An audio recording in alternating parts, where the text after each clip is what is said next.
found in the water column that were telling us that there was probably something here that didn't have quite as hard an echo as the surrounding seafloor, we can start coming down 15 meters a minute. but was unusually high for just something in the water column. All right, I'm gonna start coming So that's down. what this yellow point cloud that you see was actually generated from individual pings of the multi-beam, and looking at the data that was in the water column and not selected by the sonar as a bottom detection.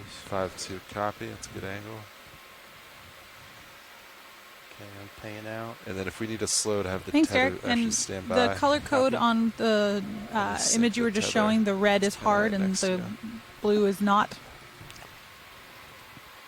That's right. The blue is less of an echo. Yeah. So the red is sort of the hardest return, most intense sound echo back to the ship from our sonar transducer in the water. But even this blue stuff that you see, that's already been filtered quite a bit for noise. So if you notice above it, there's no, usually, like I said, from the ship down, you see a big triangle right here. So our ship would be at the top of this in the water column, making an individual ping of the sonar. And most of this would be sort of blue and green, and then right along the seafloor where we're getting all the strongest sound back, you'd see a nice red line. So if you see darker blues or greens, and then certainly reds in the water column, there's something that's making it give an echo back. It's not just, you know, the normal sort of seawater.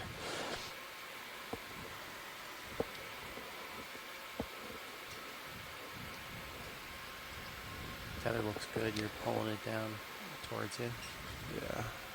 Yeah.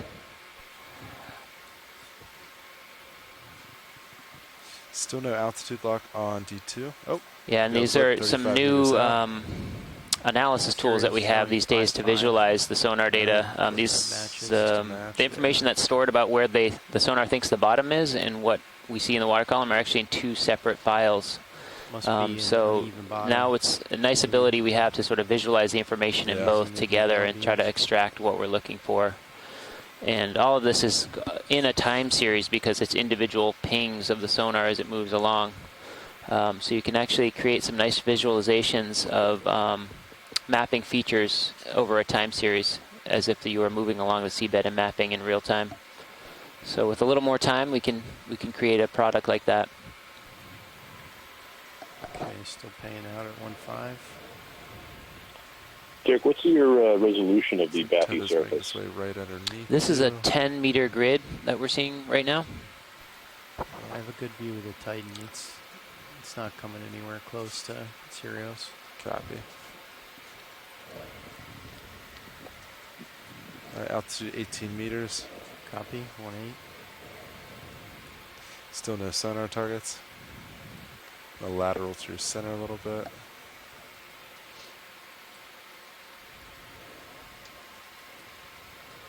Still no view on bottom.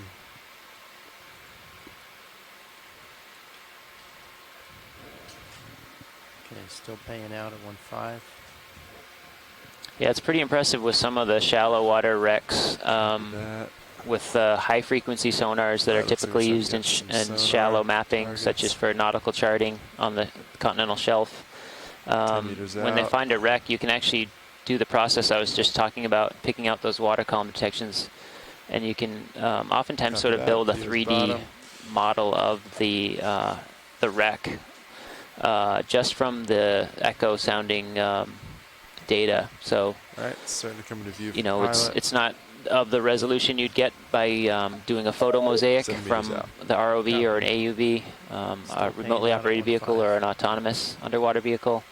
But it's pretty impressive the detail that you can get now out of the high-frequency mapping sonars, even when they're mostly designed for mapping the seafloor. Pilot has bottom. But with the Kongsberg 302. This is our system, yeah. This is an EM 302 Kongsberg, so it's really optimized for deeper water than what we're at today. This is about 320 meters, I believe.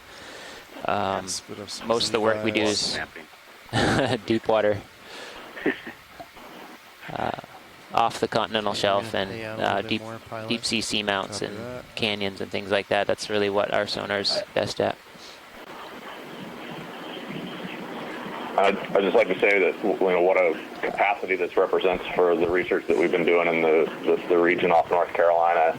That we've done a lot of work on shallower water wrecks, from 300 feet, down to 50 feet, and the resolution that we can get and the accessibility that we have with divers and photogrammetry and high resolution multi-beam systems is great in that shallower water. But what the Okeanos brings to the table is being able to look at these places that we haven't had the opportunity to look before, to have a system that can look into deeper water and then actually go there and ground truth targets. It's really a unique opportunity for us, and it kind of opens up a new frontier for what we know is out here. So it's very exciting to have this chance, and we appreciate what you guys are doing for us. Well, thank you, Joe, and thanks for sharing all this information about where we should go look. We've been getting some great guidance on search areas and some feedback on when we do find something, support from shore on trying to figure out what it might be. With lights, I'll set your rotator to 5.5. Nav, would you please range me to 50 meters? Thank you. Co-pilot, okay to cap off your camera for black balance? Derek and Joe, maybe you could yes. tell the viewing audience a little more about how telepresence has enabled this search and hopefully successful findings. What happened to your... Sure. Well, so we've been surveying in the area for the past 2 nights. We did have separate, during the day we had remotely operated vehicle dives on other features of interest, mostly for biological or geological interest. But what we can do with telepresence is share the information that we find with shore. We have a high bandwidth connection via satellite from the ship to shore, so we can take the type of imagery that we're collecting on the ship, the data that we're seeing kind of now, and we can share that with shore quickly through that high bandwidth connection. But then actually yesterday we had a conference call with OER's archaeologist Frank Kentelis and Joe Hoyt from the Monitor Marine National Sanctuary Monument, and we went through this kind of we just shared screens and looked at the backscatter data from the sonar, looked at the bathymetry, and tried to discuss what made the most sense as the best likelihood of actually being a shipwreck, and trying to narrow down our choices. And we agreed that this was probably the best target we were able to find based on 2 nights of survey work. So just the ability to have, to be able to share screens, share views, share video, and talk with people and really just act like you're in the same room together has been a very collaborative process, and just allows us to be a lot more effective with the time we have at sea. Joe, do you have anything to add? I would echo that. Yeah, I would say that, I totally agree. And the great thing about what we've got going on here is, as Derek said, we've got the ability from a science and research perspective to really quickly coordinate and share information and get eyes on the seabed in real time. But for us at the Monitor National Marine Sanctuary, and what we're trying to achieve with the potential expansion of our boundaries to protect these additional resources, is really sharing with the public what we can see. And there's really no cooler way to do that than this real-time data stream that's broadcast over the internet that anyone can tap into, that can see this stuff happening in real time. And so much about what we're doing here is to try to protect and preserve the history and the sacrifice of the Allied forces and the merchant marine that lost their lives here in this battlefield off our coast that so few people really know about. And having resources like this to bring to bear to share that story and project, really to anyone that has an interest to tune in, they can explore right along with us at the same time that we're seeing it, they're seeing it. And that's an incredible opportunity for a public-facing program that needs to engage the public and get them to care about these resources.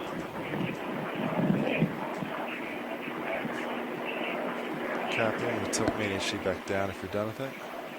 Copy. Thanks a lot for that information.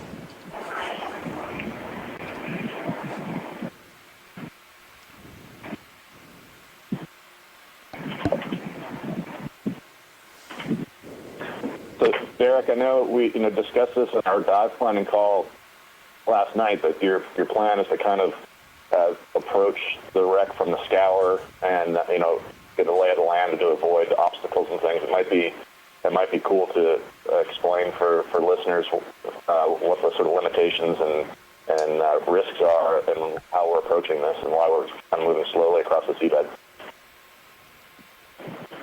Sure, yeah. I don't know if the lead of our ROV team, Bobby, is on right now. If he could probably explain that better than I could. We were talking about the approach that the ROV team's taking today as they approach the potential wreck. I can speak probably in general terms, but yeah, well, we just sat down, as you probably see on your screens, and we're heading sort of through the middle of the scour, southwest towards the bottom target. We're sort of doing this for a couple reasons, one of which is current in the area. Thank you, pilot. For the safety of the vehicles, we need to approach from the northeast side. I'd like to stand by and take a couple. But also the walls of this trough or scour are about the height that Sirius is from D2. And so coming down those, if we were to start on the higher land and then come down, it'd be much more difficult for the vehicles. And so for the best approach here is going to be coming along the middle of the scour until we can get eyes on the target and then see what we're dealing with as far as rigging or any other potential hazards and assess the situation. And if you're watching, we are just finishing up our white balance, and we have a ship move going in momentarily, so we'll be making our way towards the target. I think it's roughly about 300 meters away to the first bump in the area, so to speak. So we should hopefully have it in sonar range in a little while. Full permission to just zoom past okay. skids when you want. So on stream Roger, 3 right now, based on what Bobby was just talking about, I've drawn a blue line. So if we're starting from the northeast at the far right side of that blue line, the vehicles are basically going to be moving towards the southwest, up at the bottom, up the bottom of that scour, just kind of traversing along it and approaching the yellow cloud that you see. Great. And camera back. we don't know what's going to be either attached to this or what structures are going to be hanging from it, or if there's any fishing gear associated with it. So those are all hazards in terms of vehicle entanglement that they're trying to avoid and make sure they approach cautiously. Bridge, this is Harvey now. Bobby, Derek,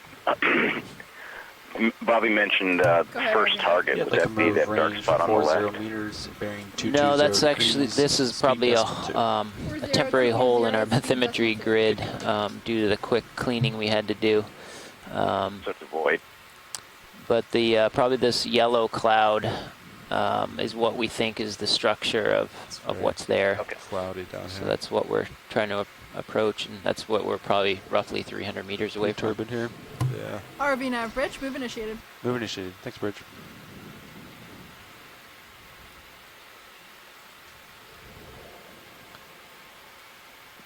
So for people at home, there's a current working, it's coming from sort of bottom left of this image and working up to the top right, and that's what's causing that scour. And that's the current that we're working into today, which is actually a nice orientation for the vehicles to be moving towards the current so they get pushed by it. So, yeah. Copy.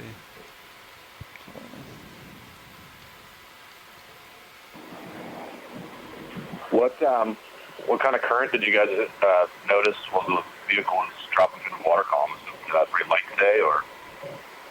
Not much current on bottom.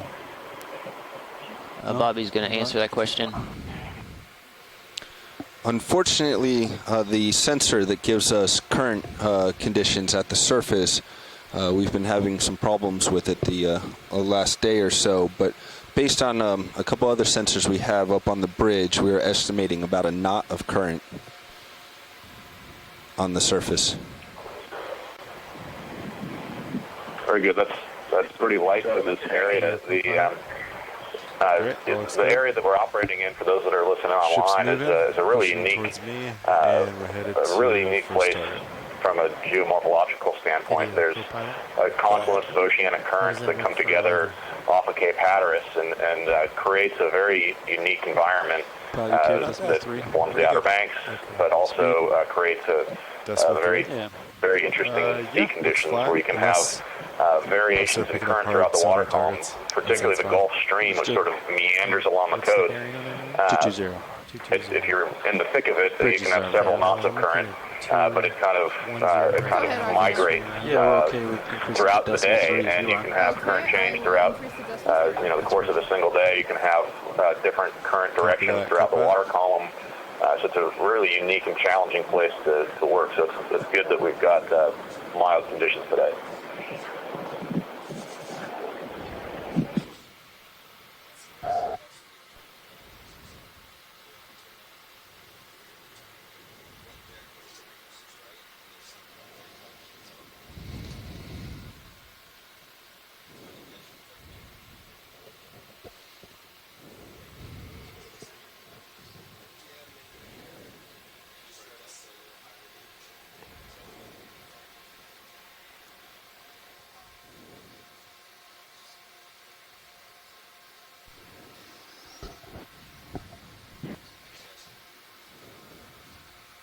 Right now, and we're seeing a sandy / muddy bottom that we would expect to find out here. Periodically, for any taller dangers we might come across. Understood. All the little hummocks are just from burrowing organisms.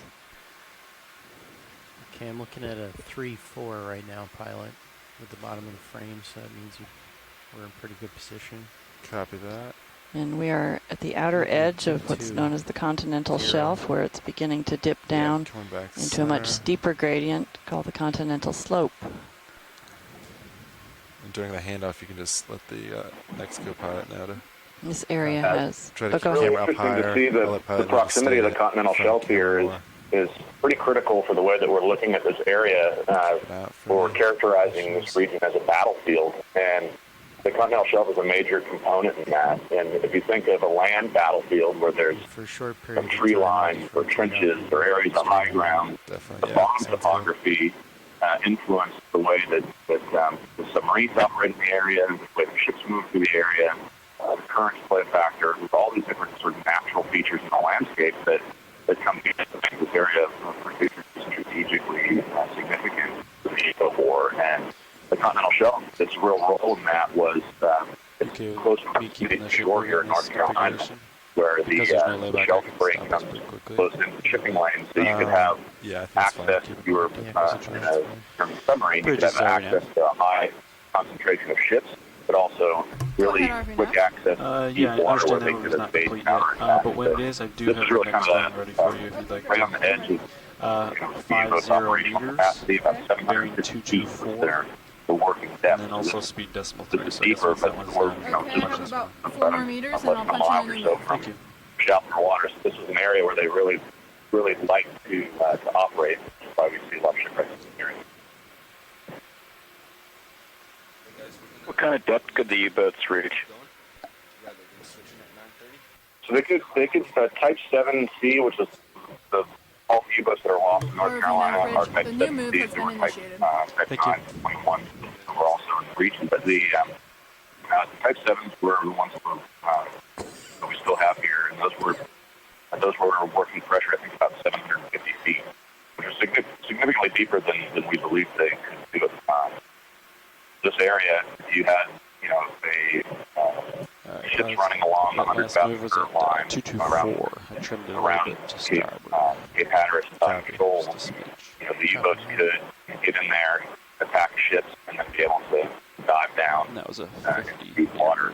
Or get north Hatteras off of New England and Boston. Those areas where there's a lot of shipping, the continental shelf goes out much further. So having that dense shipping lane associated with access to deep water made this very unique.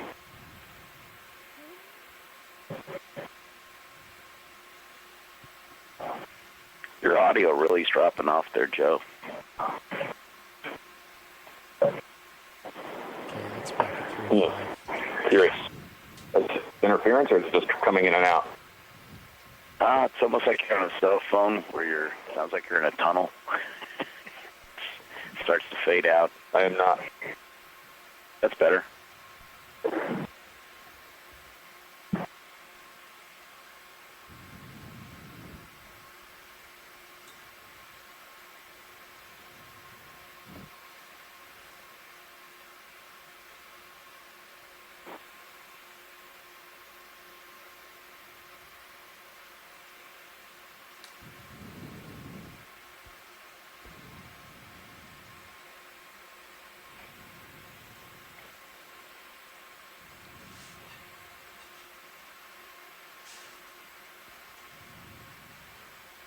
Gonna rotate up real quick. Yep.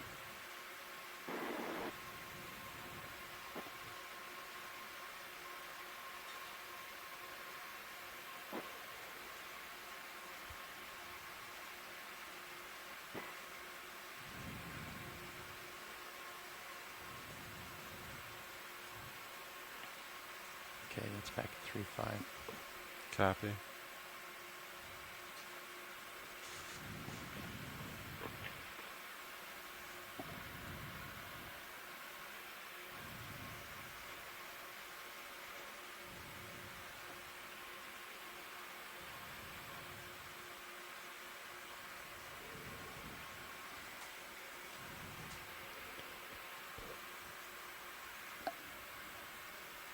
Bridge, this is RV Nav.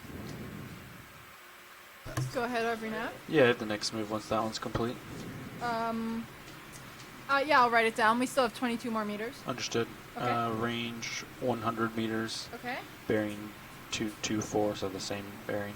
Speed decimal 3. We essentially just keep moving 224. Okay, so 100 meters bearing 224, speed decimal 3. Perfect. I'll keep the boat moving that way, guys. Copy that. Copy nav. Just keep an eye on layback in case we do need to make sudden stops. Understood. Yeah, right now, pretty much zero layback. Get a hard target on your sonar. Does it tend to go yellow? And I can always call moving. Well, if we... Are you talking about the ROV sonar? Yeah. Yeah, Bobby's getting on.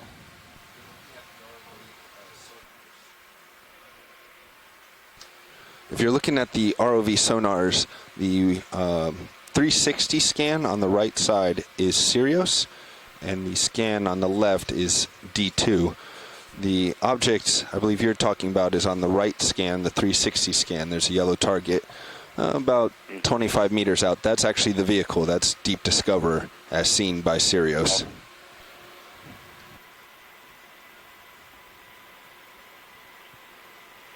But when you get a hard target, your return's typically more of the color yellow tones, right? Correct.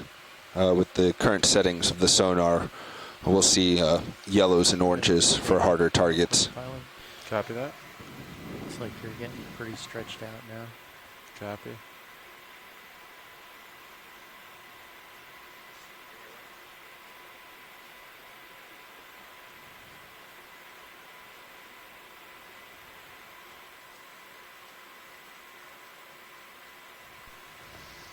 We're seeing a lot of material in the water column. You can tell that there's some current, and that's not unexpected since we are beneath a portion of the Gulf Stream that, even though you think of it as a surface current, it reaches down to significant depth. We have felt its effect at depth on many of our dives. In this area, because of the nearby continental shelf, we're sort of on the edge of it. New move has been initiated. Any currents, even tides, can be affecting the suspension of material, of sediment material. And on top of that is also the settling from the water column of shell material from dead organisms and other organic material that we refer to as marine snow. And all of that gets pushed around by the Gulf Stream, but eventually settles on the sea floor, making this very soft substrate. And in terms of the mapping efforts, the soft substrate gives a very weak return of the acoustic signal. A lot of the material, a lot of the sound gets absorbed when it hits this kind of surface. When the sound alternatively hits a harder substrate like a rock or a structure, then we see a higher backscatter intensity return. And that tool has been instrumental in helping to locate the feature that we are approaching.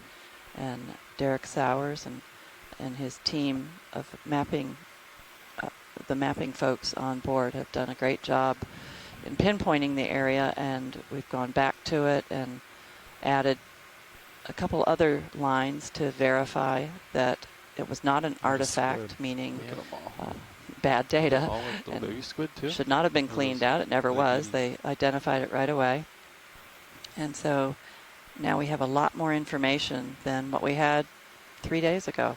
So it's very exciting as we approach it from the scour side of the feature.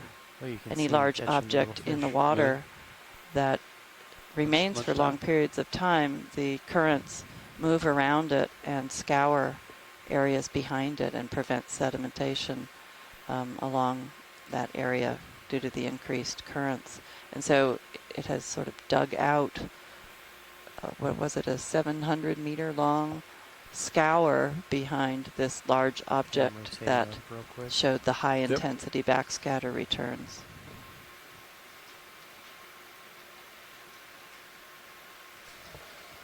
And if anybody looks at camera 2, the Sirius view, you'll see many squid in the water column above the D2 ROV.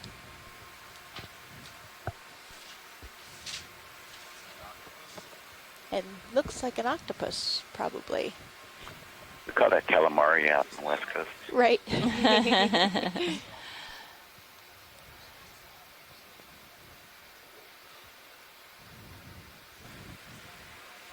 Sonar's clear.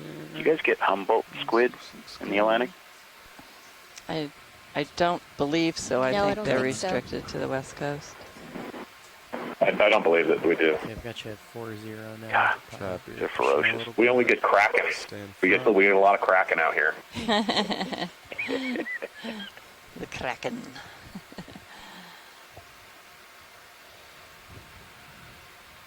Wow. Look at that shot.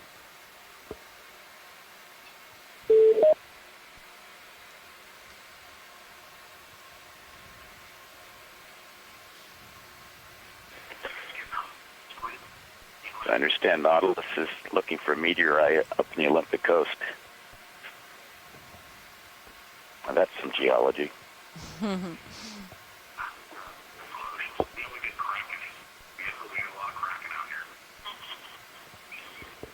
Somebody's audio is delayed.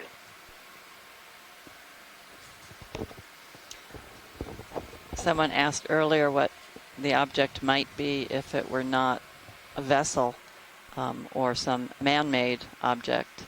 And it's very large. I guess you could always consider the possibility of what we call a glacial erratic, but it's so big. I don't think we've ever seen one quite that large, certainly in the subsea. And but if it were smaller, a glacial erratic would be feasible. Not to discount it, but a glacial erratic is a very large boulder that is misplaced by transport from icebergs or more normally by glaciers moving across continents. But this area is an area that we know has had many icebergs travel southward during different episodes of the last 18,000 years of climate change history, and during the last glacial period when sea level was lower, this area was quite shallow. Probably on the order of 100 to 150 meters water depth instead of the over 300 meters that we are seeing. And so that if an iceberg were to follow along the current that was prevalent at that time, which was the Labrador current, which hugged the coast and traveled farther south than it currently does, in this area, then those icebergs would have been dragging their bases on up to the 35 seabed, was the and highest we've it could seen be several Copy. in this areas area. where that's We've occurred off periodically of checked Charleston. up, and We Liz found is one pointing several years ago on the upwards. Nancy Foster, In order and there have to been many. detect Jenna Hill and any her taller group have items found them. may And then approach. even on this expedition, on the first leg, during the mapping leg, a very prominent one was found at over 300 meters. I can't remember the depth.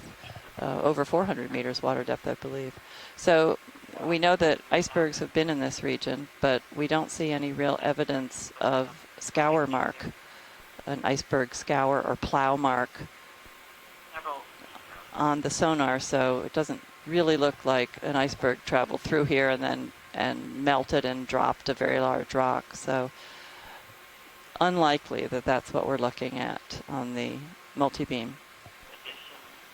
There should be other evidence than just a large rock. We should know soon. Joe, how many World War II casualties are you looking at in your study off this region?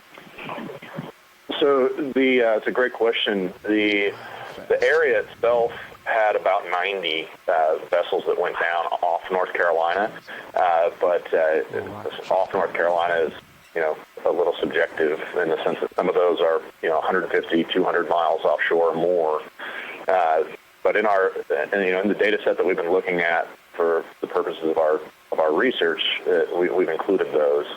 We believe there's about 52 sites that are on the continental shelf, and have been sort of the focus of our field work to do characterization and evaluation of those sites. And of those, we've done work on a little over 40 of them. So there's a few that we haven't been to, and then there's just a small handful of those that we just haven't found, of which we're hoping that it's one of them. That's impressive work. Congratulations. Well, it's an exciting area. It's really unique. The Battle of the Atlantic was something that took place, in the entire ocean. It's one of the largest battlefields in human history. But there's particular areas where there was, concentrated activity, and this is one of them. It's a really unique representation of an American battlefield. And, when we think of World War II, we're thinking of places like Normandy, Iwo Jima's, and think of things that happened in faraway places. But this is really a unique spot, and where World War II came home to the doorstep of America, and then just a few miles from where we're diving right now is the wreck of the U-85, a German submarine that's just 14 miles from Oregon Inlet, which is less than most people's commute to work from shore, and the ocean sort of swallows everything up, and it's easy to think that everything's far away, but it's unbelievable how close this activity came to our shore, and to be able to have the opportunity to look at these and study these and hopefully get people to understand that we have a really unique collection here that should be celebrated and studied and preserved. It's a pretty exciting opportunity. Okay, great. 40 meters, bearing 224 degrees, decimal 3. Okay, we have about 15 more meters to go, and I'll enter that new move of 40 meters bearing 224 speed decimal. There are a lot of other casualties non-World War II in this area too. Oh, absolutely. This area is sort of referred to as the graveyard of the Atlantic because of the high degree of shipwrecks that have occurred in this region. So really, from the colonial period onward, we have massive ships wrecking here pretty consistently. I think the first recorded wreck is about 1545, I think, near Okeanos, and ships have been wrecking ever since. And one of the real reasons for that is that where we're sitting right now in the Gulf Stream it's basically a big international highway. It was a natural feature that particularly during the age of sail would really help ships move around the Atlantic Ocean. So you've got ships from Europe coming over down to the Caribbean and Mexico, and then they would, to get back over to Europe, you'd ride the Gulf Stream up the East Coast, and it basically heads east right around Cape Hatteras. It shoots you right back towards Europe. So it's been a major thoroughfare for shipping throughout post-contact period. And as a result, because North Carolina then also is, has dangerous shoals, shallow inlets, and several conflict periods took place here as well. The U-boats were here obviously in World War II, but in World War I as well. ROV, and then, of course, we have new move has been famous Civil War shipwrecks like USS Monitor that's just a few miles from where we are right now. And it's just it's an area that's rich with history and has just an unbelievable cross-section of shipwrecks from a multitude of different periods throughout the last 400, almost 500 years. Wow. Thank you. Okay. Just to show you that this while we have a sort of a working theory of what we might be finding here today, if it is indeed a shipwreck, it may be a World War II shipwreck is what we're studying, but it could very well be something else. It could be something older. It could be something associated with World War I. It could be something associated with just the general shipping industry, a weather event, a collision. It's difficult to say because there's just so much that we know has been lost out here.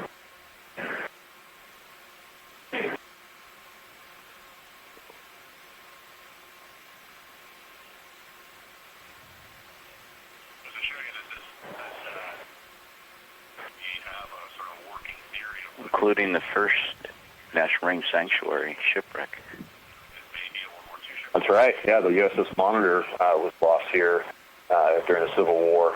I'm not sure exactly how far we are from that location, but probably about 10 or 15 miles away.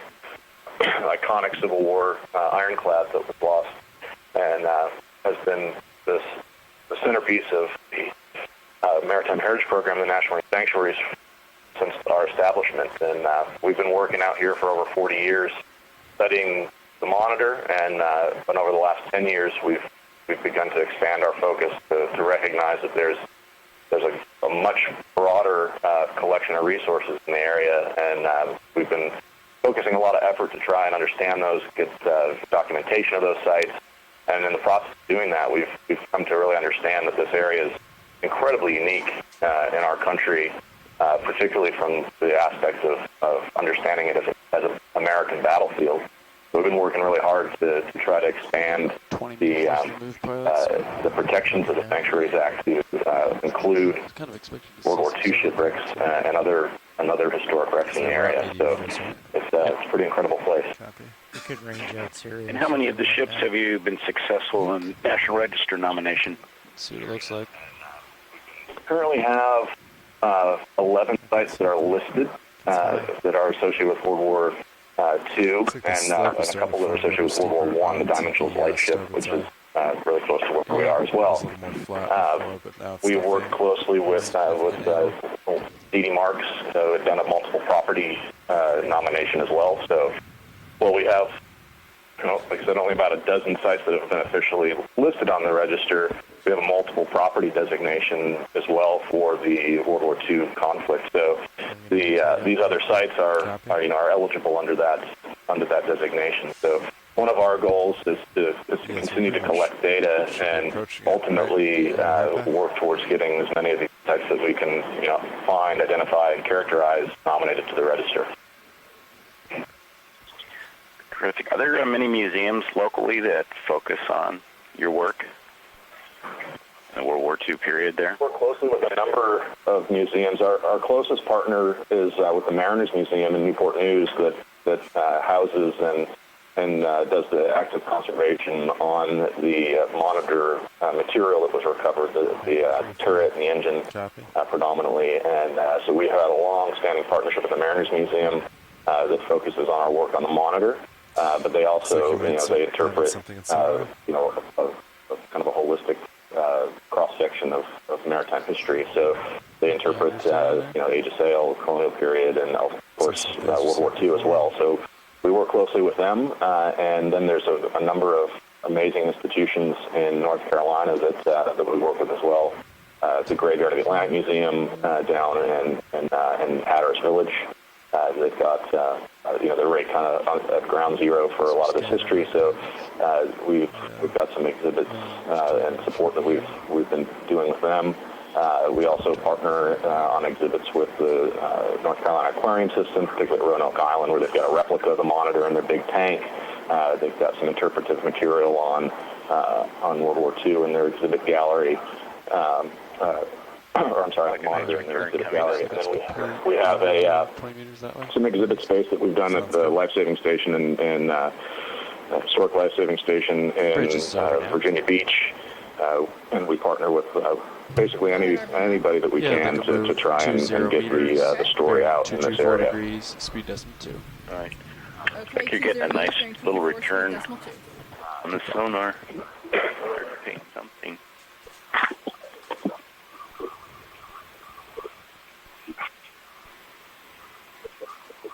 Or is that just the wall of the scour? It's starting to get a little stretched out. Yeah, copy. I'm just laterally at this point. Could we make the range on that move 30 meters? Roger, increasing to 30. Thanks.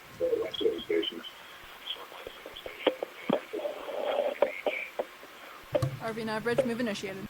Move initiated. Thanks, Bridge. So most of the merchant vessels, do they have any protection as far as submerged stuff?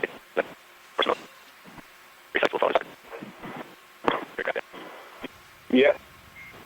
That part of why you want to create possibly a future sanctuary. And I'm sorry, you guys broke up there for a second. Can you repeat that? yeah, I was just wondering, currently these sites, other than military vessels that are protected under the Sunken Military Craft Act, are there any protections in place currently? So there's Okay, great. Yeah, thank you. I thought you were asking about protection of the merchant ships from a historic perspective, and they had armed guard crews aboard many of them. But no, that's a great question. One of the reasons that we're doing this effort towards expanding is because there is sort of a gap in the legal protection, particularly as it applies to the merchant ships that are out here. And this side of it is Lubika Makovic. It's a perfect example of that. Where, like you said, the military vessels that are lost out here, Allied ships. We've got U.S. warships, patrol craft, British anti-submarine trawlers, and of course German U-boats that are lost here. And those military vessels, they do have protection under Sunken Military Craft Act, and the merchant ships are often sort of left out. They fall under admiralty law, which isn't really designed as a cultural resource protection law. It's more a property law, and so these merchant ships are sort of unprotected, and as a result, there can be some degrading impacts that happen to the sites over time. And what we can do with the National Sanctuaries Act, if we establish a new or expanded sanctuary around these sites, is kind of close that gap, make sure that these are protected and preserved from damage. And so that's a big focus of what we're doing. Well, that must be really important to the merchantmen that actually served this period that are still alive and their families. Yeah, our office has been working closely and keeping veterans groups, particularly merchant marine groups, informed of what we're doing. I think they seem to be very honored. As you know, the story of the merchant mariners was sort of unsung in the sacrifice that they made in this history. They had the highest casualty rate of any service, percentage-wise. Your likelihood of being lost was higher as a merchant mariner than as a marine, and they don't really get the recognition. They didn't receive veterans, even partial veteran status until 1988. So telling their story and honoring their history is super important to them, and we're really proud to be able to tell these stories and make sure that what sacrifices they made that they're remembered. I just saw your recent interview, a few of them Memorial Day. That was really true. RV Bridge currently holding station. Thanks, Bridge. Yeah, you guys can report. Yeah, I mean it's just amazing because this history is so underrepresented, and particularly in the minds of the American public, that it's it's kind of forgotten. You know, you move, people along the coast are aware of it, but you move inland and you tell people that submarines were sinking ships just miles from shore, and they're blown away. And we're in a unique place right now where we can tell these stories and share them in a way that we haven't been able to do before. Okay.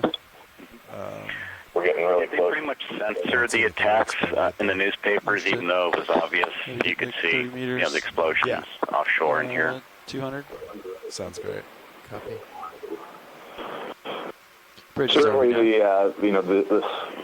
the sinkings were often reported in the newspaper. I think they were downplayed a bit to not induce panic, but there was just so much going on at this time in 1946 that at any other time, 90 ships being sunk off North Carolina would be the biggest story on the planet. But during World War II, there was just so much chaos happening that a lot of this was kind of background noise, and we're just now at a point where we're able to kind of go back and characterize these things in a way that can really recognize the significance that was so at the time. Zoom right there, video. Just looks like a soda can coming back. Great. Yeah, just looks like a can and combined.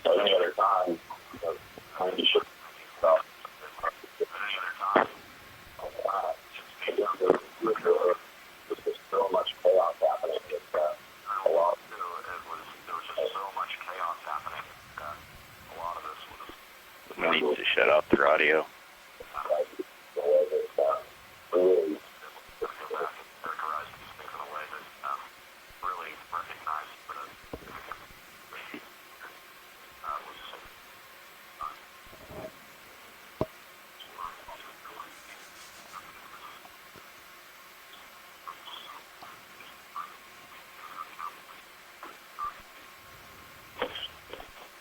If I change the background on HiPAC to a backscatter. Yeah, whatever you would like there. It's going to go gray for a second.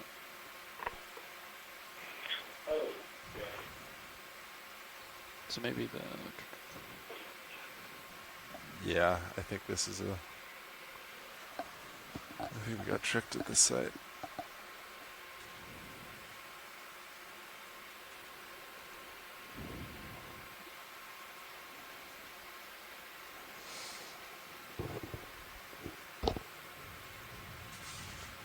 This is Herb Garrison, University of Georgia. Just wondering if we were breaking up or just someone's talking.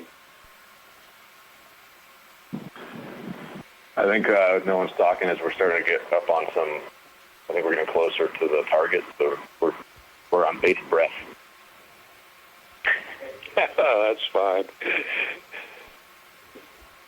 Gotta.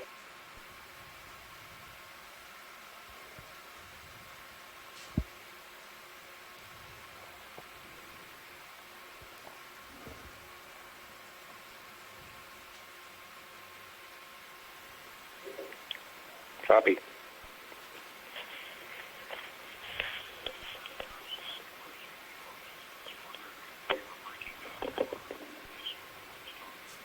So is that modern trash we were passing? Sure looks like I it. see nothing. Well, there might be something ahead. I'm not seeing much though to this side. Understood. I think the next thing to do is to keep moving through this area to see if we see anything. Yeah. I'm going to acquire this over here, if possible. Sounds good. Which is also on the way to the largest feature, so. This is not the largest target today, so that's good. Copy. I think from Sirius to the next target I got 231. So if we wanted to turn a little bit starboard for the next move, maybe? Unless you see something to port that you wanted to check out. I can do another pass, but I didn't see anything. Okay. Just looked like an area where trash was collecting. Yeah, I think so too. Okay, pilot will come about to 230. Yeah. Copy. Take a last peek to port.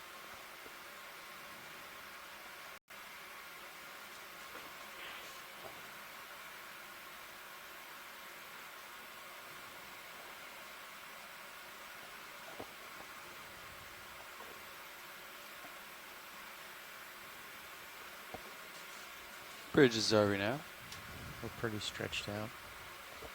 Go ahead, RV nav. Yeah, I got the next move once that one's complete. Okay, ready. Range 40 meters, bearing 230 degrees, speed decimal 2. Okay, 40 meters, bearing 230, speed decimal 2. It's a good copy. So where are we relative to the multi-beam target? Is this? 230. Are we right on it now? Copy that. I wonder if the backscatter hard returns was just like hard rock shelf, and then It went from soft to hard. I think that's what happened. Yeah. I think so too. RV nav bridge, move initiated. So Thanks, Bridge. there's just a question about which target we were looking at now, and this looks like one that's Video quick not zoom the here. largest Just looks like target. more trash. It's part way up Yeah, the lots scour. of trash. Can. Yeah. Just definitely is a collection point here. I think it's just a ditch down here. Yeah. Those don't. Just looks like modern. All right, trash where you to me. go in the ocean, it seems like there's always a tin can. We've seen many a can on this expedition.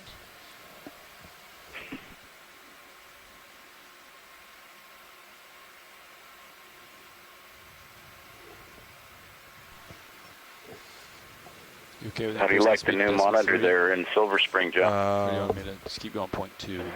It's pretty awesome. It's like a sci-fi movie. I'm We're fine at with the command decimal center. 3, unless something comes up in Sonar. Yeah. You can just push. Yeah, I saw it earlier in the You're month. pretty Pretty far impressive. out as well, so if something comes up, you can Bridge back. is RV now. Yeah. Go ahead, RV nav. Yeah, if we could increase the speed to decimal 3. Okay, I will bump it up to decimal 3. Thanks.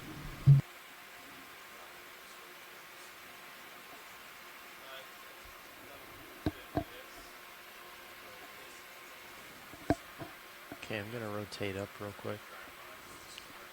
Copy that.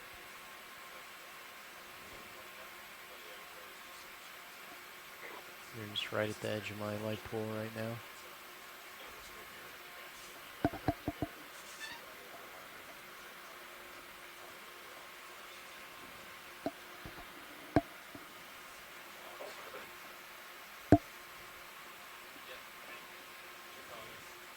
So that's 3.5.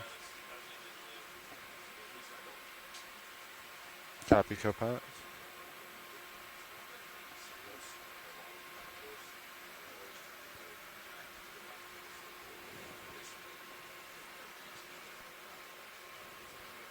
Sargasm.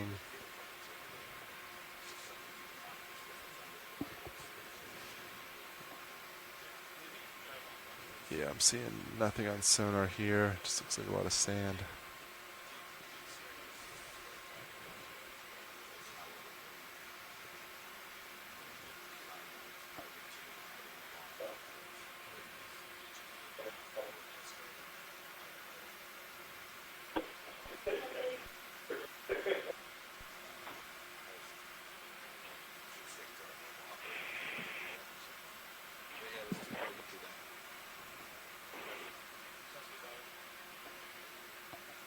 So Nav, what's the update?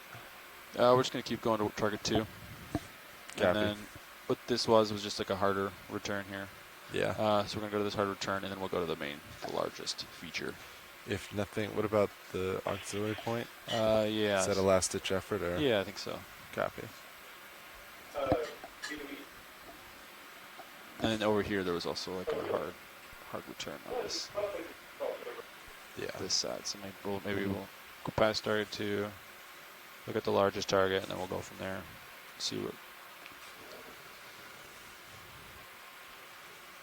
the team wants to do.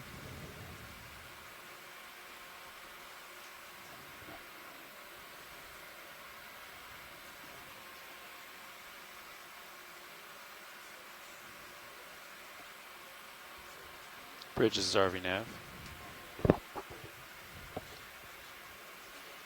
Go ahead, RV nav. Yeah, we could go ahead and tack on 50 meters to that move. Okay, bearing adding 230, yeah. Okay, adding 50 meters to the 230 bearing. Understood. Roger.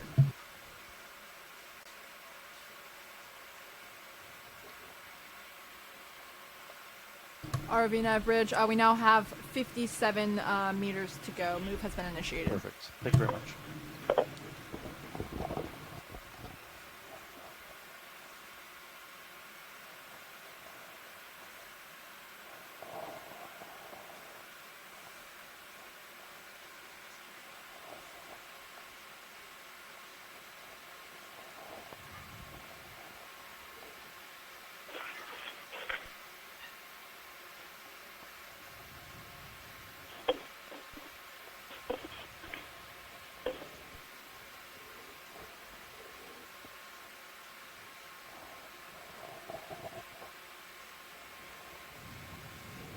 We now have 57 meters to go.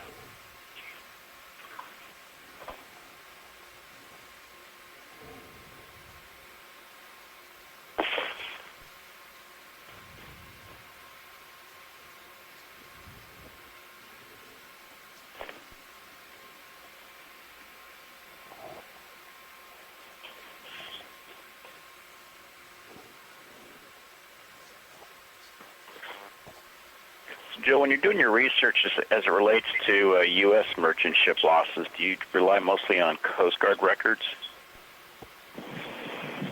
So the majority of the records were kept in what's called the Eastern Sea Frontier War Diary. That's all housed at College Park at the National Archives. The Coast Guard also keeps records. A lot of photographs come from the Coast Guard, particularly the photographs that are kind of most contemporary to the time of loss are kept by the Coast Guard, but all that stuff's the National Archives. So it's a mixture of services, but most of the after-action reports are Navy reports.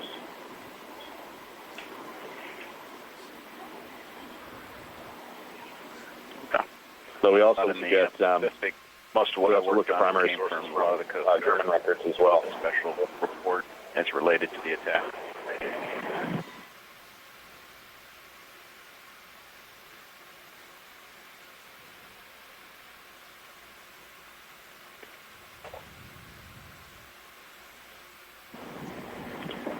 I'm sorry, Bob, did you have another question? You were kind of breaking up on the last one. No, I was just saying that I know we use some of the Coast Guard records out here in the Pacific for the attacks from the I-boats, Japanese. Been very useful. Yeah. Yeah, they generated a lot of records.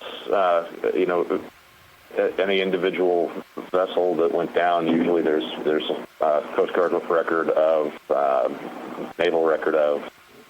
We've done research on one set of wrecks that's close by to where we are right now that, when it was lost in a convoy, we had escort vessels were Coast Guard vessels, Navy vessels, aircraft, all of which file after-action reports. So you've got, in some cases, the problem is you have too much data, particularly some of these older positions that you'll get will say, you'll have 5 different vessels of different branches that are all talking and reporting about an event that, happened in one singular location. And when you look at where they're all saying it was, it, plots out over 50, 60 square miles. So it's really difficult to research. We have great records, but finding what archives they've all landed in and being able to pull out the relevant information is always a challenge.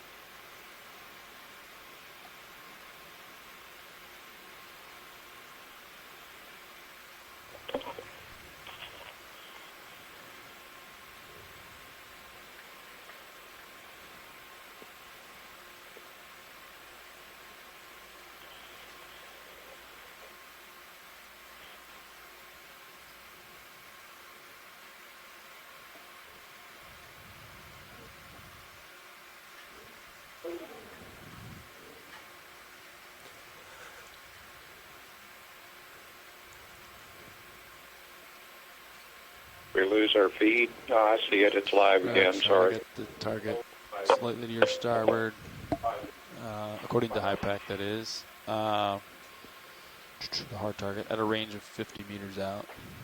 So slightly starboard, 50 meters out. Yeah, that's Copy. That's where the hard return is on the back scatter, I think. Picking nothing up on D2 sonar, nor Sirius.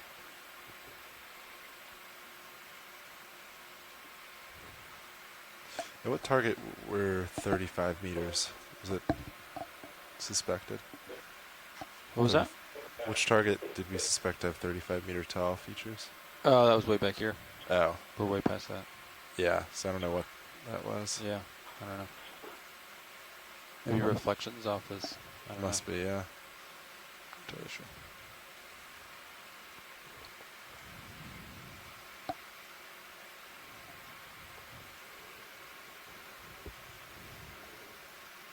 Yeah, so if we don't see anything here, then we'll pass. We'll do a drive-by, and then we'll keep going towards the largest target down here. Sounds like a plan. Which I think off to your port, I could start to see the uphill for that, actually.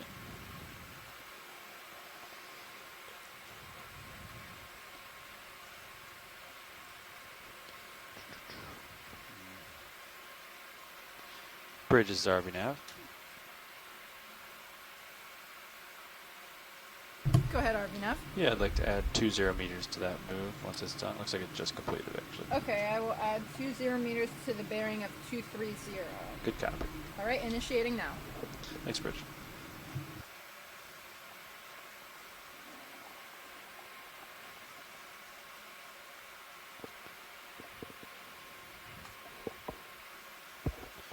All right, I'll get you 20 meters closer, and then I'll work you southbound. Copy. Not see anything here, you guys? We're still moving at 230, right? Yeah. Yep. 230. I got 20 more meters of 230. Copy. Still nothing in D2 sonar. Can we get the ROV pilots to kind of give us an indication of where we are relative to the main target? Rotating. Roger that.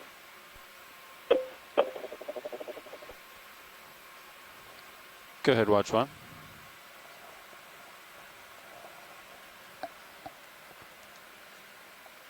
Yeah. D2 is 100 meters away and approaching. Yep. So we just asked Nav, and we're about 100 meters from the biggest target now. You breaking up. What was that distance, please? It was 100 meters. Thank you. Sure.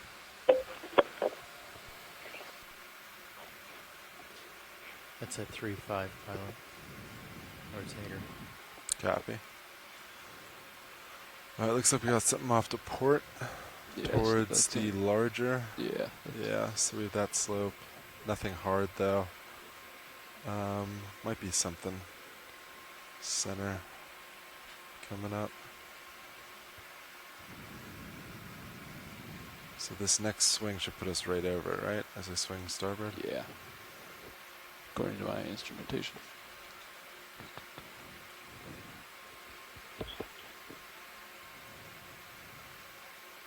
Yeah, we'll finish this 20-meter move.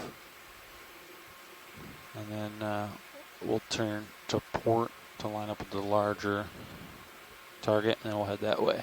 Sounds good. I got D2 about 100 meters from it, so. Yeah, it looks like there's something in the top left there, and Yeah, sonar.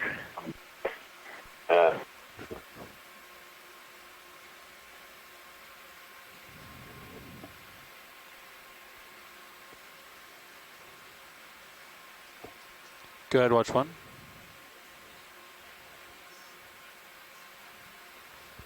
Yeah, I think that's the bottom slope of the, yep.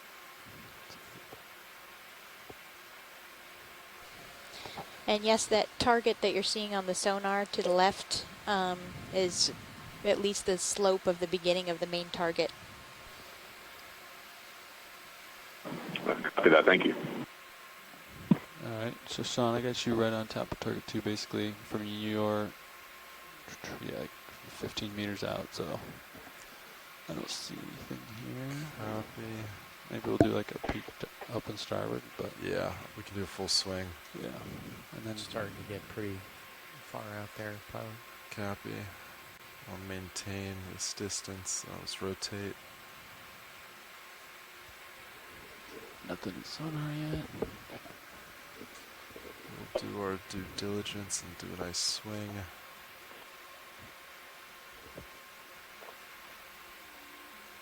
But yeah, I'm not seeing anything. Okay, I've selected the next waypoint. It's maybe from Sirius. Something basically due south, I think is the next move.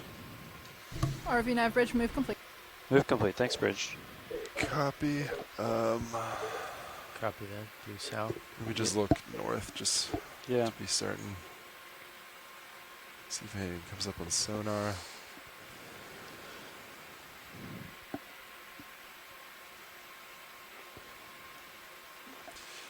It's all flat here, and it's no sonar targets. Understood.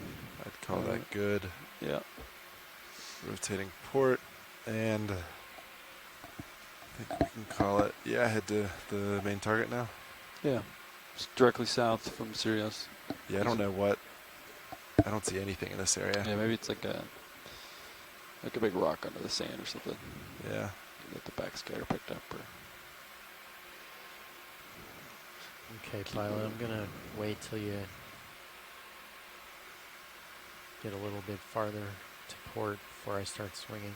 Yeah, sounds like a plan. Pilot copies, come port. Ship is stationary. Copy. I'm looking up at you at 2-3. Copy. Coming down slope 2, so that should help. Rotator angle. Do a final pass. Right over target 2.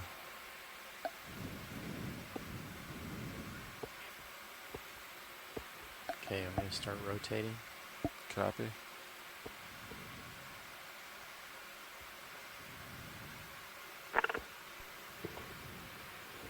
Okay, I'm going to haul in a little bit.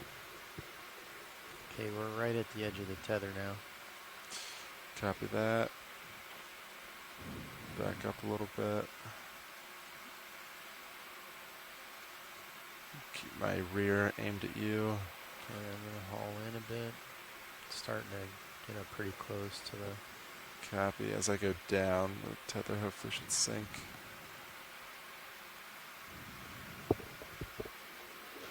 Alright, starting to get the target in your port side of your sonar there. Copy. Still coming about to 180. Copy.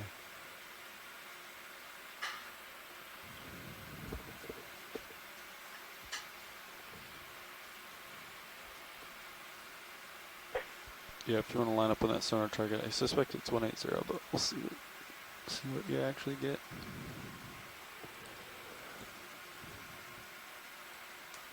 Okay, that's 180 for Sirius. I think now we're getting tugged. It's pulling me over to farther. Want to back up to co-pilot. Okay, I'm rotating down with the rotator. How's that look? That's a lot better. All right. Zoom on this. There it is. All right. Video quick zoom. Just looks like a piece of wood. Nice return on sonar. Roger that. Yeah, it just looks like wood. Come on. When it starts to get dark and the fish show up. Amen.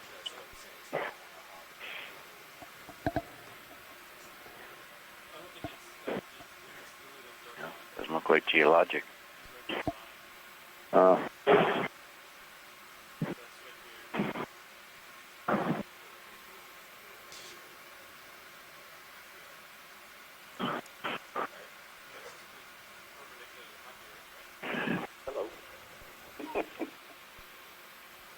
Okay, Sirius rotator is at 4.5 right now, so we're pretty much standard flight. Copy.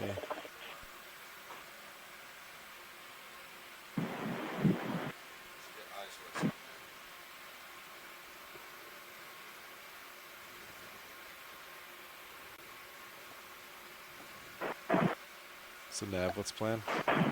Alright, so that's a pretty hard return. We'll slowly approach, I think. Copy, so we're just going to keep going forward. Yeah, so it's, what direction you like? 180 is pretty good? South is great, yeah. I'm at the end of my tether, so this is about all we can get right now. 30 meters Well, would in be okay? geology, that's called a contact. Or less. It's like that would Just bring do Sirius right to the target.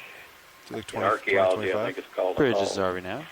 Go ahead, Arvinav. Yeah, like move 20 meters, bearing 180 degrees, speed decimal 2. Okay, 20 meters, bearing 180, speed decimal 2.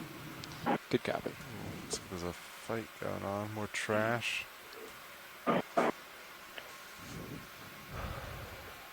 Video, let's do a quick zoom, see if there's anything Move initiated. with that. Close up on that on that object Trash. in the foreground Fish. that they seem to be moving away from. Alright, video, come on. Beer cans. No, that bar-like thing, kind of interesting. I don't think it's organic. Okay, but I'm just going to hang here until you come up. Because I see Copy. them pretty still far out.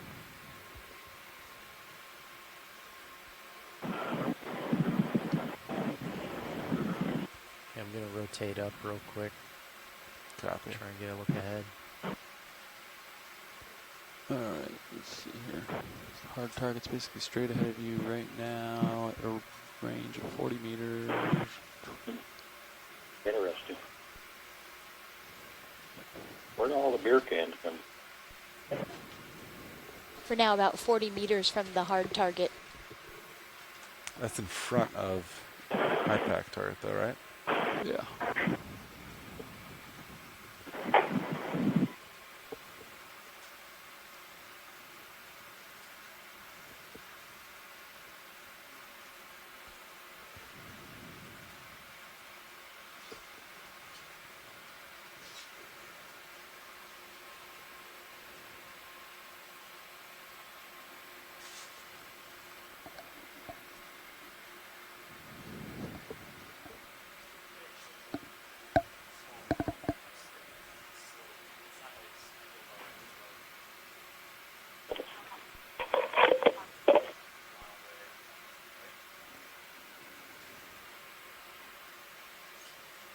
You should have a little bit of tether now, pilot. Copy. Start to push forward. It's so cloudy down here.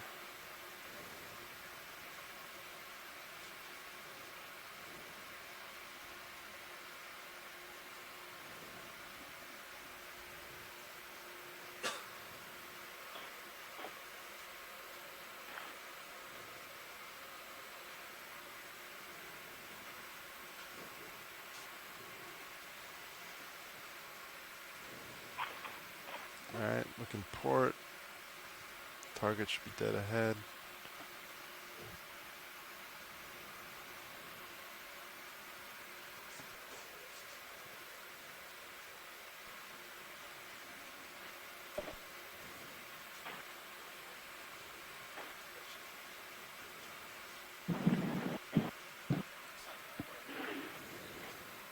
Video quick zoom. Just looks like more trash though. Yeah. Copy, you can come wide.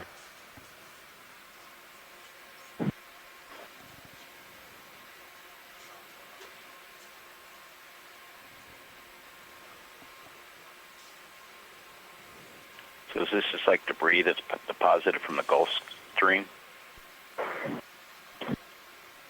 That's kind of what it looks like. It looks like this area might just kind of be a little trough that's protected from the current. So you got a bunch of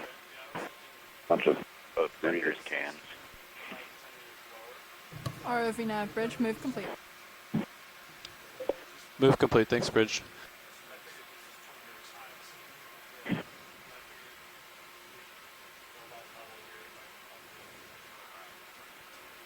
Alright. That target should be dead ahead. This looks like it's just a slope though. Not actually anything physical.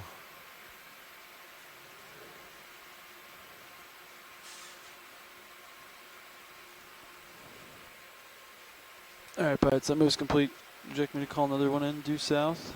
20 meters at least, or? Yes, I'm looking. So target for me is 170. Okay. But yeah, due south or from Sirius. Yeah. All right. Bridge, this is RV nav.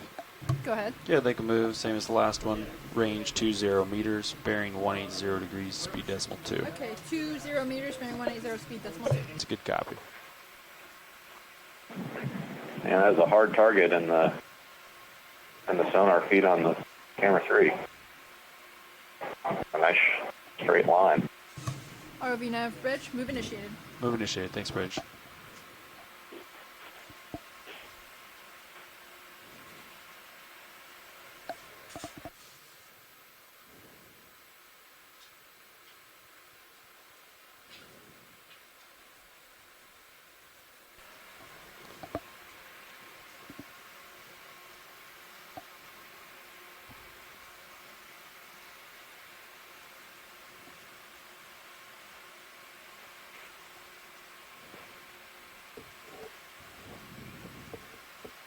The soft bottom is making Sirius's altitude kind of go in and out.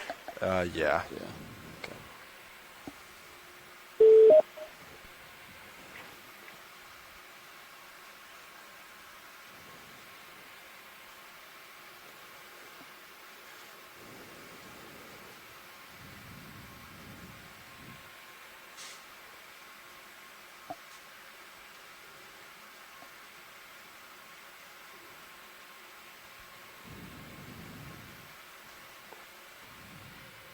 Alright, so you can see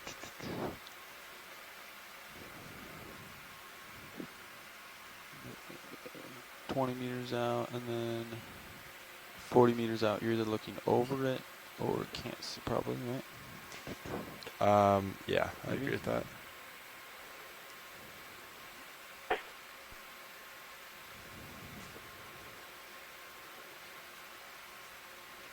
You're gonna rotate up. Copy.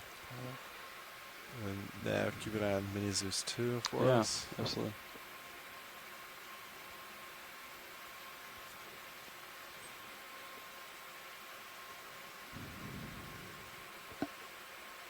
Could try like rotating up and looking in the dark abyss and see what you see too. Maybe. Video, is there any way to see if we can see any further on main HD on D2? Just for a second. Yeah, copy that. Come back.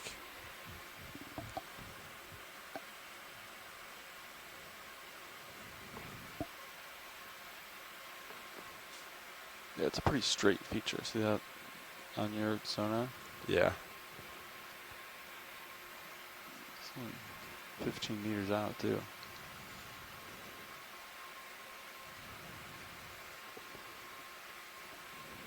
So that's a 3.5 pilot on Sirius's rotator. Copy. Pretty turbid water here, huh? Okay.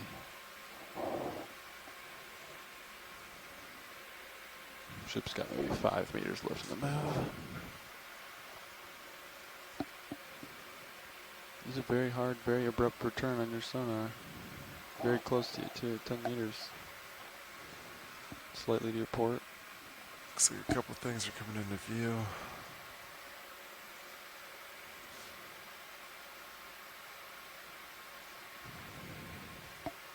Send one ping, only one ping. Maybe a rock wall. Peeking out, I have a little bit of tether left. RV nav bridge, move complete. I'm going to zoom Move in complete. sonar for Thanks, a sec. Bridge. Yeah, absolutely, Sean. Ranging in, there's 50 meters. Copy. Video, do a partial zoom. You can hold that. Just looks like.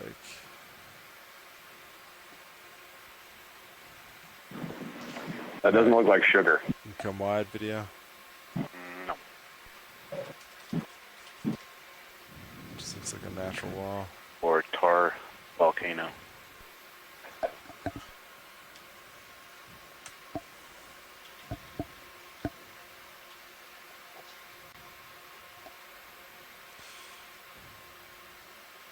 Yeah, this doesn't look like anything. Deciding right now if we want to go up and over or if we want to go around it. I think we can just go up and over. Let me see how tall it is. Yeah. Because Sirius is barely picking it up. Yeah. I think, yeah, there's Sirius picks it up now. Yeah, about 30 meters away. But it looks like Sirius can see over it though, right? To me, yeah. You know? So I bet we could... I can at least get you 10 at meters. least go closer, yeah. Yeah, get you 10 meters closer, and then that'll give you more tether to explore a little bit. Bridges RV nav. Go ahead, RV nav. Yeah, I'd like to move behind this wall. range 10 That's where it meters, is. bearing 180, speed decimal 2. 10 meters, bearing 180, speed decimal 2.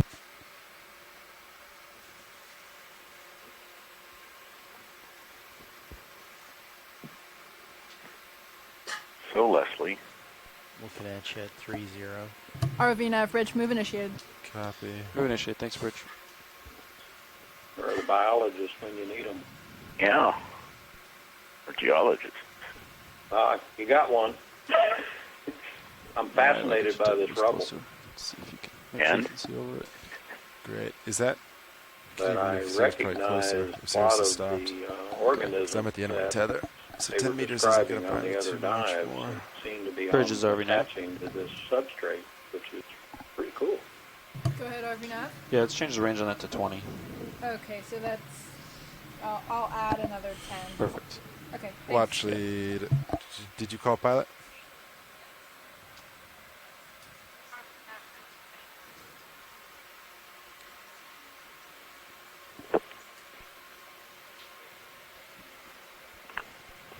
Yeah. Video. Going for zoom. We did it when we get to the base of the wall, but yeah, it just looks... Just like, quick zooms, yeah. Hold that video. Just kind of scan it. Some trash.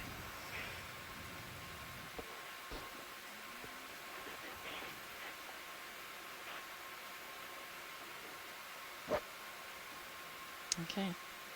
Thanks. All right, video come wide.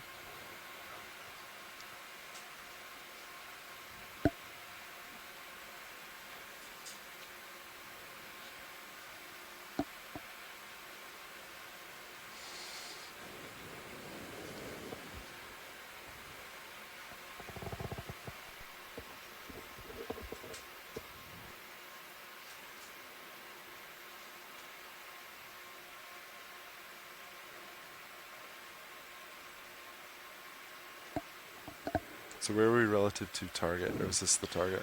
I think this is pretty much. Let's see.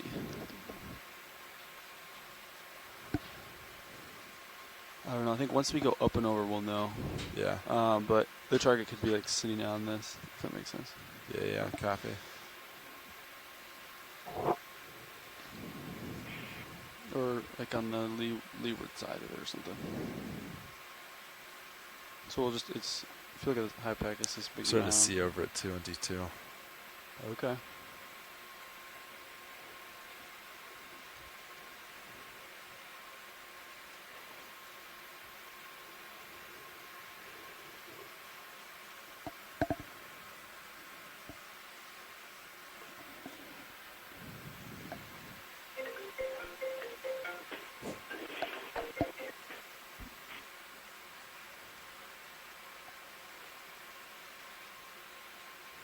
Hello? Oh, hey, Andy. I didn't recognize your return. Before you came.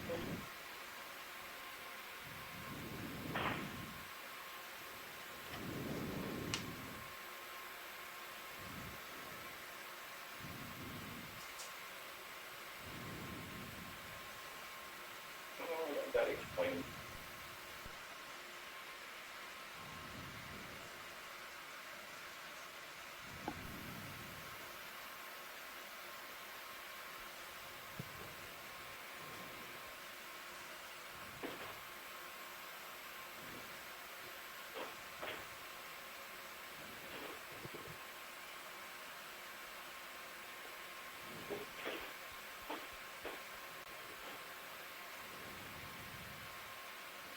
Well, you don't know until you go look.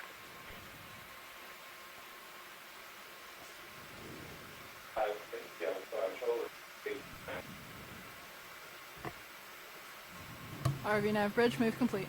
Move complete. Thanks, Bridge.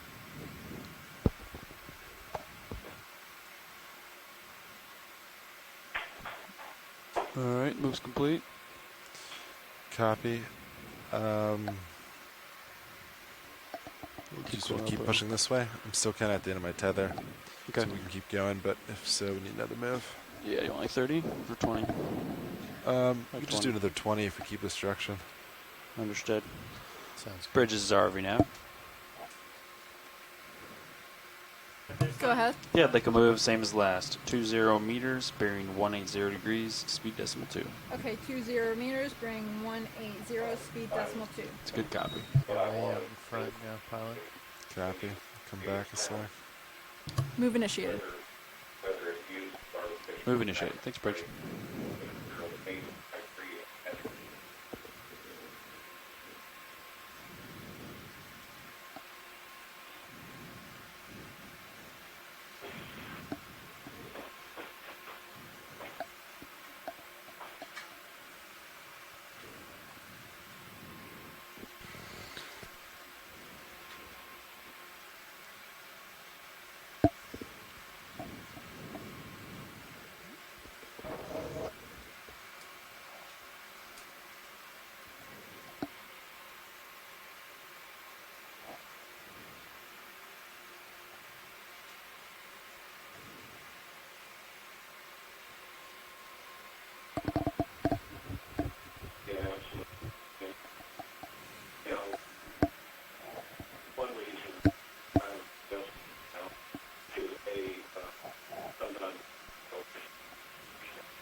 Hey, watch one, go ahead.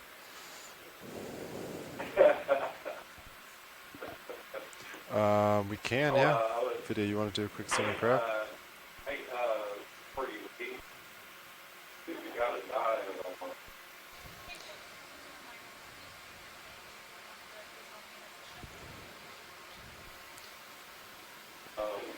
We have another species. And that's a Rochinia crab that we've seen lots of times over the past few days, and a Eumunida picta squat lobster with the red claws on top of the rock.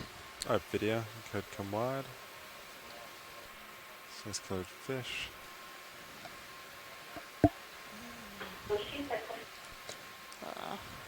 Yes. That's definitely the Anthias.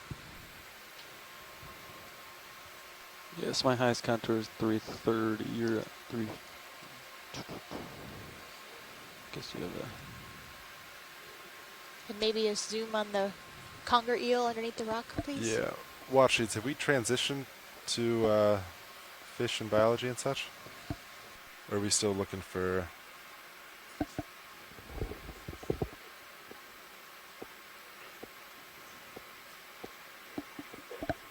copy that. As long as that's part of the goal, we can definitely do that. Did you want eel? So video come in if it peeks back out. Looks like he's hiding though. Alright, video come wide. He's tucked in there.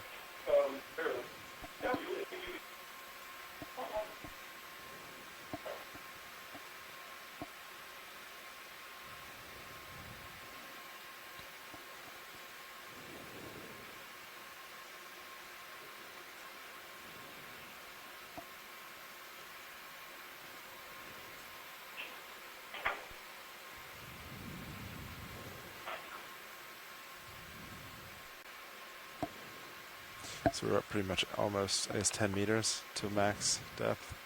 Yeah, max altitude. Could try. Is the auxiliary point next target location after this? There's two options. Actually, I kind of see three. There's the aux is way out here. I'll talk to Bobby. Yeah.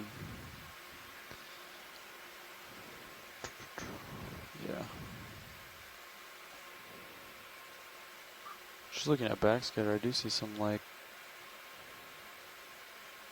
additional hard returns here. See these whiter spots here. Maybe if we come up, turn to starboard, and then explore these. If we don't get further. Do we want to go forward anymore though? Or is this? If we're at the top, yeah. We're almost. I mean, there's another bump ahead. Okay. There's more slope. So I don't know if we want to keep going. Yeah, I would say so. You want to do another 20 meters then? Yeah. Yeah, let's do it. I think we just came to a stop.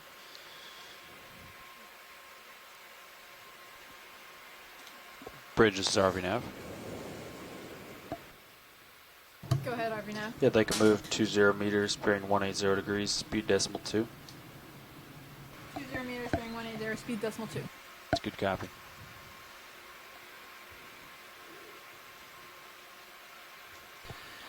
And what we're looking at is a very steep face of crumbled rock where it's hard to tell without a specimen what it is, but it looks like sort of this where the mudstones have become compacted and slightly consolidated, maybe not totally lithified into solid rock, and they've crumbled and fallen down this steeper slope and serving as hard substrate for several or many anemones, and also great habitat with the nooks and crannies for a lot of black-bellied And roach after fish. this, because we came up such slope, would we come up and transit that, or? We've also seen conger eels that have been What hiding point would we underneath go the after rocks, this? and the pink and yellow fish that we've seen several of are probably anthias. 550 meters.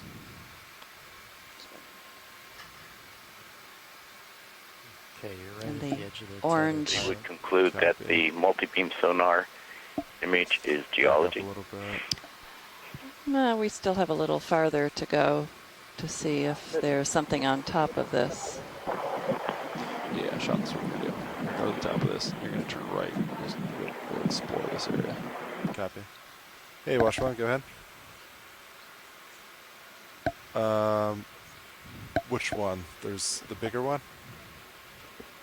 Copy. Video, come on in.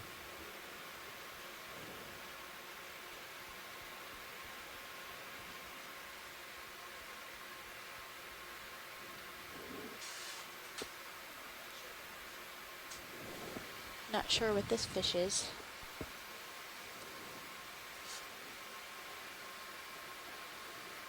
Probably some kind of hake would be my guess, but this is different than what we've seen so far, but we're substantially shallower.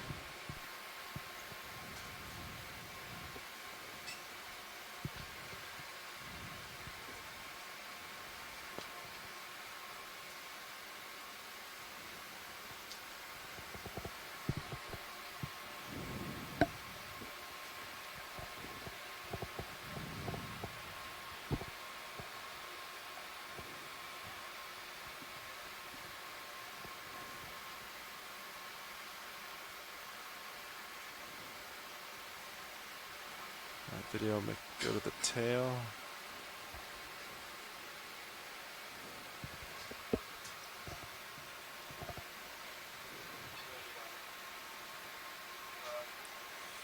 Back to the head. All right, watch leader, you happy with that? That's great, thank you. All right, video, go ahead, come wide.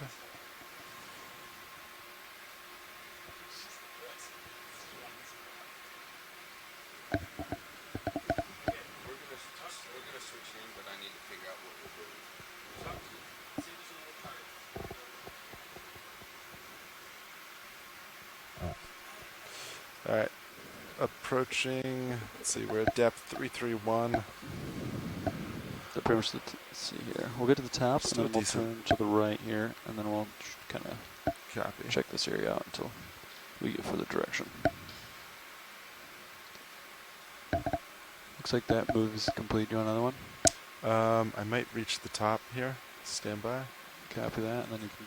Yeah, I'm looking at you at 4 or 5 right now, pilot, so you've got some tether. Very thin rocks here. Like Yeah. It's like a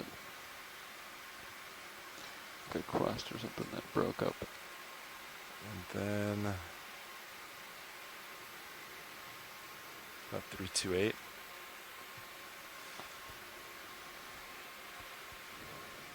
This looks like the top to me. Yeah.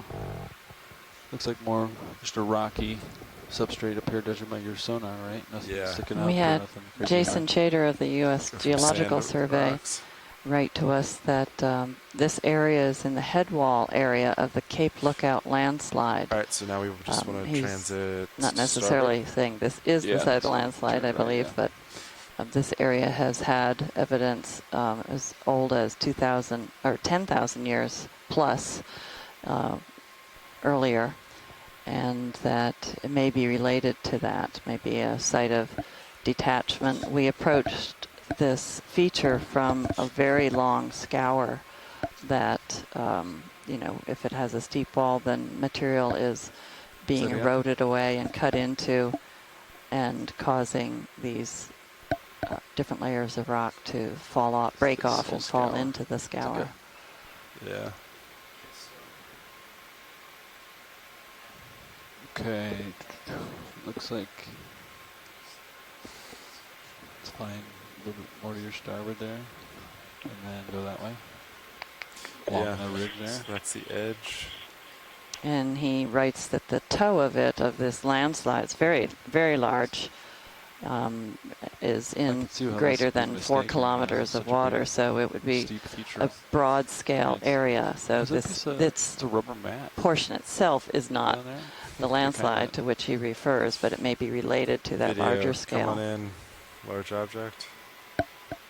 Yeah, looks like one of those modern trash exercise mats. Looks like one of those rubber floor mats. Yeah. You can come wide video. Additional trash. Well, Leslie, it's very interesting geologically. I know it's a bummer. I know. We're trying to make the best of what we're seeing. I think this is the first dive where I have not wanted to see geology. Well, that's what we got. Well, we're not giving up yet. Okay, so No. we got to the top of the slope. A bit of a surprise. Didn't find anything. The name of exploration, you know, sometimes you and just kind of travel starboard a little bit. have a shipwreck, sometimes you have a pile of So rocks. I'm gonna ship move in because I'm at the Yeah, end it of my doesn't really tether. explain the water column Try to disturbance head- that was mapped. So yes, that's why I'm still hopeful Yes, we there's could both something there that was just go out of our view, point. but even on the sonar How right much now, we're starboard not do you seeing wanna move? anything of We've been significance. doing 20-meter bumps. Yeah, I think you should back towards Sirius a little bit. Yeah, I'll show you the edge that we just climbed. Yeah, go ahead and back up. We're getting some heaves and then stretched out. Yeah, I'm backing up. Okay. This is called ground truthing of remotely sensed data. And then, let's see. Roger that. Edge is pretty much right there. That's the slope we just came up. Okay. Wow, that is definitely a steep slope there. So I thought it was just kind of travel this edge. Okay, so I'll turn my head Are to you starboard. inclined to take a rock Yeah, sample? hopefully Nav can kind of put you. I certainly push it am, but over a I'm little bit. waiting to see That's still the what plan. else we want to make sure we're not missing anything on the archaeological side before we take the time to do a sediment or a rock sample. But we will Nav, what do you think? likely do that. Yeah, I think let's send Sirius 221. A lot of rock. 220. Copy. You keep backing up.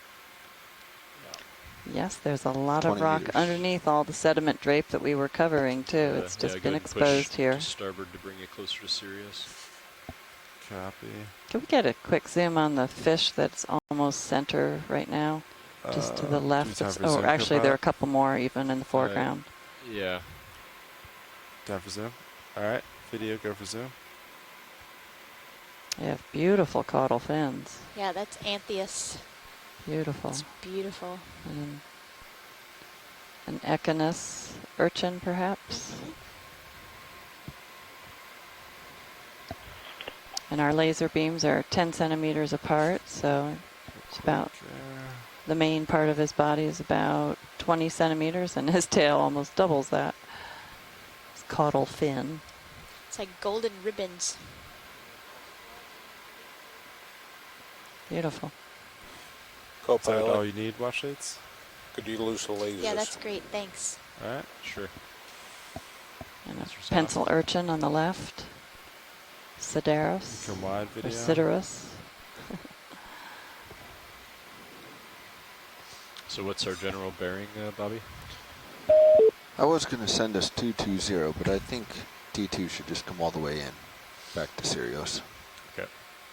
Wow, look at all the Anthias. I've never seen this many in one place before. Just hang out here. This is great habitat for smaller fish. They have lots of overhanging ledges that they can not on the top, hide correct? under. Correct.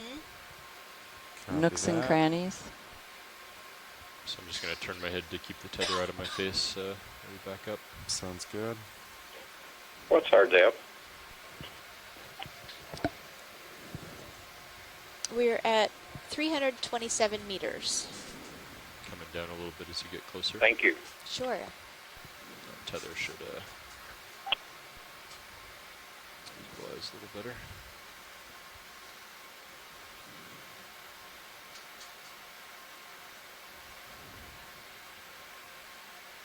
Okay, tilting down. Coming down in altitude a bit. There's only a few rock layers that still seem in place, and the lower left of the screen now is more of a horizontally oriented ledge. Most of these slabs that we're looking at have broken from being undermined by erosion, and so they end up with a overhanging rocky piece, and that eventually detaches and slides down the slope. I thought you meant you don't want to look. You want to travel along the slope, not the... Well, for now, I just want to look across the slope. The rocks are not formed typically in this Yeah, I was just trying to figure out where your head was. sloped orientation. So I'm just coming down slowly and letting the tether sink a little bit. So keep right beside me here. I'd say keep backing. Keep backing. That I can do. There's another large fish in the lower right of the screen. Might be another of the conger eels. Looks like the current's kind of blowing toward D2 there.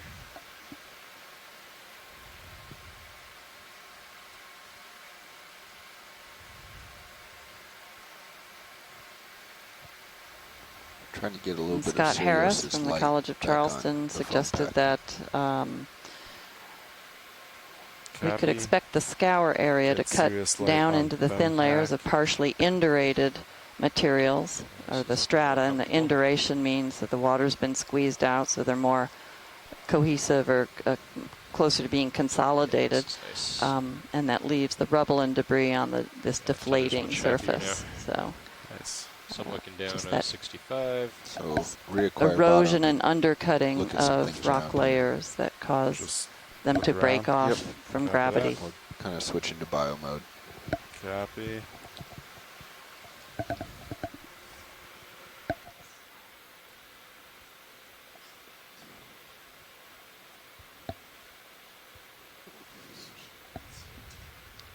It is interesting how nearly vertical this area is, and a lot of the continental slope areas have huge detachments that end up having very nearly vertical scarps. And as Jason Chater suggested, this is close to one of those large ones, a very large submarine landslide that is estimated at having occurred about more than 10,000 years ago. All right, Mr. Unima. we're going to take our time going up this slope. I was telling Sean I'd like to see the lights of Sirius illuminating D2's foam pack, as we would in normal configuration. All right. So in biology mode now? Yep, biology and geology. We're going to take some zooms as requested. Can we do a quick zoom on the rock right near the lasers, right? Yeah.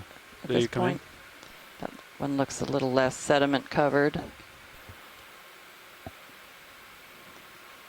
And we'll try to get a slab of this one once we can settle somewhere.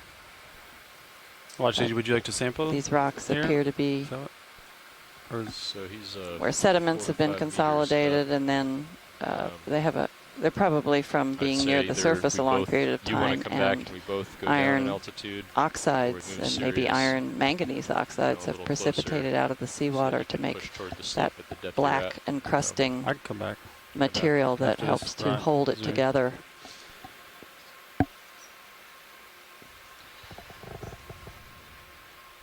All right, video. Pilot's clear. Pilot, if this is a possible collection site, that would be, but I didn't know if it wasn't so vertical. Yeah, I think so. Is that what do you think, Dan? Yeah, you could do it. You push forward and I'll see how the tether stretches out, maybe get a move toward you. Yeah, we'd also get some of the biota from it, so that would be a good sample if it's not too large. Understood. And pilots check for fishing line. I've seen some evidence of it. I have an unhappy crab there. Understood. Video. Okay.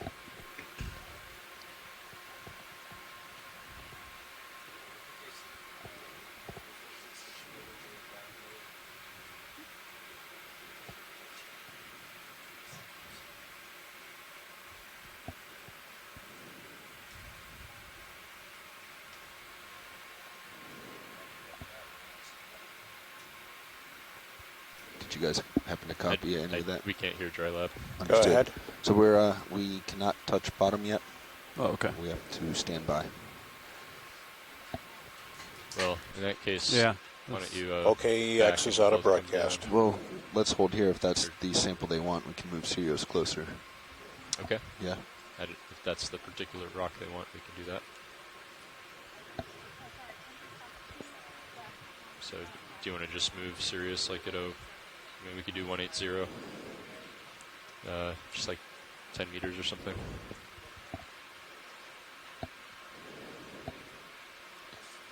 Roger, watch lead. So you're not partial necessarily to that particular rock.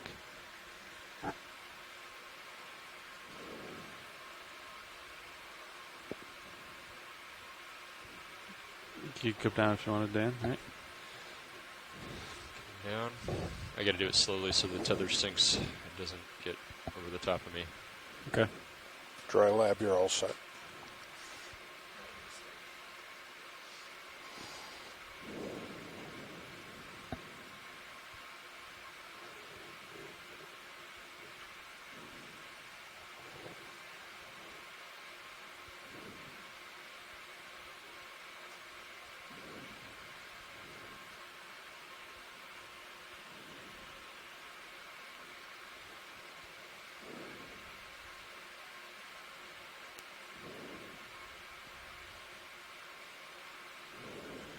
Tilting my camera down.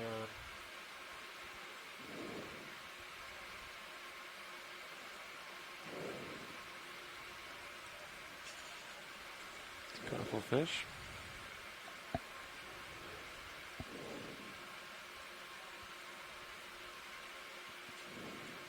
That's a squid. Cool. Oh, wow. Whole school of them swimming by. Yeah, we're looking better now, Levi. Understood. I'm looking like a 180. Looking down at you at 75 degrees. Tether's happy. It's kind of blowing off to our starboard side. We're looking good.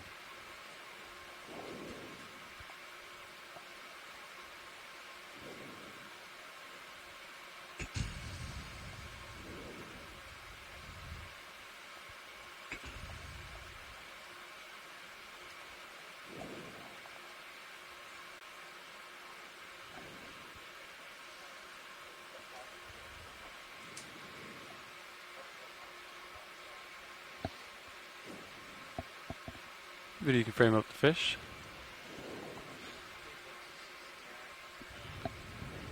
Hold that.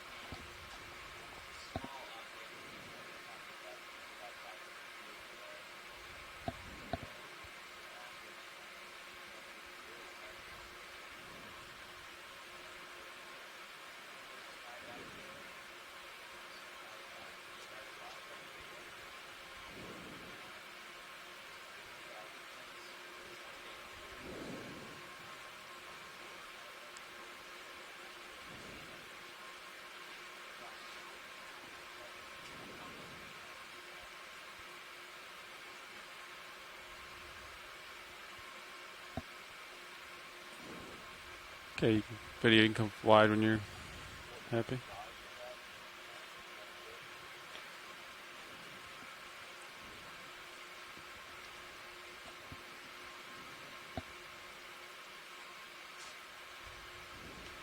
There's some line on the right.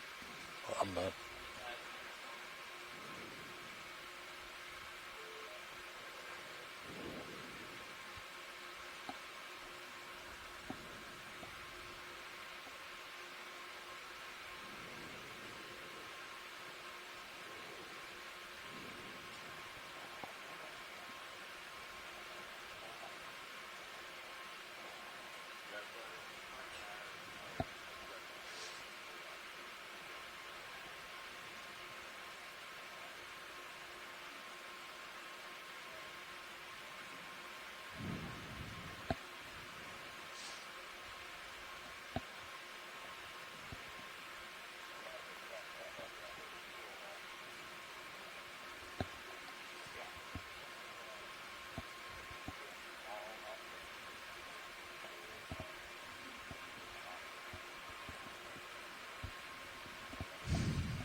Co-pilot, what do you think about a move almost directly to starboard? Move you guys along the slope a little bit. Video, you can frame up the fish looking at us.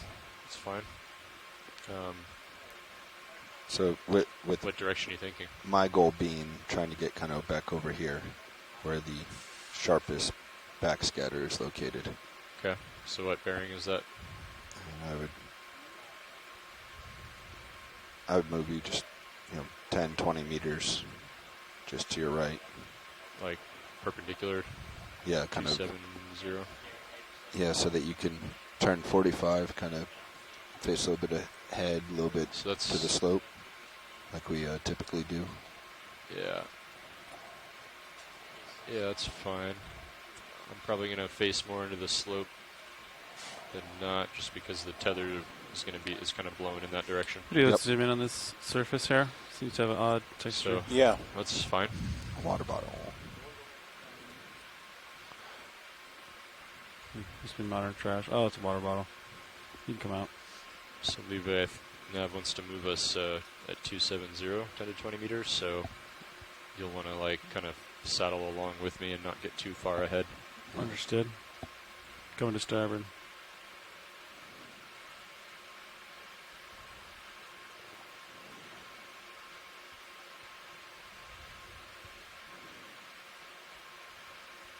Stand by one.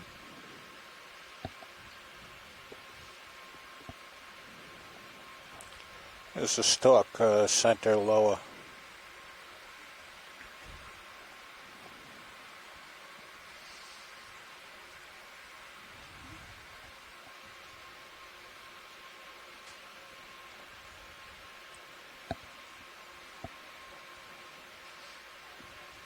This what you're thinking, Dan? Just kind of following this contour? I think that's what Bobby's plan was. Understood. Sounds like they're trying to figure out about going up to the top again.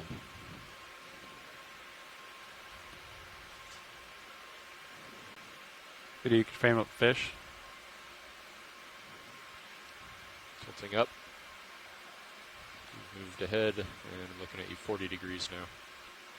Understood.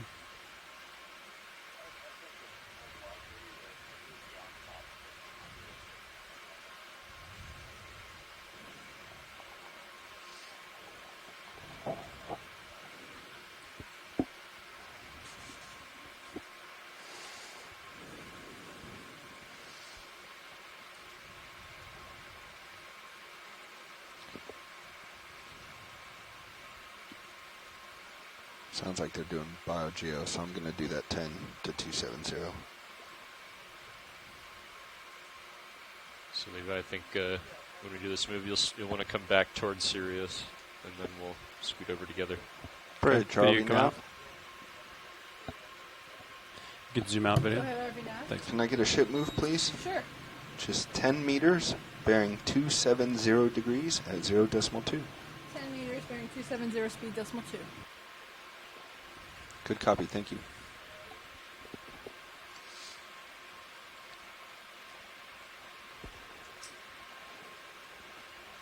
ROV nav bridge, move initiated. Thank you, Bridge.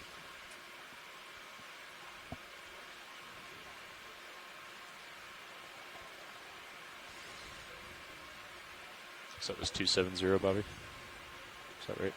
Yes. Okay. Yes.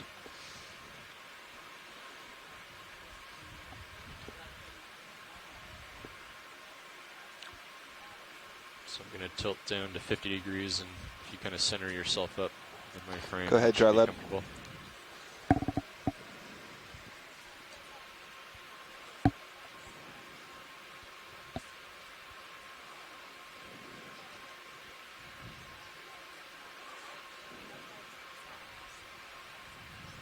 So yeah, you're essentially lateraling to starboard. Pretty much, Understood, yeah. Dry Lab. Can you clarify what you mean other side of The this slope's scour? kind of going away, so if you're to follow that contour, you're going to get stretched out. Yeah. So coming back and going deeper, be more comfortable. Understood.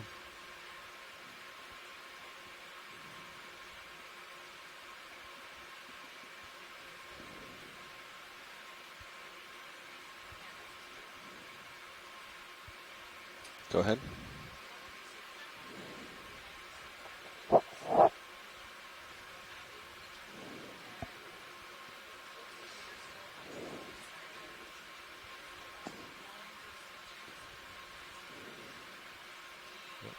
Looks good, Levi. Roger. Yep. So you want to check the bump at the top.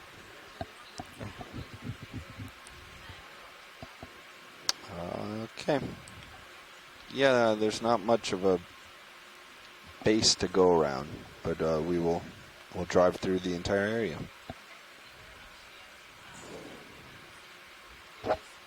And we approached, it was almost, it was several hundreds of meters.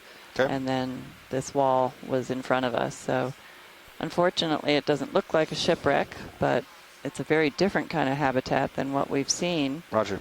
With all these broken rock fragments, which would in part explain the acoustic strong return that we saw instead of the sound bouncing off of mud. It was bouncing off of these harder rocky surfaces. So we got a high intensity of return. Yeah, let's do a quick zoom, please. Thank you, Bridge. Move complete. Leslie, do we have a depth on that scour? A depth on the scour itself? Yeah. 380 maybe? I'm not sure. I don't have the map in front of me, but.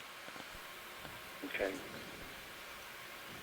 So pilots, they want us to move uphill and go around the bump at the top.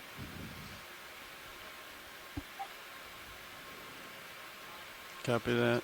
Yeah. I guess we landed at our first landing on bottom was at 362. Right, yeah, you can come wide. We'll start making our way uphill. I'm just going to acquire the slope here.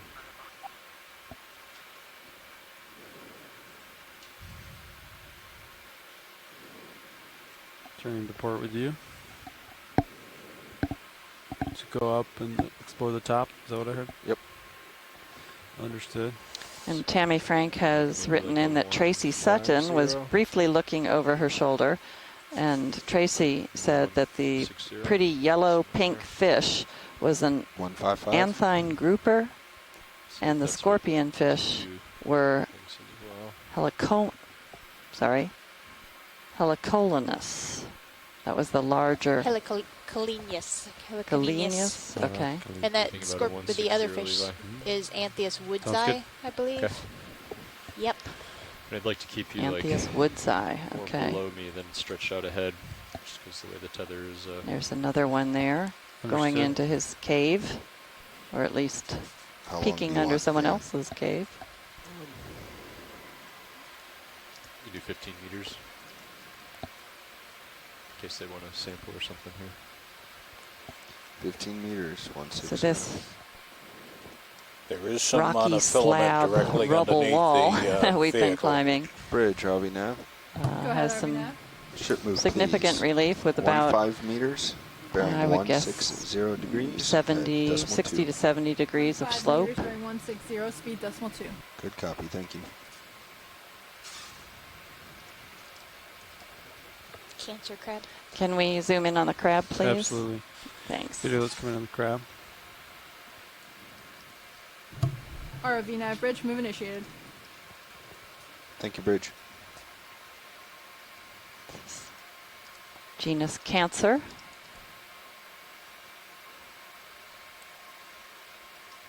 It's like some meaty claws. Although he's not very big, his carapace is only about 10 centimeters across.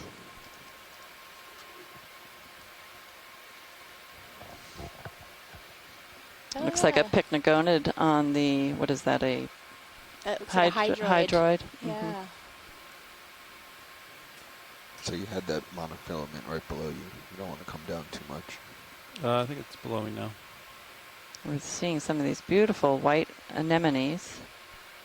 They seem to be dominating the landscape. You can see at the top of the screen too, looks like mud in the background that's somewhat consolidated and has been bored into by, probably by boring mollusks that are able to work their way into the underlying rock material. You can see it outcropping right in front of the crab. So that may be more of the local material, and these rock slabs may have been broken off and fallen from above. It's pretty hard to tell.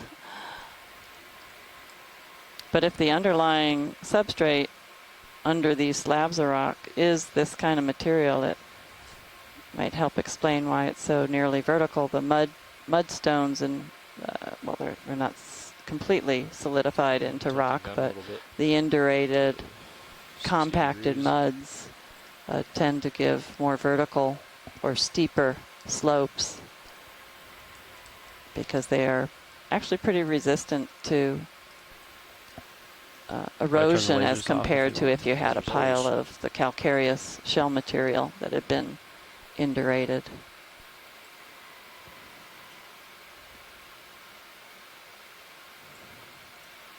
All right. Pilot's clear and video's clear. I was hoping for That's a great, little pilot. interaction there. Thanks. Yeah, I was thinking the same thing. Then they both kind of stopped. Yeah.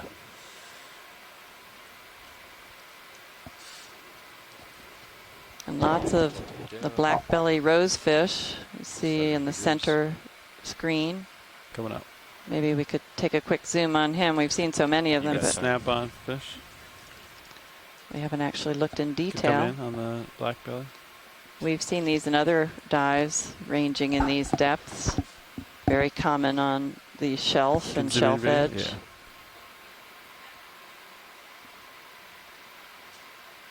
And I've learned that the name black belly rosefish comes from if the skin is removed on the belly, it is blackened underneath it. On the inside. On the inside, yeah. Not very useful for video identification. No. But they're common, fortunately, so we're learning to pick them out even from a distance.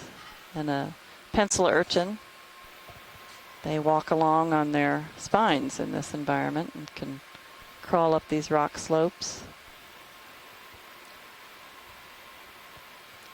So we see the black-belly rosefish on coral rubble and coral sites. We've seen many, many in the past week or so, but I'm kind of surprised to see this many at a rocky area instead, different habitat, but it looks like a great habitat for smaller fishes because there are lots of little ledges to tuck under. All right, pilot's clear when video's clear. Thanks.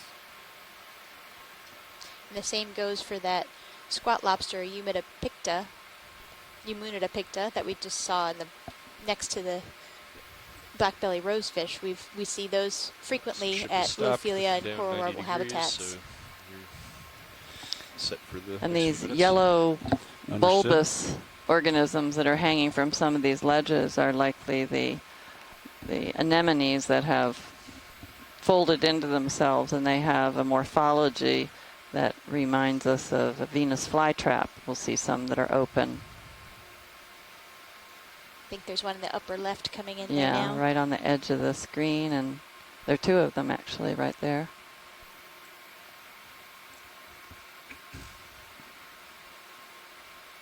So you can see on that one rock that's coming into the center now, there are two that are closed up, and then there's one on the lower left of that rock that is partially open. And then on the rock to the left of that, maybe we'll be able to Is there fish in there? Or is it? do another quick zoom of the... Oh, he's closing up the one on the left. Yeah, pilot, can we do a quick zoom on that? Thank you. Come in, video. So he's not totally open, but we'll see him pull his tentacles in.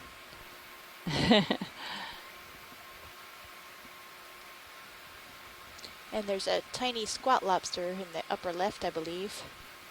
And right next to the anemone. Next to and him. below. They're everywhere. Of different sizes and species, most likely. Or do you think they're all the same species? Is it hard to tell? It is hard to tell, but generally they look pretty similar to each other. And you might have said this, but these are the same group of crustaceans that we see as hermit crabs. Thank you, Bridge. They have that same So pilot, when you're done here, modified there's last two something up legs to the right, to tuck underneath. Your minute cams. You can see it in the shadows. All right. Pilot's clear and video's clear. The laser's back on. What'd you see, Bobby? Up and right in your minute cams, there's piled rocks or something protruding quite a bit more than everything else. See it nip cam now? Yeah. I think it's this guy. Yep.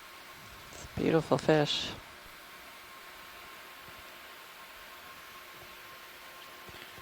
That fish looks like it's in a good position for a still camera shot. Let's do it.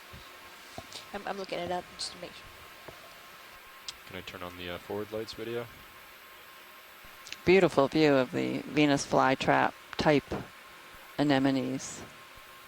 And a rockfish. Screen calibration is a little off today. Couple rockfish. Blackbelly. Said rockfish. I guess they are a rockfish, but their common name is Where you had blackbelly it the other day, rosefish. right between the toes is the sweet spot. Understood.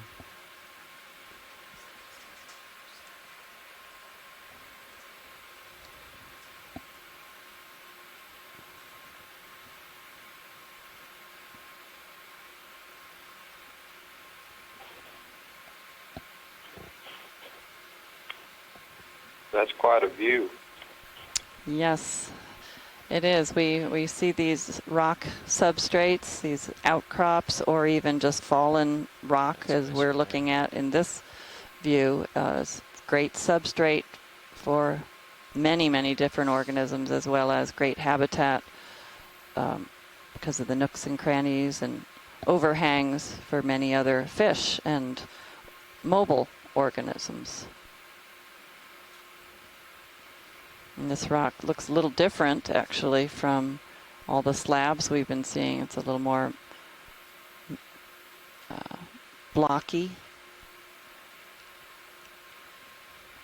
Doesn't appear to be in place, though, so I'm not sure it's representative of the underlying strata or the layers. It could be, it could have broken from above and tumbled down as well.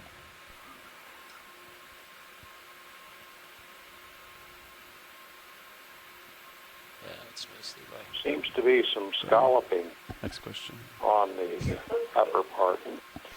Yeah, Biddy, could we just move up a little bit? Yeah. Onto the flat? Biddy, you can come wide. Turn it off, and I'm going to kill those forward lights video.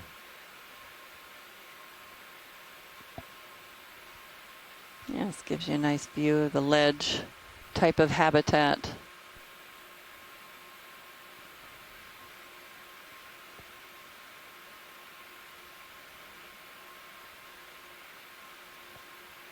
Pilot, we would like to take a rock sample, so maybe we could settle right here since we're near. That looks like Lophelia right smack in the middle of the top of the screen. I was looking at the rocks, I'm sorry. It's right in front of me. Biddy, you can snap on white coral.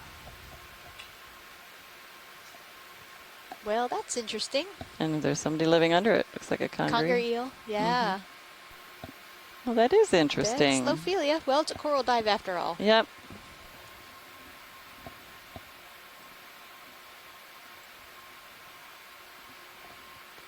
So while Cheryl is busy looking up some other, well, would you tell us a little bit about Lophelia while we're looking at it?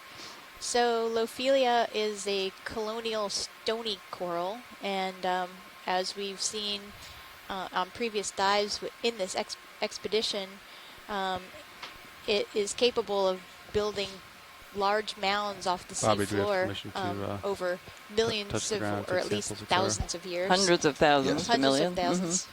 And it requires a hard substrate to settle on and grow, and so these rocks are that kind of substrate.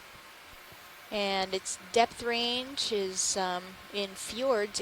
In Norway, it can be found in 10 to 20 meters of water, but that's atypical, and it's usually more like 300 meters down to 800 or 900 meters. And it builds this three-dimensional structure with its skeleton that even after it dies is inhabited by many other organisms that we've been observing and for a rock, but characterizing now for about a week. You can come wide video. Yes, we have permission for samples. All right. Watch, is there a specific rock you'd like to sample? I'd like one near to the top. Near the top? Yeah. Okay.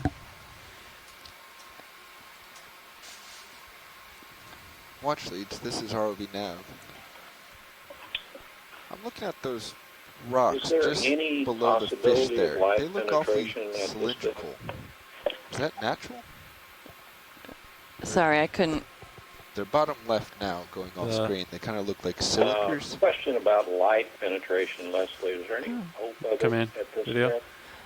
No, there's very little, if no light. Oh, this is interesting.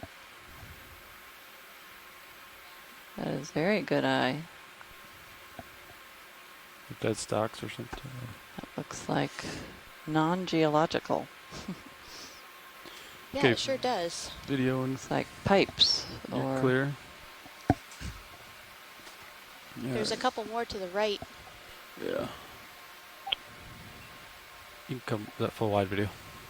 Try to find a rock. If you zoom right in, right there in the center, there's several more.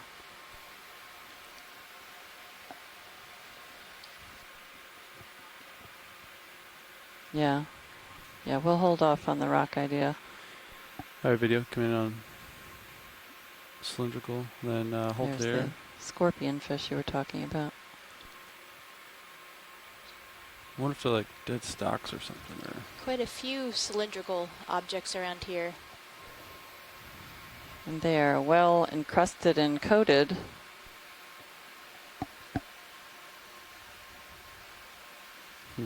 I wonder if the archaeologists are still online and seeing this. We're still here looking hopefully.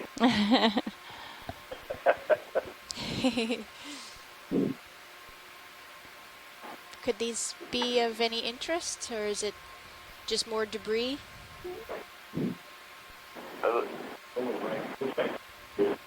Yeah, it's kind of hard to tell.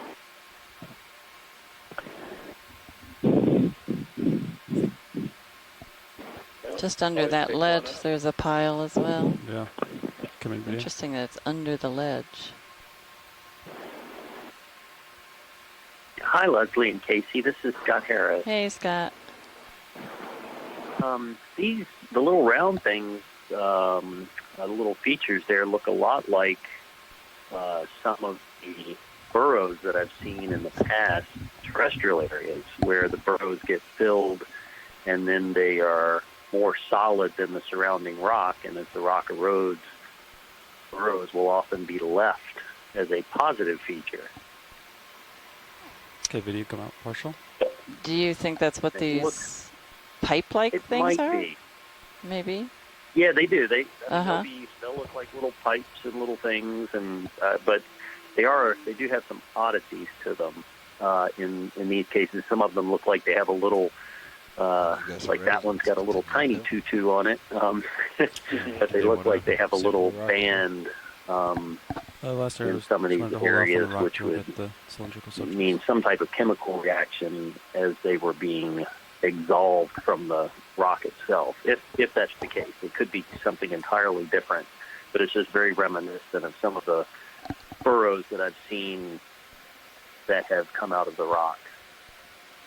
Watchley, did you need a closer look of any of these Scott, subjects? This Or is Herb Garrison. would you like me to move on? I think that's a plausible explanation. I was just curious. We're waiting to hear. So smooth to be Understood. burrows, but I'm only familiar with ghost shrimp. Yeah, the ones I've seen, and hi, Irv. Hi, Scott. The ones that I've seen before do tend to be more globular on the outside, the Okeanos burrows, but I do know that there are some smoother ones around. Yep. And that one to the far right field that we see on the sort of the bottom right, maybe at 4 o'clock, that one looks like it has a broken distal end that maybe we could zoom into and look at. Yeah, we're going to take a quick look at this one again with a different.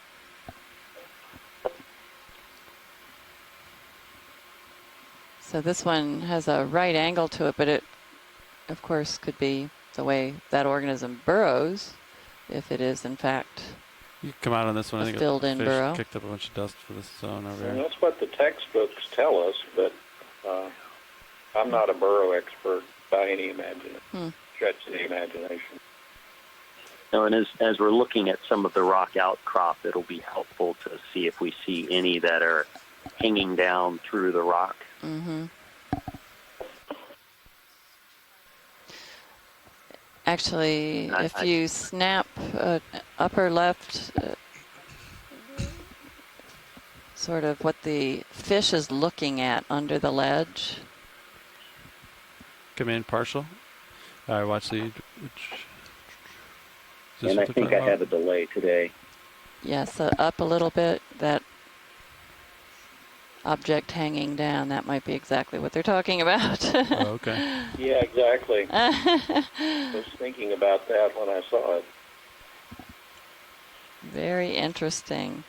So to recap, you're saying that these were potentially burrows that were infilled by more resistant material.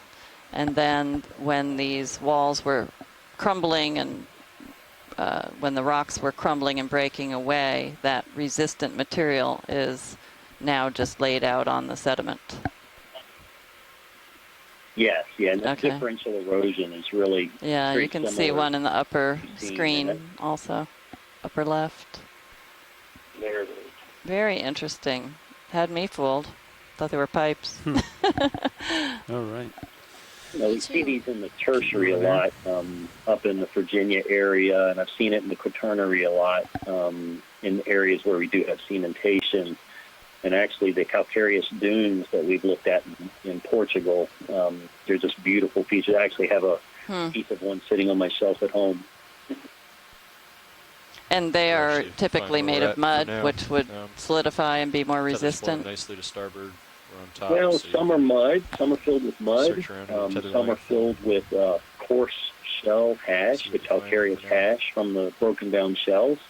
Really, whatever's in the environment and the activity within the environment. In the tertiary of Virginia, or the middle Neogene, I guess it's called these days, we see some of these birds that are maybe 1 to 4 meters long. I don't know what in the world made them, but there's a lot of activity, and they're filled with shell hash, and the organisms have burrowed in the mud.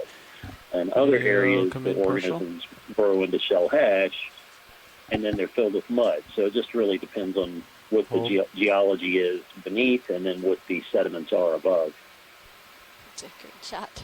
Is There's that going to put them in a also an kind of a octocoral shore-based right above 'em. environment then when they were formed?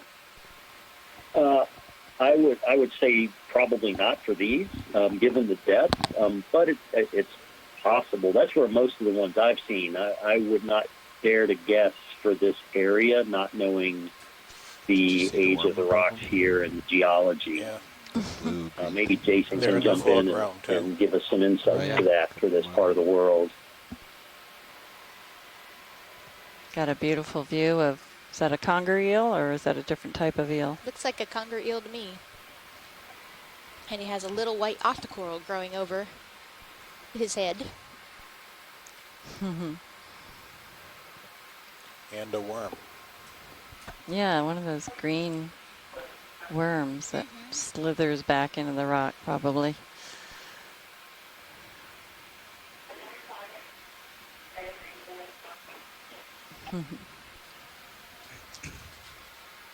So Scott, while we have you on the line, I'd be happy if you picked a rock that you see, if you think we should collect it. Much rather have you select it than me, since you study these. Well, thank you for your confidence. Anything, and I'm running and going. We're trying to get GSA put together right now. But anything that is fairly typical, something that doesn't necessarily stand out other than the right size to go in the box, because that'll give us a much better indication for what the typical geology is. Yeah, absolutely. I hate to be boring, but... And is that the surface here at the flat top all right, or do you prefer one on the edge, or does that matter to you? It doesn't really matter to me as much. I don't know if Jason has a thought to if he would like something from around this area, what would be better for his purposes. To me, as long as it's fairly typical, so that some octocorals that we see here. A more general nature age or sediment type or rock type would be would give us better information for the broader context of the geology here. All right. There goes the worm. You can see a lot of the boring from burrows into this rock surface. And there is the proboscis of a green Echiurian. And retracted. According to Amanda Demopoulos, and we might see it withdraw.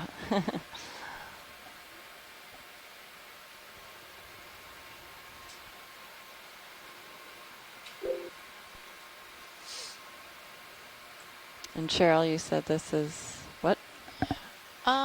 It might be one of the corals that we were collecting, and previously we had a little bit of a debate between Swiftia and Unicella, and they both look very similar to me, so maybe we can get somebody else to help us out.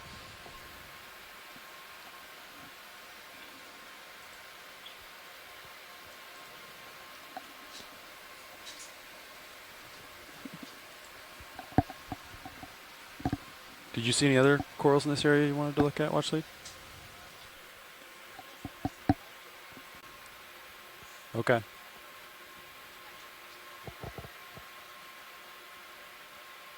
Yeah. All right, but you can come wide. We'll try to find the other larger guys.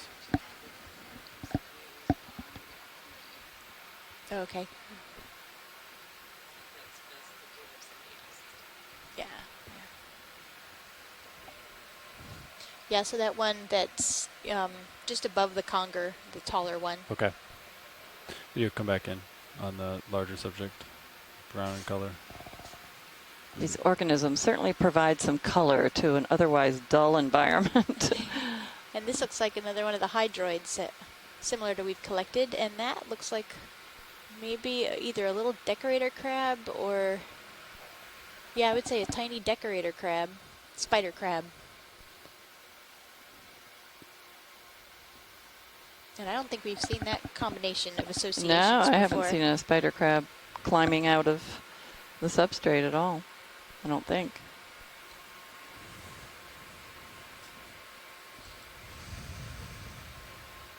There's another one on the backside. Oops. Yep, come out. Yep. So, pilot, anywhere along here that we can settle that you see a rock that might be detached? One of these brownish slabs would be great. Okay. Doesn't have to be big. If we happen to get a anemone on it, that might help in the identification. There's our first sea star. Oh. Would be a good spot, I think.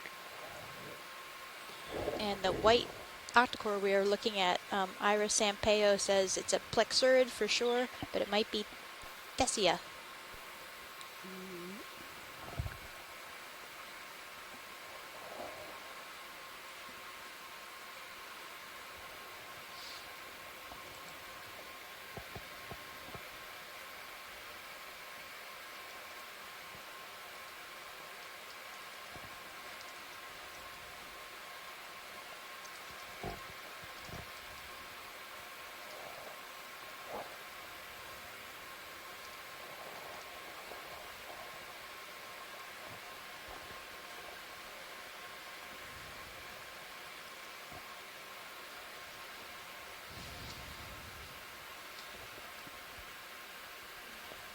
And it looks like a Coke can.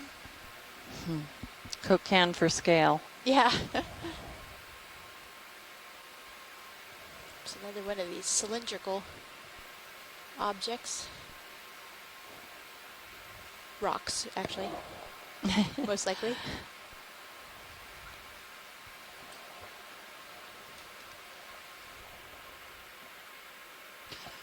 Go by. Can Wouldn't you be a bad idea. lock for me? Sure. Thanks. All right, video. Let's come in on Sea Star.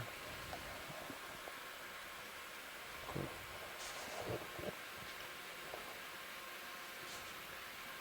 Guy hydraulics up. Yep. Just gonna poke around here. Yeah. You wanna go for port or starboard?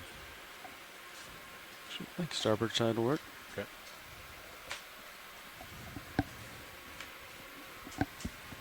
Get minis just on the right monitor if you wanted. Sure. And we don't have any echinoderm, folks. Okay. All right, video, you can come wide. Give some of these rocks a poke. Let's see what we got.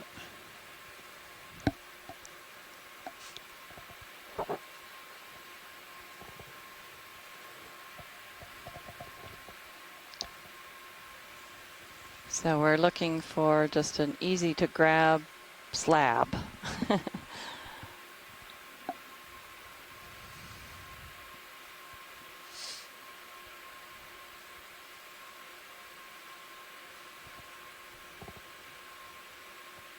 And probably not a black one because that isn't the same as everything else. Almost looks like a piece of wood in the foreground.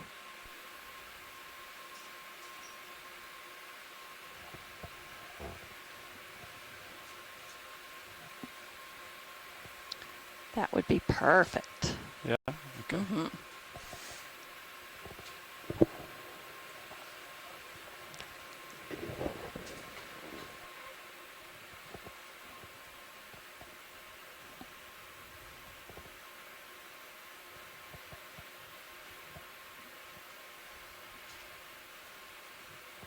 pretty thin.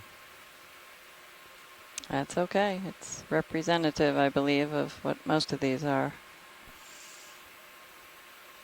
Starboard inboard. You want me to wing inboard? Yeah. Okay. Hold on. There we go. Okay. Ready? Yep. Sorry. It was lower than I thought it was. All right.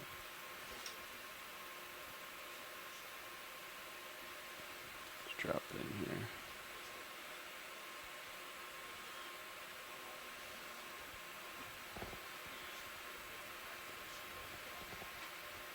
Okay.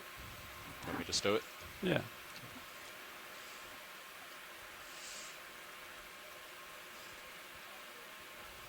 Great, thanks. So we have our first sample collection of the day, specimen 01 Geo. For those of you annotating.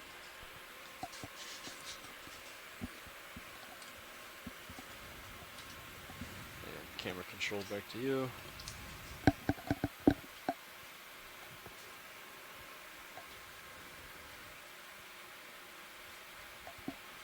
Gonna look off the port real quick and then we'll... Yeah, maybe we could just follow this ledge a little bit.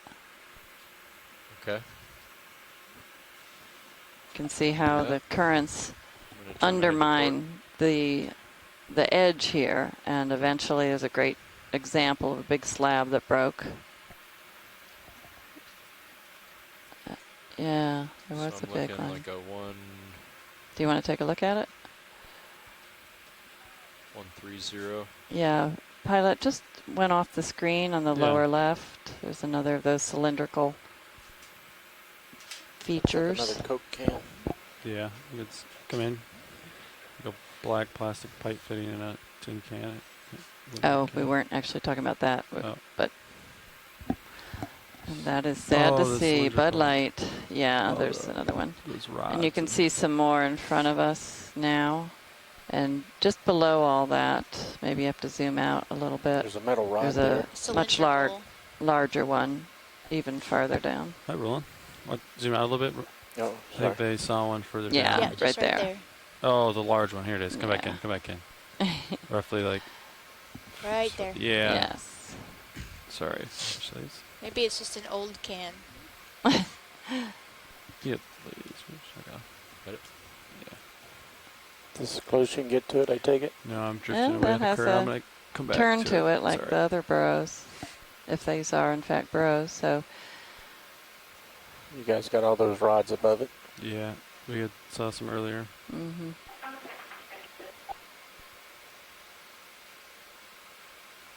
I'm getting closer, Roland. Approaching. Well, actually, did you need a closer look at this?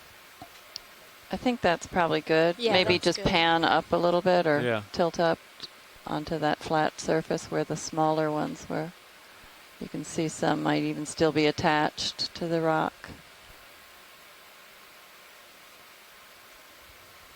Yeah, that was a good call, Scott Harris. Thanks for solving that mystery, because it definitely piece right next to looks the like laser what with you a were hole in talking it. about.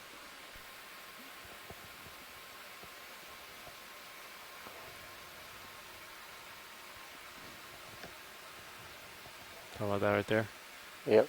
And then there's that cylinder growth on the right. Stick coming out of the rock there. Zoom out. Alright. Just gonna get closer.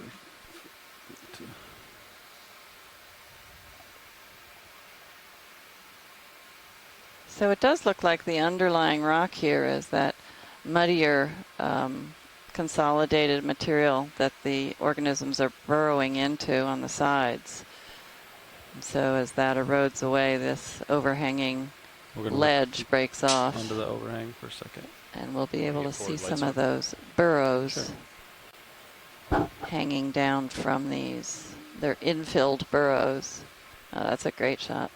Ready for zoom? Yeah.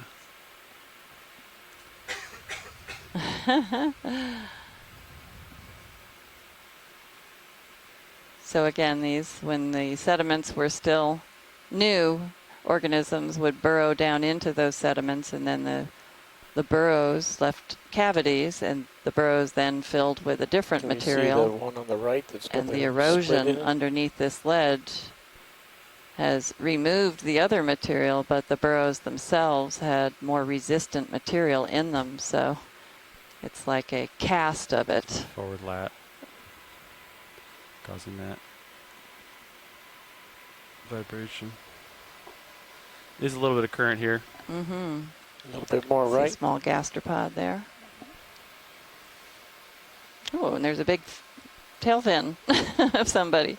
Imagine that's the back end of a conger A eel. conger, yeah. He's got a great spot. Ooh, is that a little medusa of a jellyfish? I thought it was an anemone, but it's hard to tell.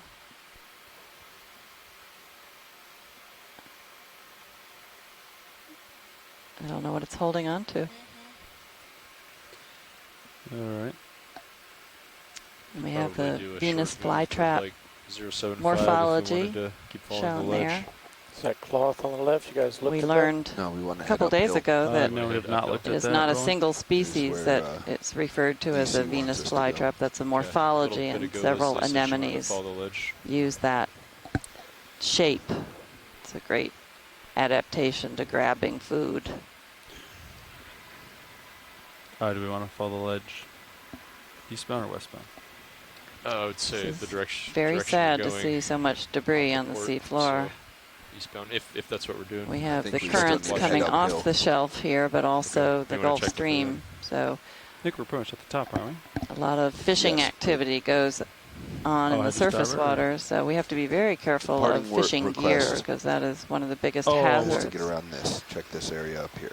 We haven't done Keep that an yet. eye out for line and chains. Understood. So it's like kind of a situation. We can push out and then come back and go along the edge.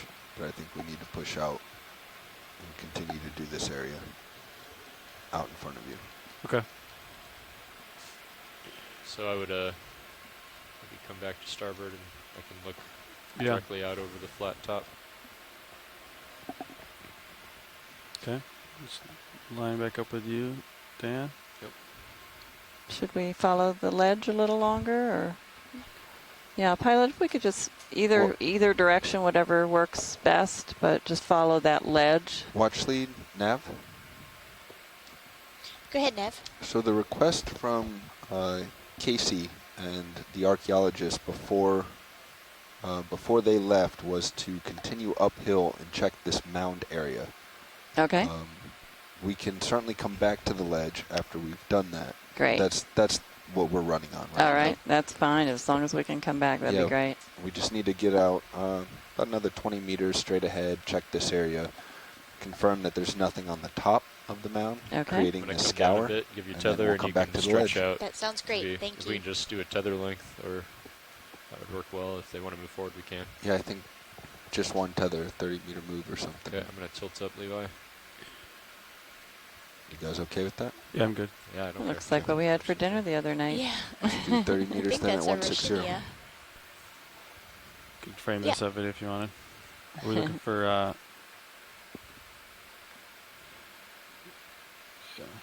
Wow, he's got quite some noise.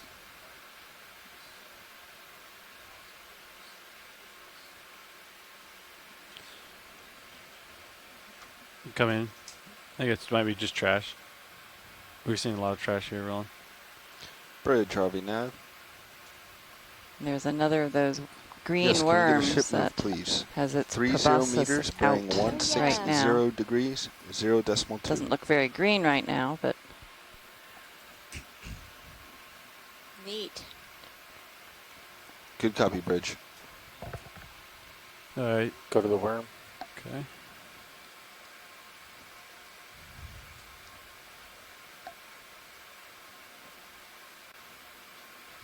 Trying to figure out where that vibration's coming from. I think it's a vert.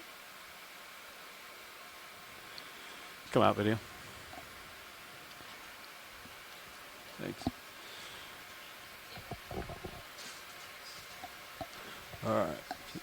So you got to move going 160. Yep, I'm at the head. You're at the heading. Yep. I'm going the right way. Bobby, what are we looking for up here? Just anything causing the scour type of situation? I just want us to explore around this top mound. Okay. And guarantee that we make it on the current side of the mound, not okay. just the leeward side. Okay.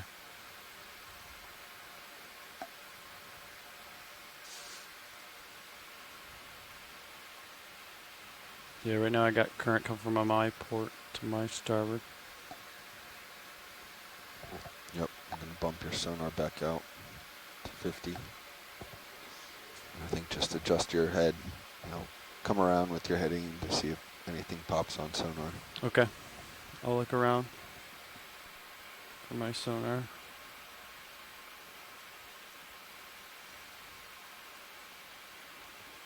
And we saw a sea star earlier. Nolan Barrett has written in that appears to be a goniasterid, probably a Circeaster americanus, which we did see. And there's that ridge. I guess that's CM is Cheryl Morrison. I don't know. I don't know. Chris Ma. Chris Ma, of course. ID'd it in the Gulf of Mexico. Okay, of course. It should be Chris Ma. All right, so that's the ridge that we were on. Thanks, Nolan. My starboard there. Not based on high pack, unless it curves around, which it might do. What is that object to the right? Yeah, snap to this, I think. Looks like trash. What's your it's tether man-made. on the back end there? I think you're clear now, but you have room to get closer, I think. With the goal of... Can we take a closer look at that? Yes, coming in.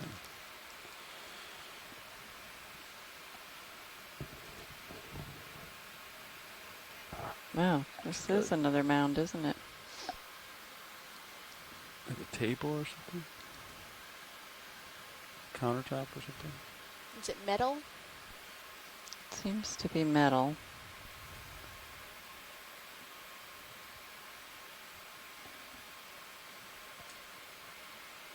I'll zoom out as I approach.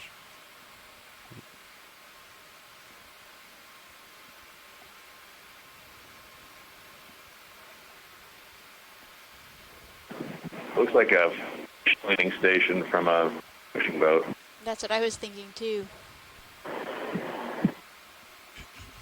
A cleaning station from a fish boat? Yeah. Mm-hmm. Well, actually, do you need a closer look at this, or do I can keep No, I think we're good. About halfway. Understood. Thanks. Wow, so much trash. to turn port and then saddle the port. I'm still looking at our current move. All right. Turning back towards the direction of movement to explore the top.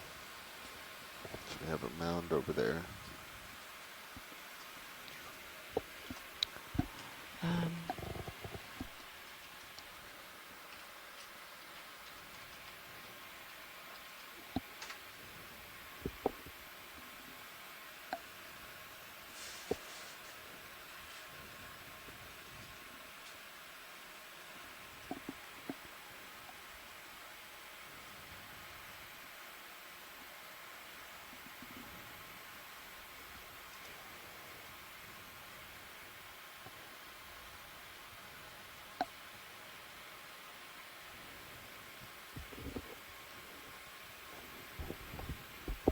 Video snap on this possible rock or possible.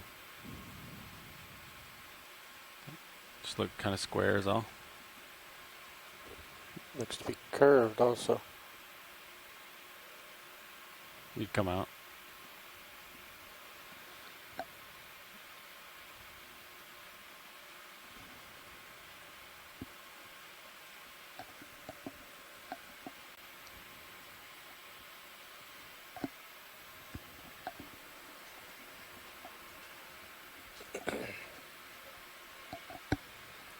Is that a large sheet of the same stuff there on the left, lower left? Yeah, this whole Can't tell if it's rock or if it's hard to say what material it is, but you can come in partial if you like. That move is just about complete.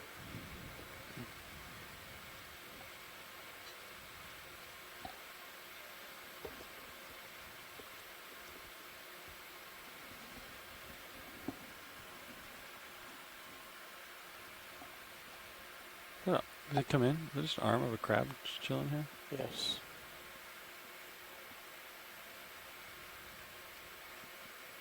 Looks like someone had lunch.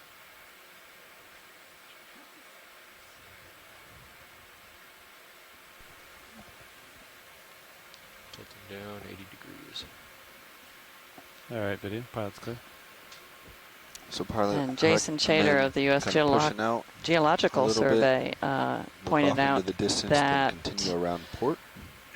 based on the sub-bottom profile trace, we run an acoustic signal that can penetrate the surface Push out and then continue around port. Takes a peek at the underlying strata, the underlying Pull layers. those upper light bars further He out. says there's some paleobathymetry or paleo-undulating of the seafloor buried under the sediment, but it doesn't look like it is exposed along this track line. All right, push them out, and then we'll turn port.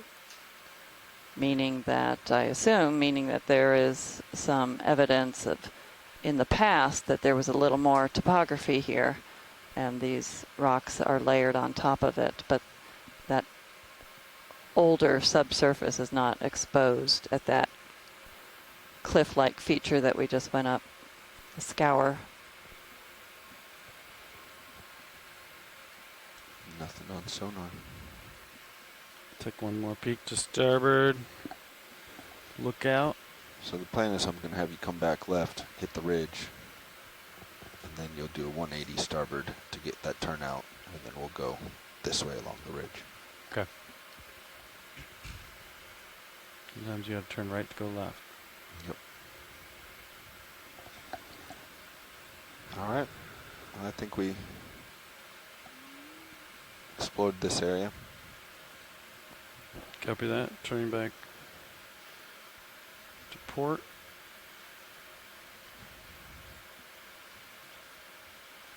So you want him to come underneath me, take the turn out of the 6-8? Yeah, I was going to have you... I think we definitely want to go to the east along the ridge. Yes, the current's blowing the tether opposite. To the east along the ridge? Yeah, we want to travel like that edge we were on. We want to be moving. I was going to take us west towards that mound. Well, I mean, it's fine. That was the direction the tether was blowing, and she said they didn't care which direction they were going. So now we are on top of the scarp feature that we climbed. And the sonar on the ROV shows that there is more structure in front of us. So it may be more rock and it may be something different.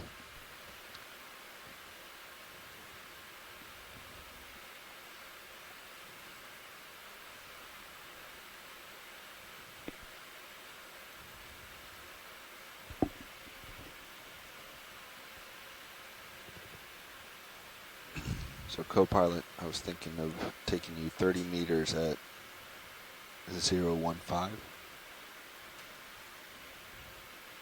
Another of the spider crabs that we've seen. 015. Yeah, you can turn to port with me. Or are we adding turn into the 6-8? Yeah, I think we should. I mean, if you came underneath me, I could come up real quick and take it out. So we're going to reverse this. Everything we're doing right now, we're going to reverse once we get back to the edge. Right? Okay. So if you're turning to port now, you'll come back to starboard to face the edge. Then we'll continue off west. Right?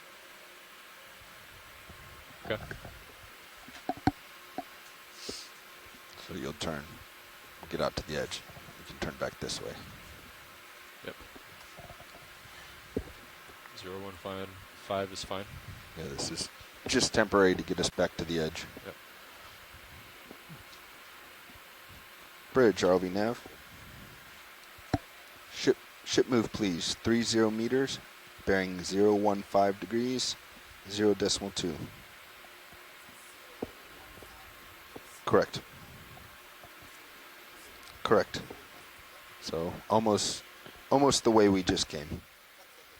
Thank you. More man-made material on the bottom right. We should push out, Levi, because you just called that move in, right? Yeah, so let's get you pushed out before we start to feel that.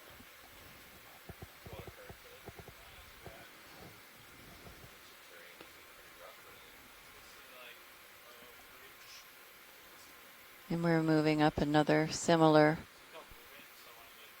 incline with these rocky slabs.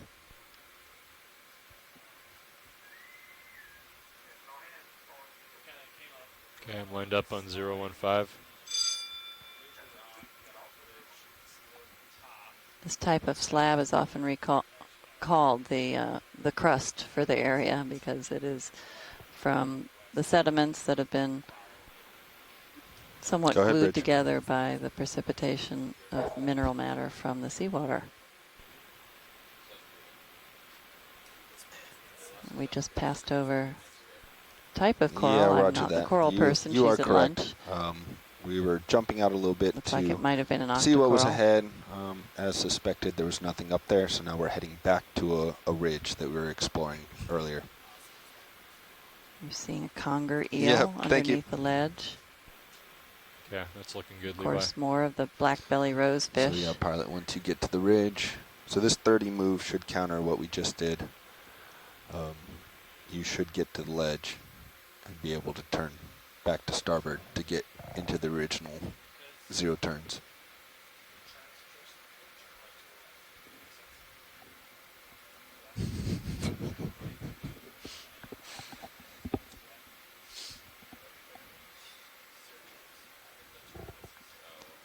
And that beautiful fish that you see with the yellow and purplish, the common name is swallowtail bass. It's a great name for it. Or Anthias woodseye. It's that white object Watch lower leads, right. nav. Go ahead, Nav. So just for your awareness, this is that ledge that we were at before. We did our jump out forward to explore the area, and so now we're bringing Sirius back to this ledge, and the new pilots are going to make that move along the ledge as requested earlier.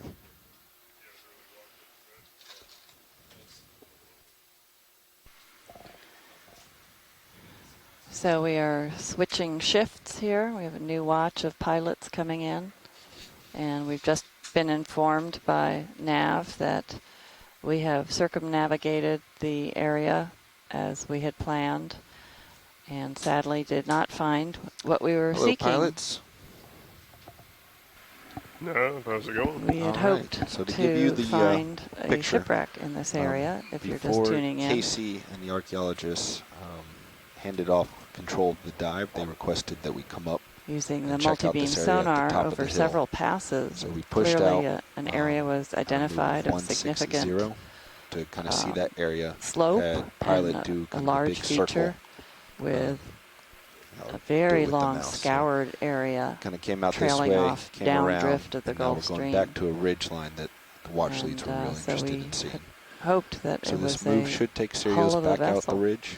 It should So we counter what we approached did it, before. starting at about 360 Co-pilot, you'll meters want water to depth. turn We approached right it slowly to get and that turn out of the 6-8. encountered Pilot, you want to do the same a fairly thing. Turn steep wall right of to starboard and broken rock face slabs. into the ledge. And we have then we will then be heading, once facing the ledge, we will circumnavigated be the heading top to the of right. the rocky wall. So Now we're to the looking west over on it. high You can pack. see how steep it is. And we did not Good copy, find Dave. Thank you. anything. As we were of the- exploring and pushing out, we saw this large mound off or to any the west. evidence of a shipwreck. The I was going ridgeline to say should take you towards we it. You haven't guys found may wanna, anything made by humans, when but you get sadly over we've in that seen area, a you may tremendous wanna check amount it out. of marine debris, more than any site to date, which I guess is understandable since we're closer to shore. We're certainly influenced here by the Gulf Stream, so the fishing might be good, so there might be a lot more boats this far out. I'm going to start swinging to starboard as well, pilot. And what we're looking at here or should I is get over it first? sort of You this can, as as you come over, loosely consolidated rock surface here that breaks off into slabs. And at the edge of that scarp, which is likely an erosional feature, maybe, as Jason Chater had suggested, it could be related to a very large submarine landslide that occurred over 10,000 years ago, and huge quantity of the continental margin detached and slid down, and some of that material, a lot of that material is as deep as 4 kilometers water depth. So we're the very shallowest stretches of that potential area. And so this might have been related to it. The scour feature that we've mapped doesn't continue on to meet any of the submarine canyons, but perhaps it did. It's hard for us to say, but it certainly seems as though it was an erosional detachment of some sort to make this vertical wall. And these big overhanging ledges are because the rock that's at the surface, that sort of crust of rock, is a little more resistant to erosion than what is immediately underneath it. And the currents have been moving around this and working away at the rock. And so underlying rock or sediments get removed. And then eventually these slabs break.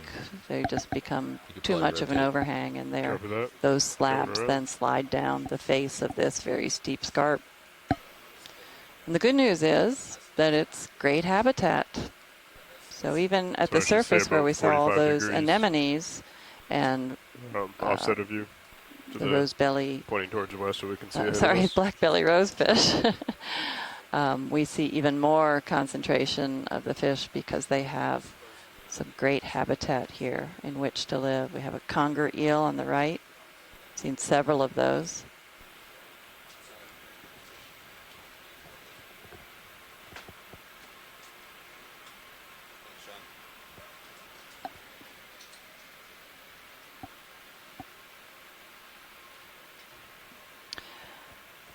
So we have just switched out with our front row, and going to see if they're ready to make some introductions.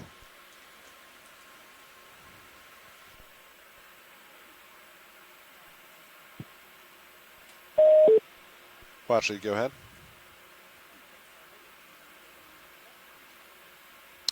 Sure. Pilot, this is Nav. Whenever you're in a good spot, this is a nice time, according to Washley's, to do introduction in the front row. Hello. Thanks, Bridge. Hello, everyone. This is Josh Carlson. I'm piloting D2 at the moment. My co-pilot is Lars Murphy, and our navigator, Sean Kennison. In the far right, we've got Roland Bryan at video. And in the back row, Annie White clipping.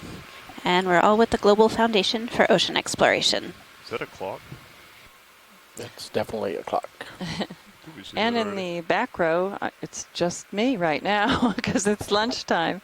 And I'm Leslie Sauter from the College of Charleston, and I'm the geology watch lead. And my co-conspirator in the back row is usually sitting here, and that's Cheryl Morrison from the U.S. Geological Survey in Leetown, West Virginia.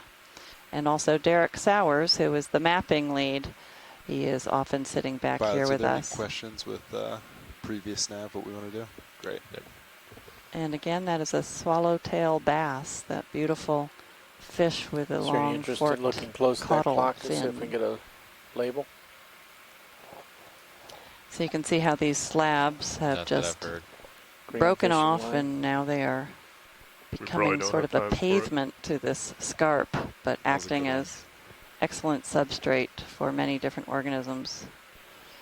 Ooh, is this... Pilot, is that fishing line? I think so. Let's do a snap on it.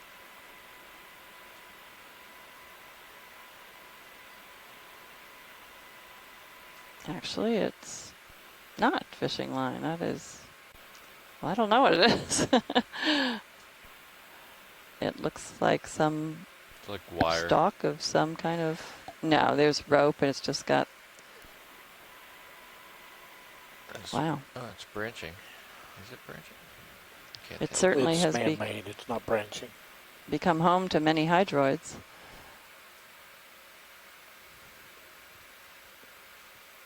And there's definitely some rope in there. I guess that's fishing line. Gets masked by all the biological growth on it.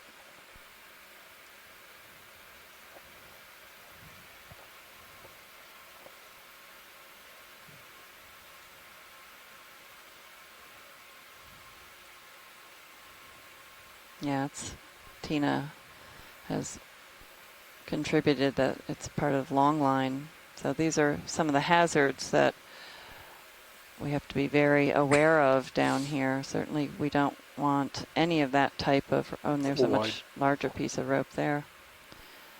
We don't want any of that type of material getting tangled up in our ROV, either in the thrusters or any of the moving parts, but also wrapped around the tether that holds D2 or the ROV to the other ROV that hovers above Sirius, and then Sirius is tethered to the ship.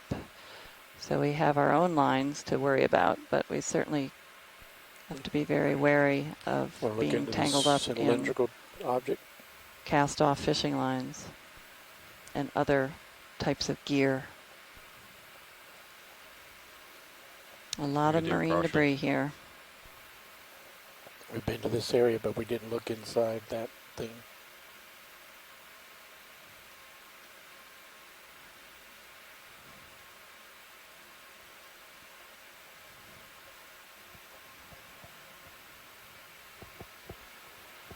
I have you there at 90 degrees, pilot. Pretty much directly above you.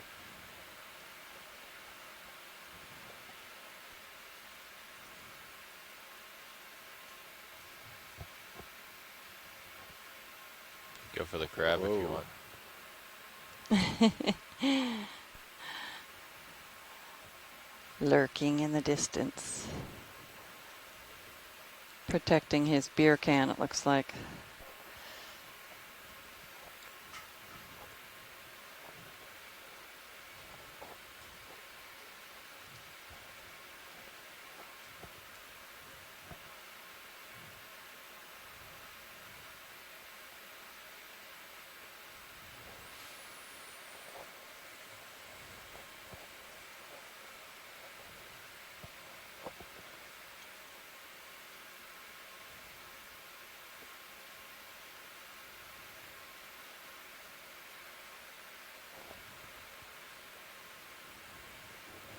That pair of moves looked really good together.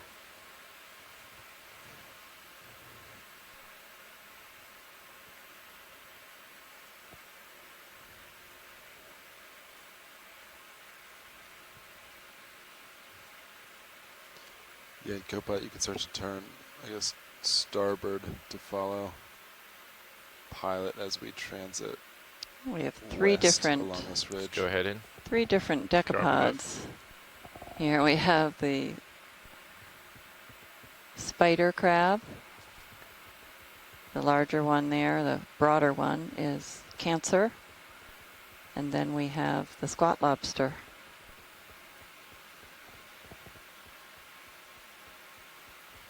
Laser's clear. Kill lasers.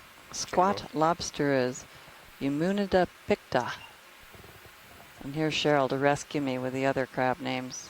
Well, we got Cancer, but I don't know the spider crab. That is Rachinia crassa. Rachinia crassa.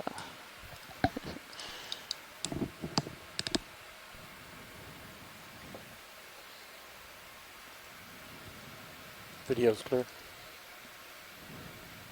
Yeah, let's come out.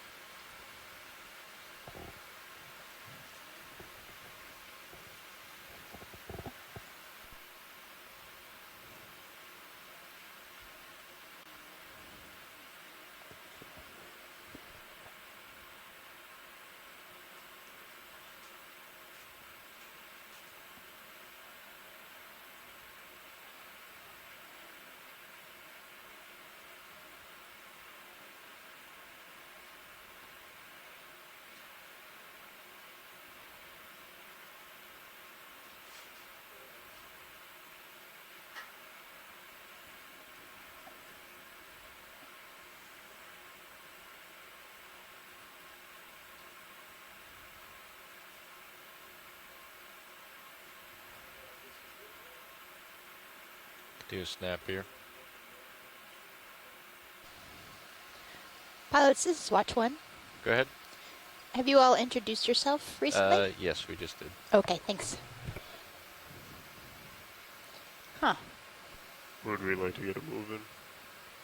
You're starting to spread out a little bit. Yeah, I can do, let's see. Copilot, what if I move you at about maybe 2, 3, 5, 20 meter hop along the ridge? That looks like a little coral of some type. Maybe. No. All right, I'll put in 20 meters, and we can see how we feel, and then adjust after that.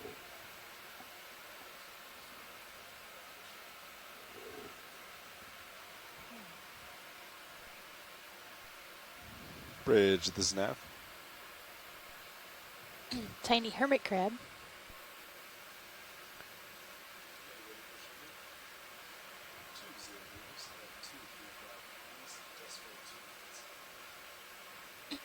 That piece of squid, or? Can't tell if that's squid or coral. I don't think it's coral.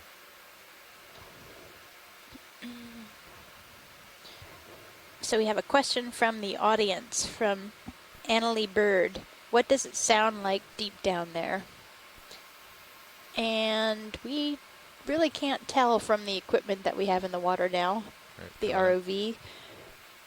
But there are acoustic listening devices that are down in certain places in the ocean floor. So they are trying to figure out whether there's a typical sound that is produced by different types of habitat. So I think we're trying to figure that out, but we don't quite know yet. It's coming in here. Oh, wow. It's blended well. It's a big goosefish, isn't it? Neat. Did you see that? Yeah. Or is this the first time we're looking at it? Laser's coming on. Wow, that is great. Laser's He looks on. just like a big rock. Okay, laser's clear. Laser's coming off. That is a really cool looking goosefish. You're still sneaking in with the lights? Yep.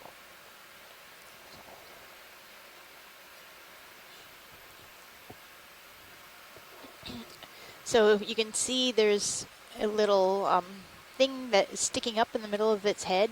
He stuck it up a couple of times, and these are anglerfish, so they use that as a lure, and they will flick it out in front of their giant mouth, and then when some unsuspecting fish comes to check it out, they'll get gulped down by the goosefish.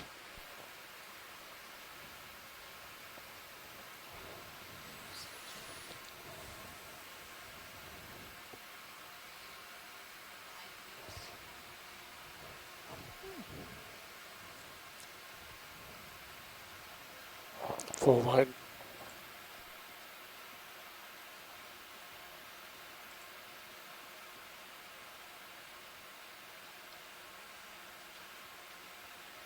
Let's do a snap in here roll.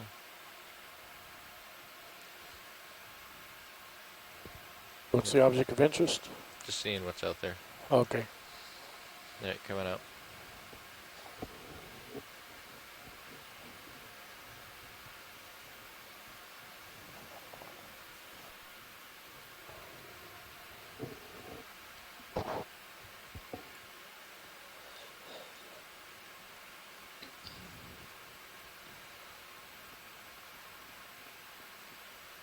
Swing my heading around a little bit, pilot, so I can see you better.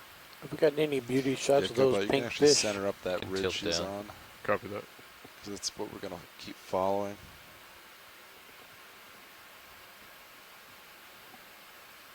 Yeah, that's helpful. So next move we can do about 250. I'd almost say more like 245. 245. Coming back a little bit. Copy.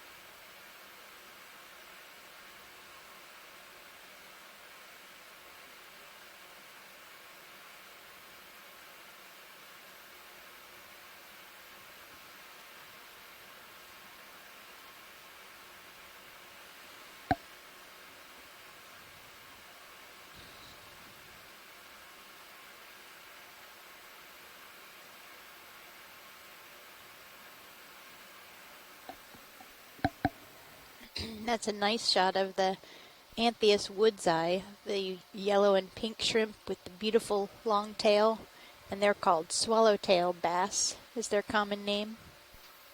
And I've never seen this many of them in one place before. It's also a great habitat for the black-belly rosefish, which is the redder fish we're coming up on here. Yeah, mine up there at 245 now. No. Copy that. If you're happy with that, we can keep that as for next move. I'd say so. Great.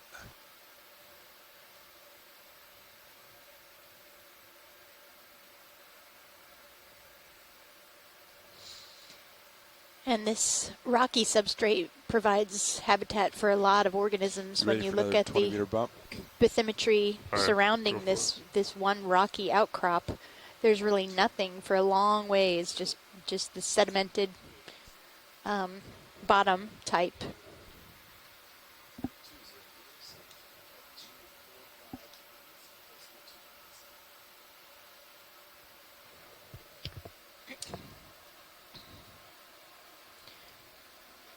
Pilot, this is watch one. Go ahead. There was something that we just passed that looked, I don't know, like a bar or something. Immediately Just below kind of to the straight right. down, maybe. Just came into view. Yeah, that right there. That's probably just more debris, I guess. Come on in, Roland.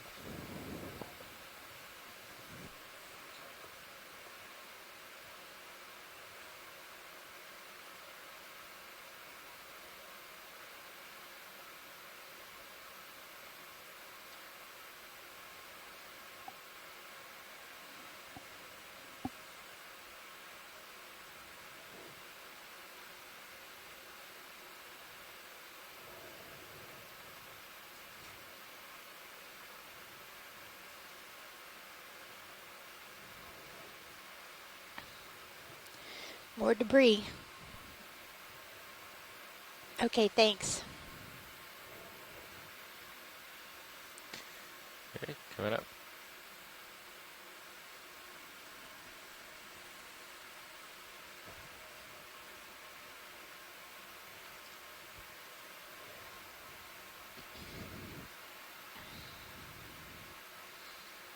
At least there were some interesting things on that debris. Scott France pointed out tubulariid hydroids, and Tom Hansknecht said that there was a trochid snail on that bar or whatever that debris was.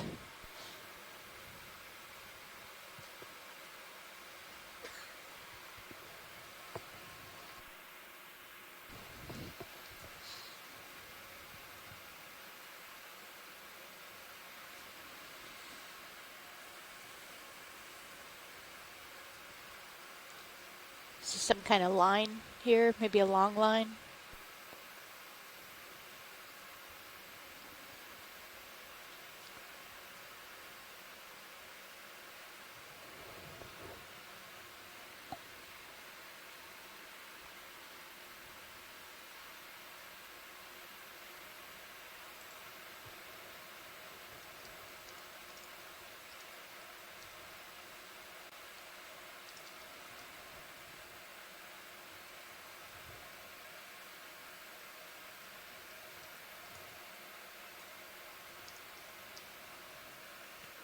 I have you there at 85 degrees, pilot.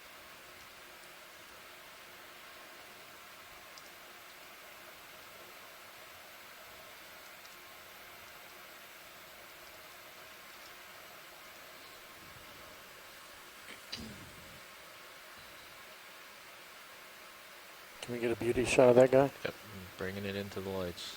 Come on in. Wow, what a beautiful fish.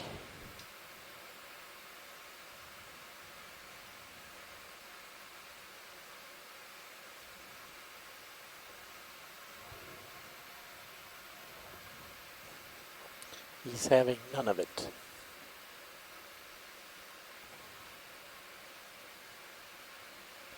He's trying to hide from us. They have lots of good hiding places in these rocks. Squid. Oh, and there goes a squid.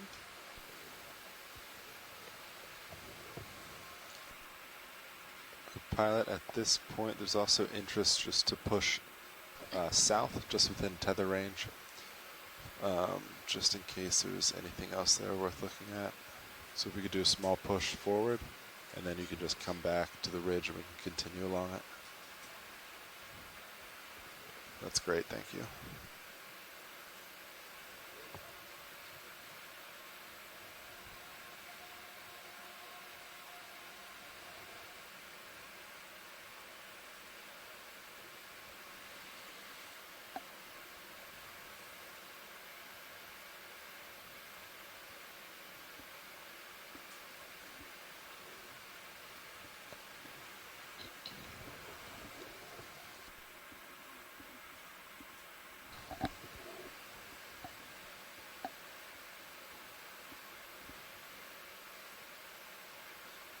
You are pretty much directly below me. I'll follow you around to the south as you push out.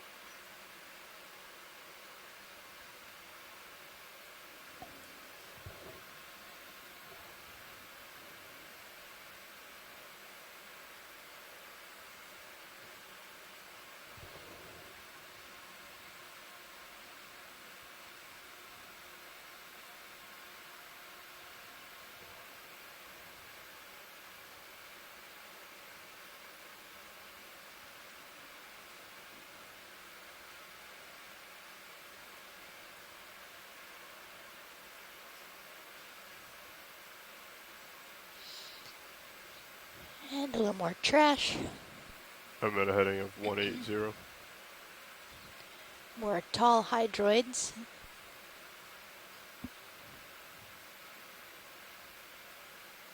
And it looks like we're heading into a more sedimented area. I have you there at 65 degrees. Plenty of tether.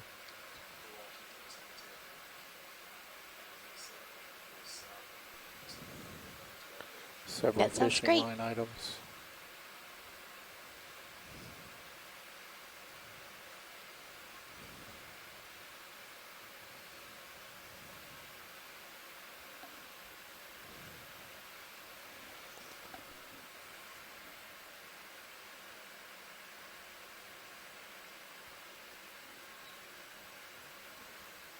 Copy.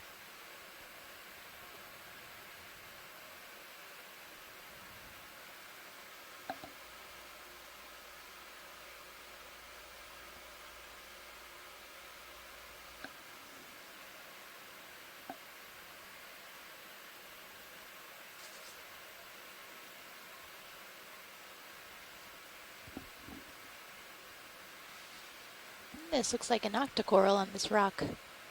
Take a look at the coral and also the white thing under the ledge.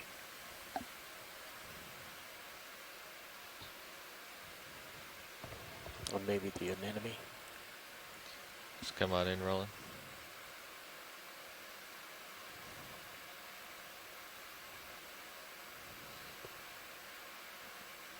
Go ahead. This looks like the one that we saw previously, which was a plexurid, possibly Thessia. Go ahead.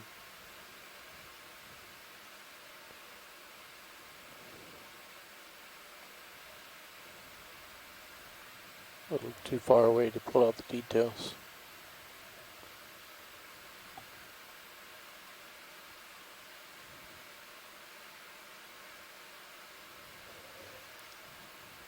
And a hermit crab behind that, and some hydroids.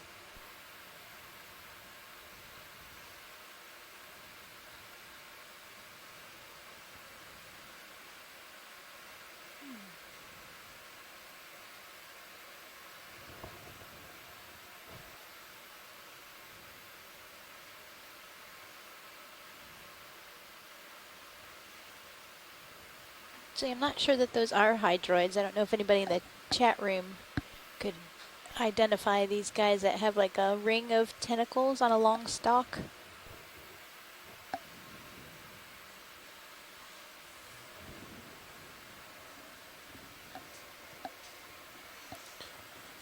Video's clear.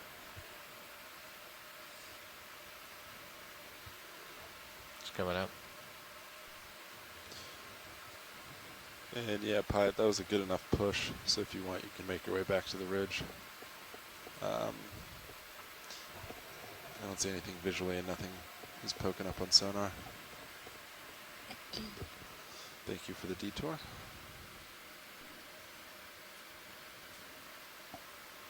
I will follow you back to the port until I hit 245.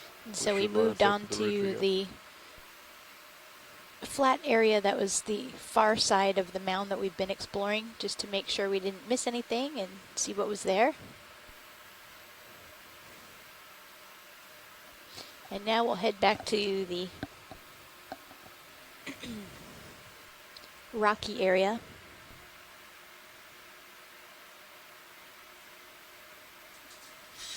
And those hydroids we were just looking at are tubularia hydroids.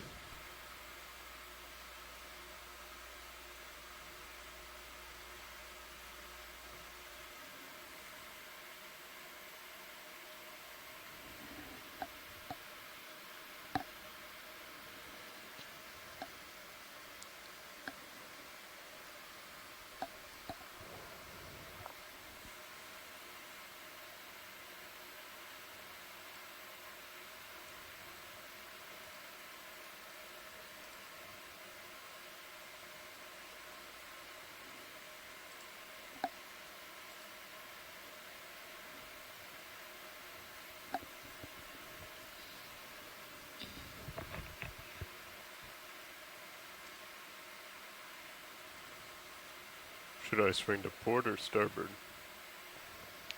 Well, you don't want to put a turn in your 6-8.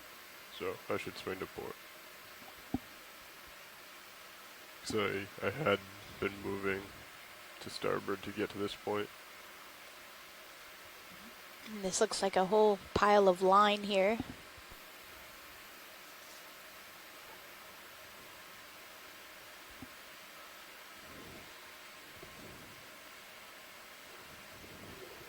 Yeah, I think a Pilot just kind of goes forward and a little west. Yeah. That should line you all up well.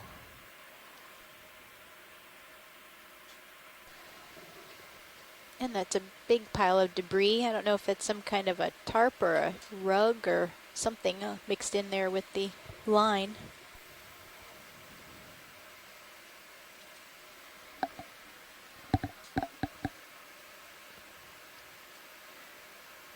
We're seeing a lot more debris here than we've seen in other places. We're also closer to shore than we've been the whole expedition so far.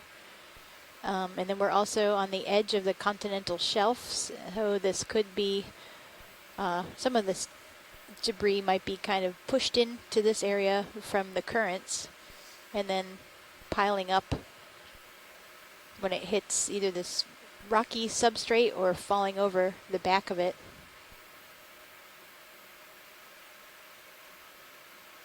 Or the line there, it might be from getting snagged on these rocks.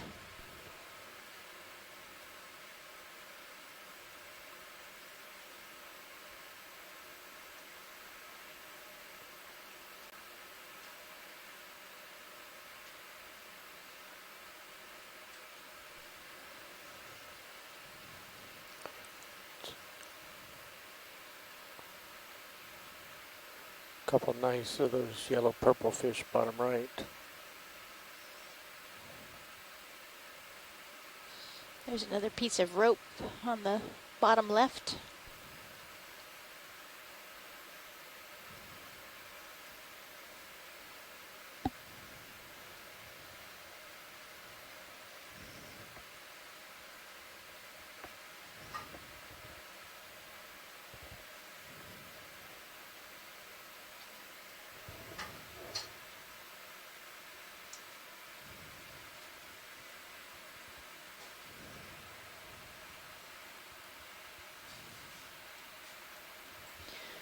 Yeah, I would imagine that this is close enough to shore that people might come out and fish on this.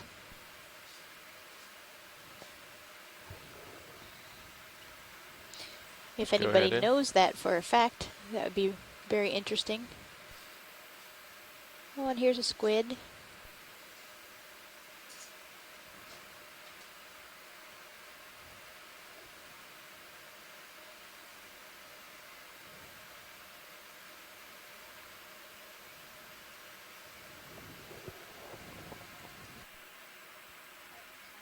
Go ahead.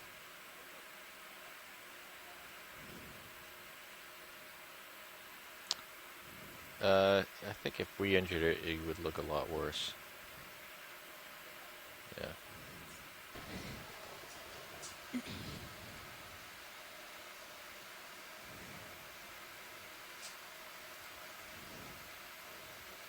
Yeah, he's not looking too alive there. Yeah, he doesn't look so good. Unlike this fella to the right and down.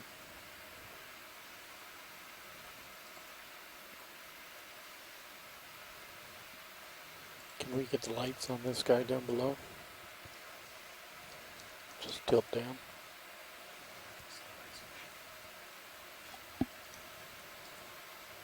Hold on the lights.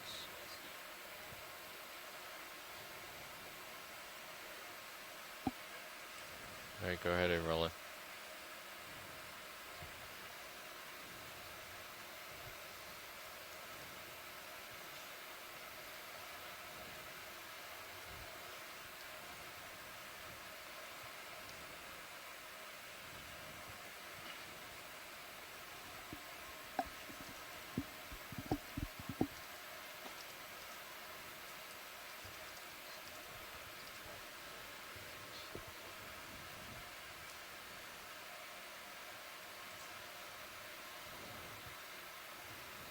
Drifting away. Yep. So this Antheus.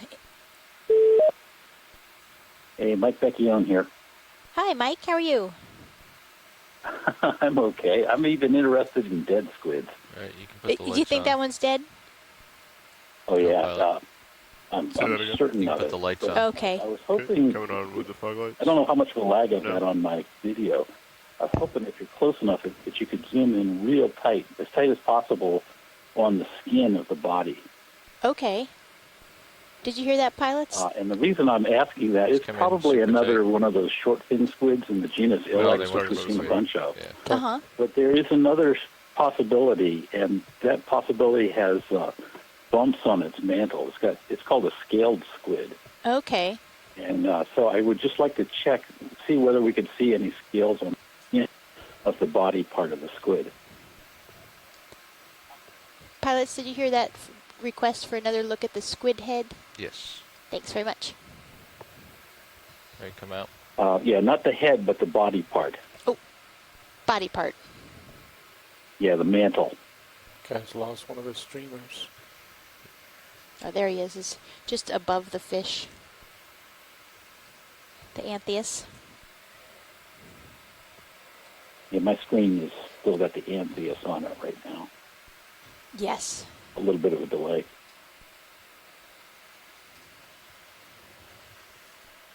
We're just now starting to push into the squid.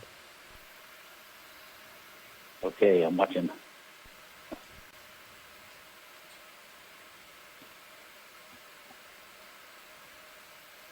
In addition to trying to identify it, there's a workshop this fall about the importance of cephalopods in biogeochemical cycles. And, oh, wow. Sometimes you see a lot of dead squids. Actually, Okeanos came across some in his very first dive after it came over to this side of the world. And there were a lot of dead ilex, dead and dying ilex. When squids spawn, for a lot of species, after they've spawned, they die and sink down to the bottom and contribute a lot of carbon to the bottom. So how high in the water column do these short fin squid go? I mean, are they usually more in the benthos or? No, they swim up into the water mostly during the night. They hang out close to the bottom or sitting on the bottom like we saw yesterday. And now that I've got a tight zoom on this, I'm pretty sure it is a short fin squid. Short fin. Rather than one of those scaled squids. Does it look like the chromatophores are still a little active? Yeah, maybe. They're a little bit expanded. It looks like it's recently dead. Yeah. It hasn't been scavenged yet. It's still alive. The chromatophores are still moving. Yeah, I mean, you can see there's like pulses of light, like the chromatophores are still somewhat working. Continue going back towards I'm sure the it's tail. at least on its way out, but... It's actually probably dead. There's a lot of nervous twitching that goes on in a dead squid for a little while after it has died. Their nervous system, even though they got large brains, that a lot of nervous functions happen sort of independently. That's interesting. It's coming up. In fact, I lost my toe. you can cut the head off of a squid and it'll still both halves of the body will still do things. Wow. That's not to get too graphic about it. There's a dish that they serve in Japan where they cut the head off and then pour soy sauce over it, and it makes the arms wave around. That sounds like a very lively dinner. So I would call it a recently dead short-finned squid. Okay. I just wonder if we're going to see some more of them around. Maybe there's some spawning event or something like that going on. Well, we'll keep our eyes peeled. Okay, so will I, but I'm going to hang up the telephone. Okay, thanks for calling, Mike. All right, we'll talk to you later. Bye. Bye-bye.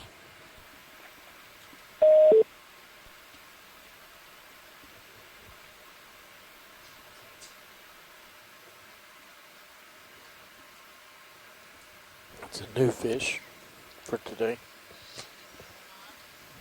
Lower one. I don't know if we've had a good zoom on this score-painted rockfish on the right there.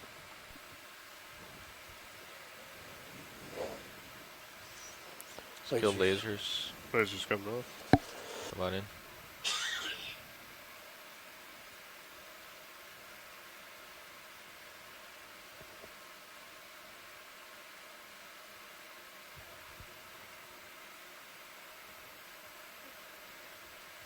Oh, he's coming at us.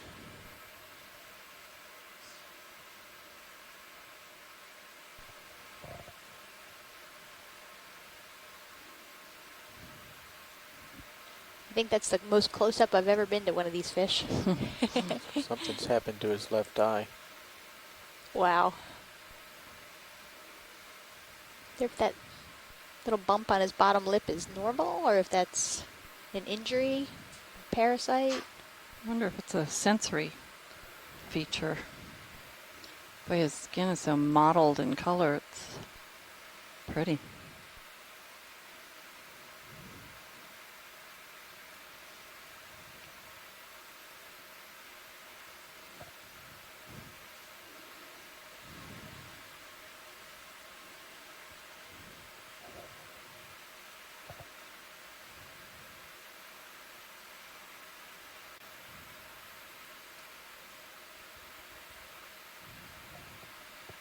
Let's get a full view. It's a great video.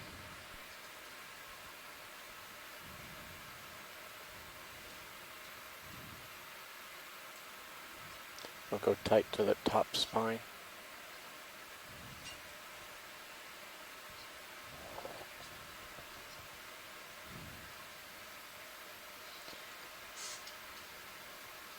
Yeah, so we see there are a lot of fish in the deep sea, and especially when you get to some kind of structure like this, and they would be kind of top predators in this environment. And all the other organisms, especially the little invertebrates, probably have to really watch their backs with these guys around. Yes, check them out.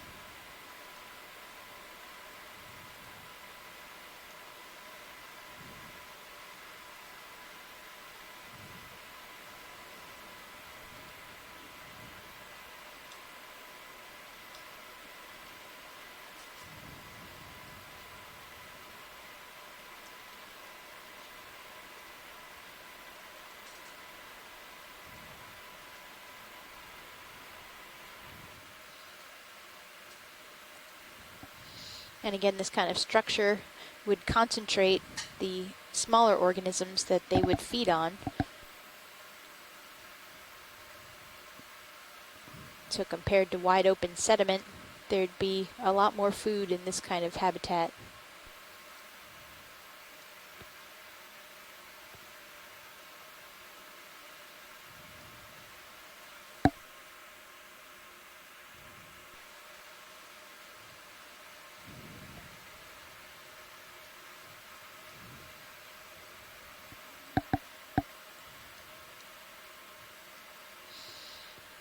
And there's another Anthias on the upper left.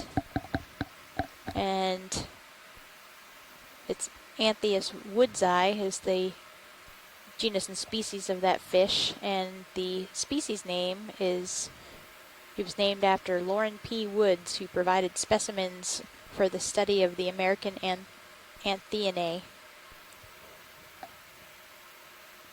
And these guys are reef associated and can be found from 256 to 421 meters, which little is tiny sea star. Oh yeah, there's a sea star on the left side of the screen. And yeah, so no wonder why we haven't seen them yet so far, because their max depth is about 420 meters. So this is the first time we've been in that depth range for this expedition.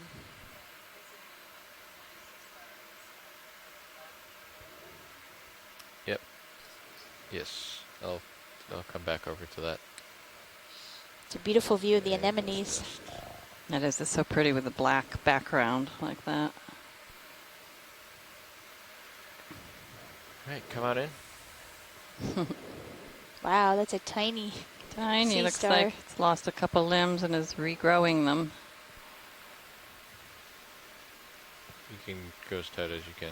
Maybe Nolan Barrett can help us. Maybe that's another Circeaster. Just gonna keep coming. Maxim. That one's seen some hard times, lost 3 Yeah. of its limbs. It's interesting. It normally would have 5 rays, and Right. it's growing a 6th one. It's trying to catch up. 2 for 1. There's feather duster worm to the right of the starfish, sea star. There was a round object to the right. That's that orange thing.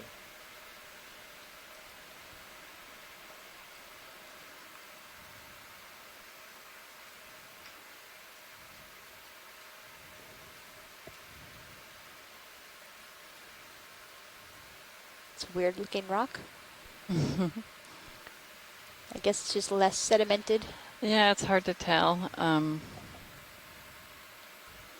Copa, do you like viewing D2 from this, or do you We prefer collected to be a slab of this behind it and rock move sideways? earlier, and it's likely just crustal kind of rock. Keep a view of the ridge.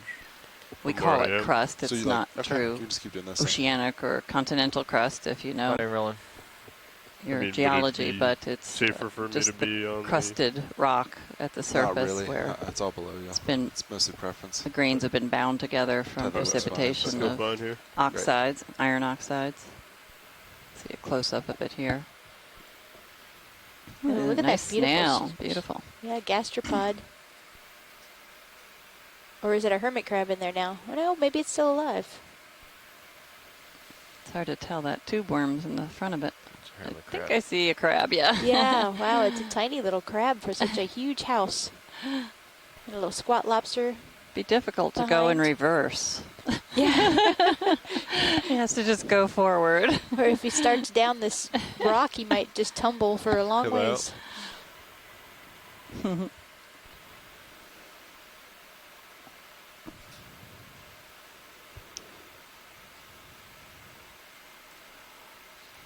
So Leslie, does it surprise you that this habitat with the multi-beam and backscatter data that we had? Let's get this in the back.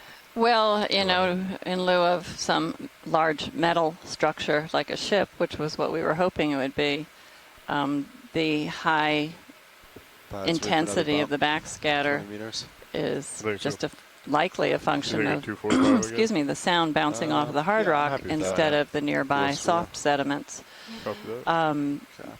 One of the things about backscatter is it's all on a relative scale. If you use a certain sonar here and you cross this area, you get an intensity scale of the strength of the acoustic return to the ship. Another ship passes by, you know, even using the same levels from the ship, you're going to get a different record. But it's a relative scale, so we don't really talk about how many decibels were returned. It's really the range of decibel returns. And so we get bright areas and dark areas, high reflectivity and low reflection or low return of the signal, meaning that it's either been absorbed and or scattered. So now that we are ground truthing the backscatter record, we're likely going to suggest that it was a signal just bouncing off this hard substrate that we didn't see anywhere else in the area. As soon as we moved off this ledge, it started to get covered with a sediment drape again. That looks like a... Hey, this is Chris Ma. Hi, Chris. How are you? Good. I just saw that you patiently stopped and took a look at that tiny multi-rayed sea star, and I thought I would chime in and give you guys a hand if I could. Oh, great. Thank you. you. I'm not interrupting. No, please do. Yeah, so you guys are really shallow, which makes this one kind of, it threw me for a minute. But I think that is a strange vociferous starfish called Stephanosterius albula. It's strange because this is, I think, the southern extent of its range. So when you notice that there are multiple arms, that's typical for this species because it's vociferous. It undergoes reproduction asexually. It can literally just walk apart from itself and create two individuals that are clones of the original.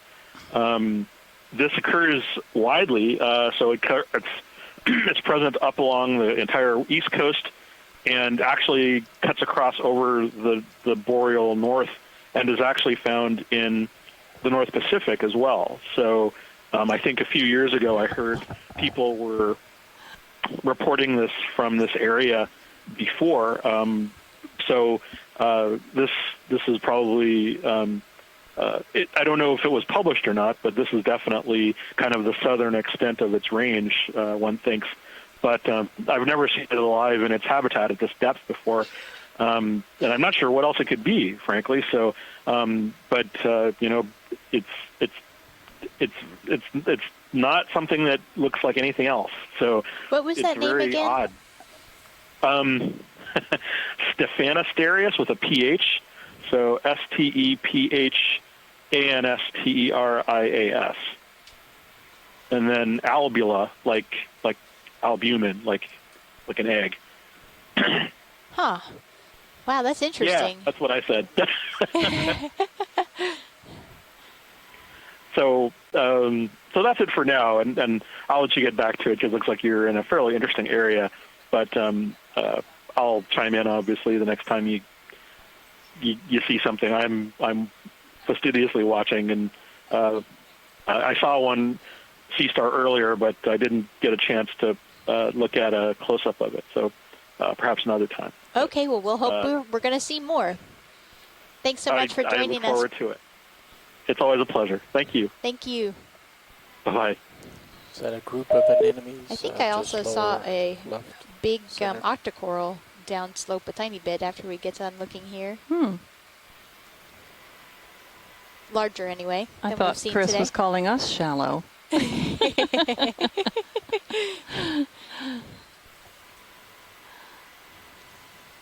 on in. Yeah, that one black-belly rosefish is just wrapped around that rock. I know. I thought it was an eel at first. Are those zoanthids?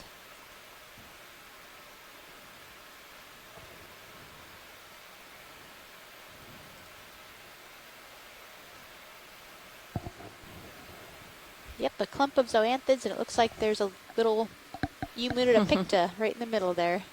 Wow, look at that beautiful shot of the anemone.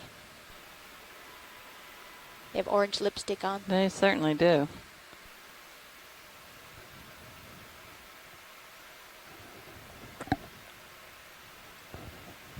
Yeah, it's coming out. With the current in the absolute worst direction rolling for beauty shots. Now that we're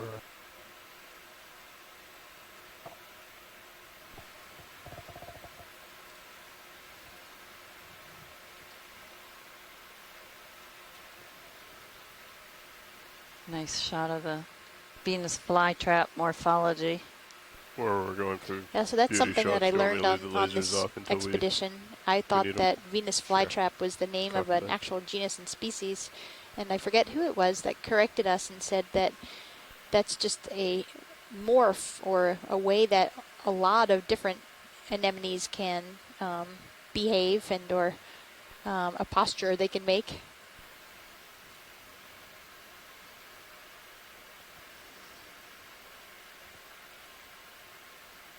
And another can.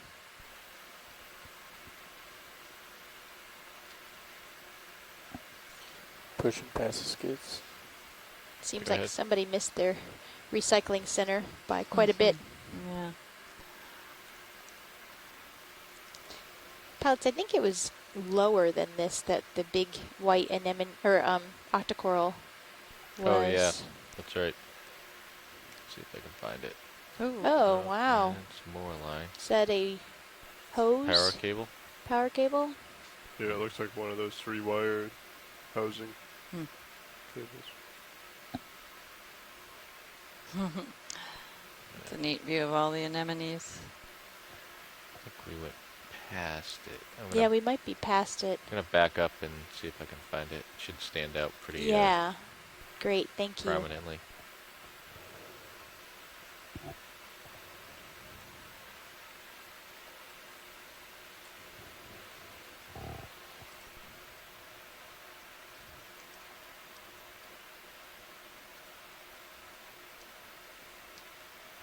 There it is.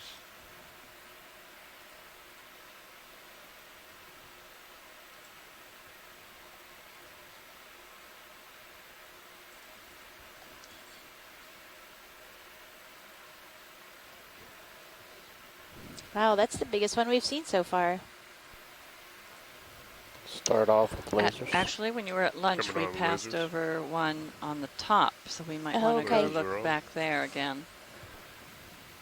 We didn't have a chance to zoom in on it.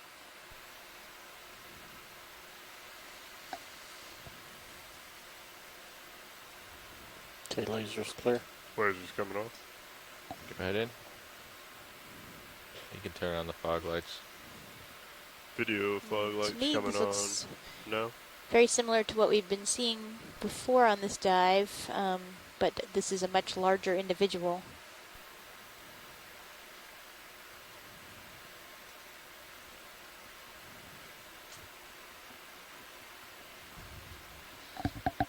Not sure if this is what we've been debating as either Swiftia or Unicella, or Yep. I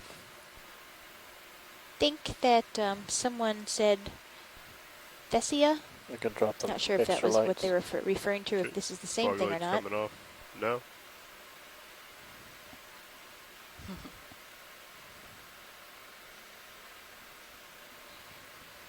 Too much.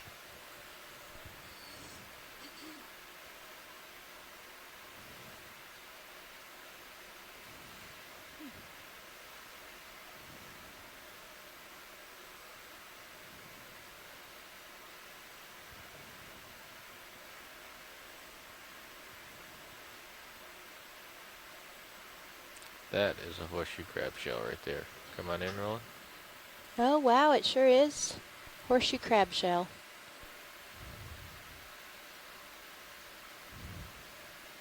Probably from a molting. Now has a Just squat the lid lobster of on it. These are very common along our coastline. I don't know what their depth range is. They're some of these You want lasers on? molted shell pieces are very light, so it could have been Coming carried offshore. but they may well also inhabit the sandy substrate. I don't know. Coming off.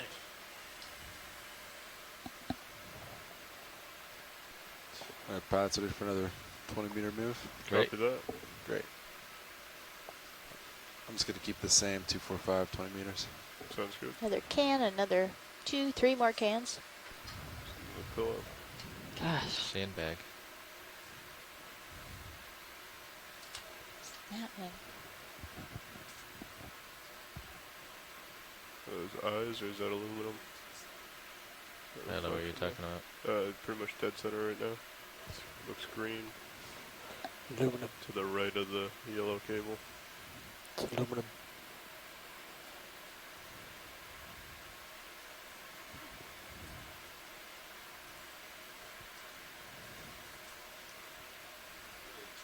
Another horseshoe crab.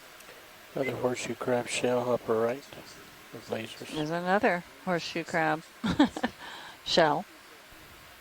Carapace. Go ahead in.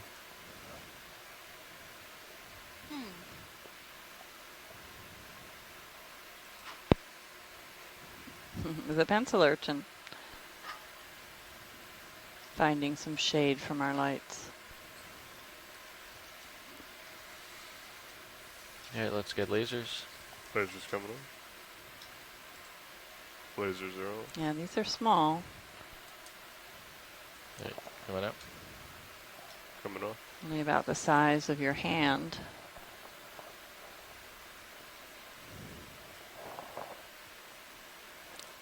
You get down low, that So crab it's with his about this arms time up will of be year in the that they back right. move in to shallow waters and reproduce, right? At the full moon, yeah.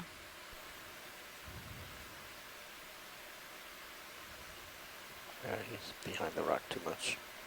Yep.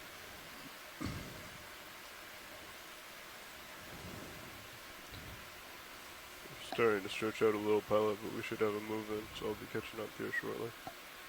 So we haven't seen Yep, very she's much change in the diversity, it seems, except for an occasional octocoral.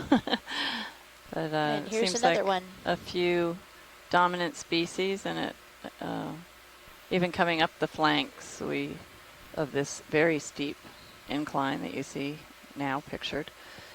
But all of these anemones and same crabs and same fish.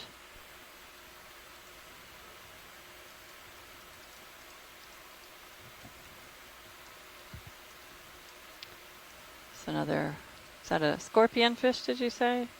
The large one? What is that? Yeah. Well, ooh, wow. We see lots of The fish conger, here. the conger just went Yep. after the anthias.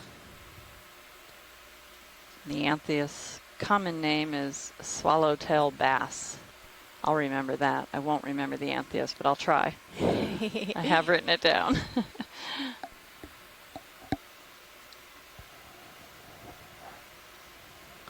Pilots, if we could make sure we get another zoom of the other colony of octocoral that's a little bit down to the right at some point.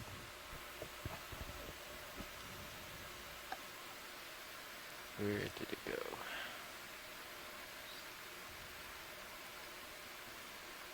Yeah, it's right in the lower part of the screen now, I think. You like lasers back on? Let's hold off for a second. I see the line. Copy.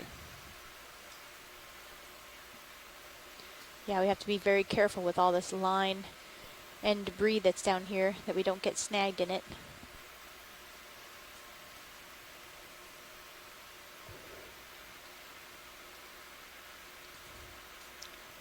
And we're currently at a depth of 332 meters.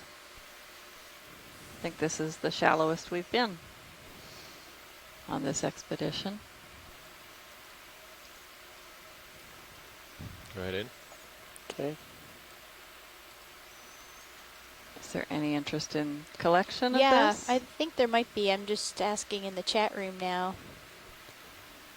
So we don't seem to have an exact positive ID on it yet, and it is characteristic of this habitat. I think it's the only octocoral we've seen. We've seen 3 or 4 of them at least, maybe 5. would seem like a good reason to take a snip of it. Hey, let's come wide. Before we take this, do we have time That's to all you pirouette need, right? Just a little, around yeah, it? one little Can we branch. get lasers? Lasers coming on. Sitting on Lophelia. Oh yeah, look at that. Lasers are on. I don't want to go over by that line rolling. If I can avoid it. Okay. It's interesting. We're seeing Lophelia. It's just here and there, but we've seen maybe Let's come in on 3 the or Lophelia. 4 clumps of it. Maybe it's just starting a comeback here. And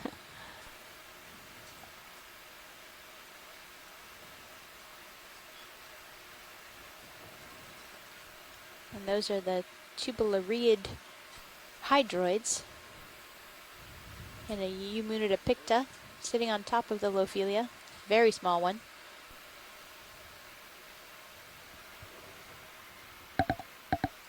Alright, let's come out.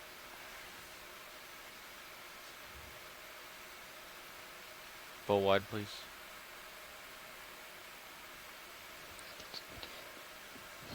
So do we want to take a sample here? I think it would be a good Okay. idea to take just a little, one branch of this octocoral if it's feasible. And if this place doesn't look good, we can look for another, but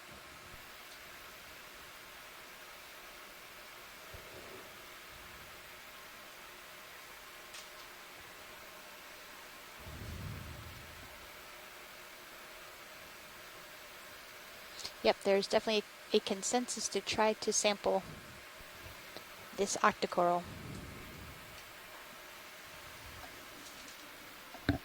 We have hydraulics up. You are ramped up and ready to go. All bio boxes are empty. Copy that. Pilot, do you have a preference? Let's go starboard. Copy that.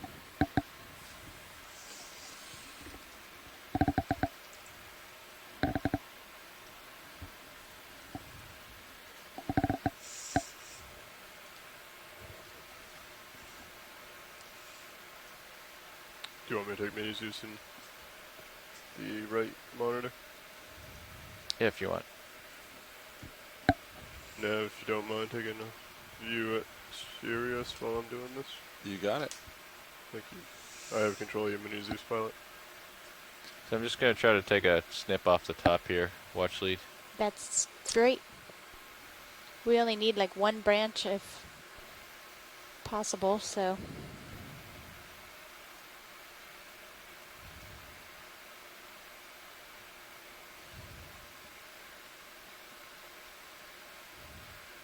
And Scott France pointed out if it's a plexurid, it might need cutting.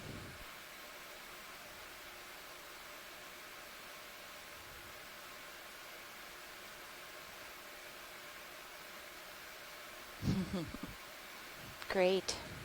It's a little haircut. Okay. Coming out with the drawer. Stand by on the drawer. Copy that. I think we're going to hit that. Yeah, we might run into that. We're definitely going to run into that rock. Okay.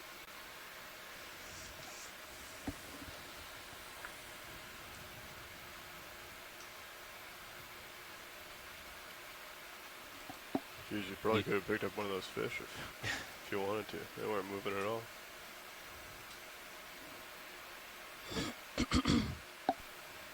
Okay, on your command. Yeah, hold off. Just going to. They haven't put it in yet. Here. Oh, to get the tray out. That I thought he meant he was going to hit the rock.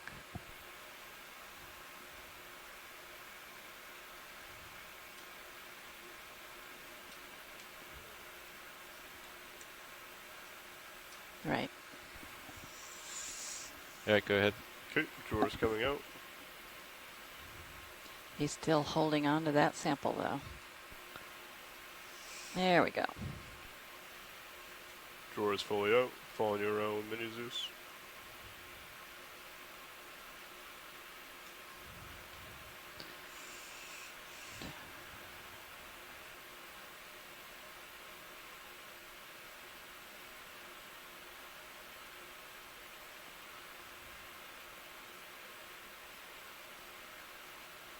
I don't believe I can get a better angle.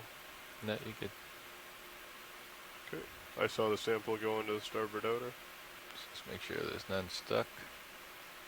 I did not see anything in your jaws. Yeah, sometimes they, at least the bamboos will produce a mucus, and they like to hold on to you. Hey, you can close jaw. Closing. That was great, Pilot.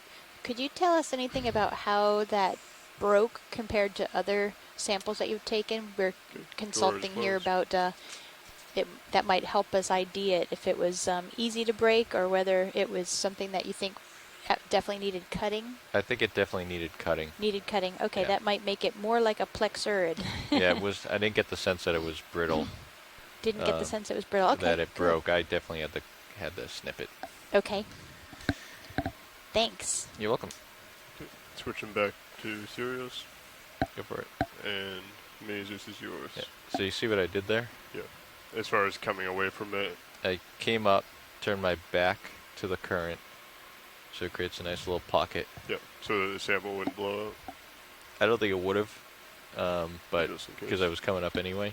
Went into auto XY, auto heading, auto depth, and when there's a current, the auto XY holds really well. Gotcha. So like I've been stationary here. If there's not a lot of current, what you'll see is it'll drift maybe a meter or two back and forth in different directions and oscillate a bit. But where it has a constant force pushing You can see against how it, those it works slabs better. are flat lying on the left side of your view. Then I pulled up enough so that if I started And to then they drift there, literally and we had the draw drape out, the edge I would where have they've enough broken time off to and started to fall down that very Put steep the arm slope. down and get back to either control. just stow it, you know, if I'm not drifting too fast, or get the arm out of the way, close the drawer, and try to set up again. Gotcha. So you're going to have to do that on samples where you're on a cliff, where there's a lot of current, where you can't set down. That's sort of the procedure there. All right, let's get this fish for you rolling. Okay. Kill the lasers. Coming off.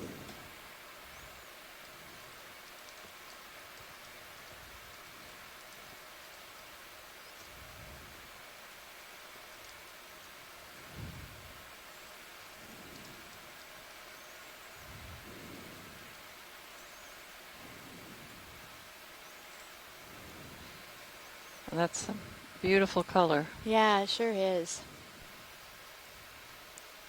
They're definitely one of my favorites. And the anemones are the type that we saw. Maybe we've noticed them today. I hadn't seen them.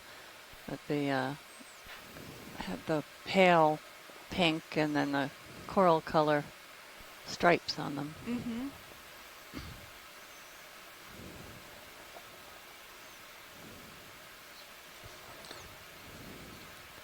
Quite a bit of water between us and him. That sort of kills the.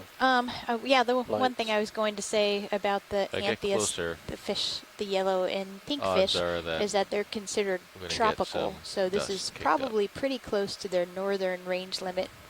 Although I'm not an ichthyologist. I just play one on deep sea TV.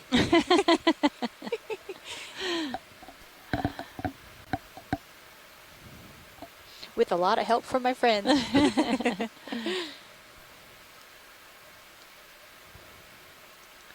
fog lights do anything to illuminate underneath let's that try rock? it. Let's try. Okay. Fog lights coming off.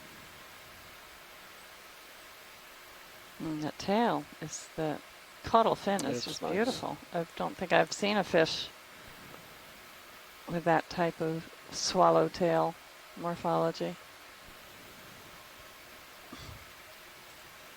Drifting away. Yep. I wonder if that would also distract a predator, so maybe they'd go after Yes, the too. tail end Right. and Let's kill instead those of lights.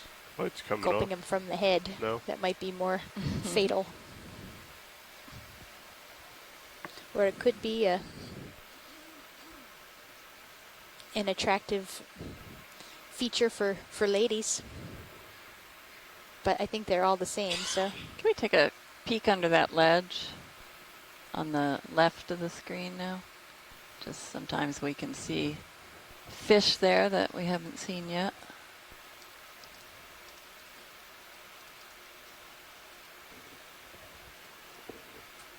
I guess it's just the normal fish we've been seeing. So Iris Sampaio said that In the northeastern Atlantic, there's actually a temperate environment anthias called Anthias anthias.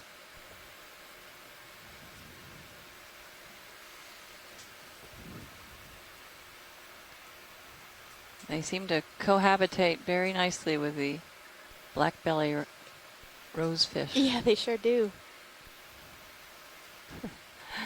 That closed anemone underneath the ledge looks like it has jaws.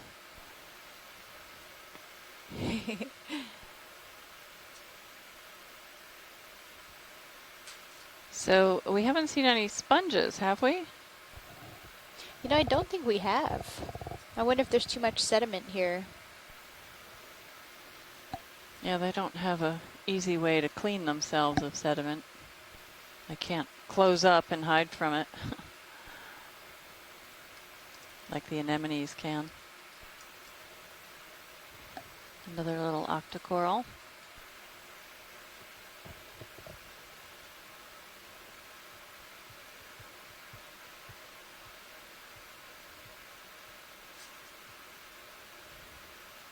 More cans. Oh boy. We'll have to have someone go through this video and identify the different brands. It would be an interesting assessment, though, just how many cans we see and other types of debris, just to take stock of it. All right, pilots, ready for another move? We haven't been diving at this depth, I'll still keep 245. so we can't really compare it to other areas. Yeah, we can do it on the move. Excuse me, except for the deeper areas where we've seen marine debris on every dive, but most often just one or two pieces of it during the course of the dive. Today is quite different and likely a function of our close proximity to land and the Gulf Stream, where a lot of fishing occurs. We've seen evidence for fishing with the line and some of the debris that it has made, the fishing gear. Tina was probably half joking, but maybe somewhat serious earlier in the chat room. She said that this is all going to be inexpensive beer because the fishermen spend all their money on their boats.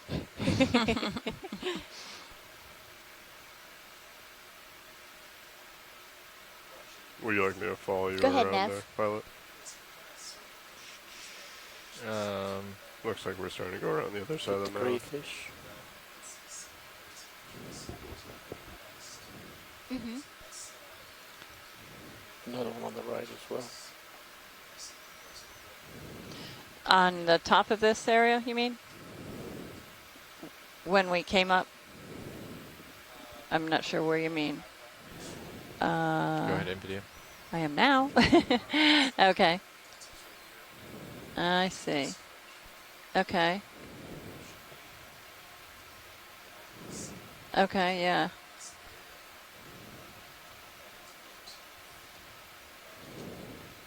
Okay. No, that's a good proposal. It's a Lehmanema. Maybe heading almost due north from here to get the base of that steeper. Or should we go west first and then? Well, due north would pick up that ridge, and we either or. Whatever works easiest North for deeper. currents and maneuverability. So straight north would be deeper, but I think if you just go maybe like northwest, it should flatten out eventually. Okay. So if you just want to, you can peek around and see, and then we can make a direction decision.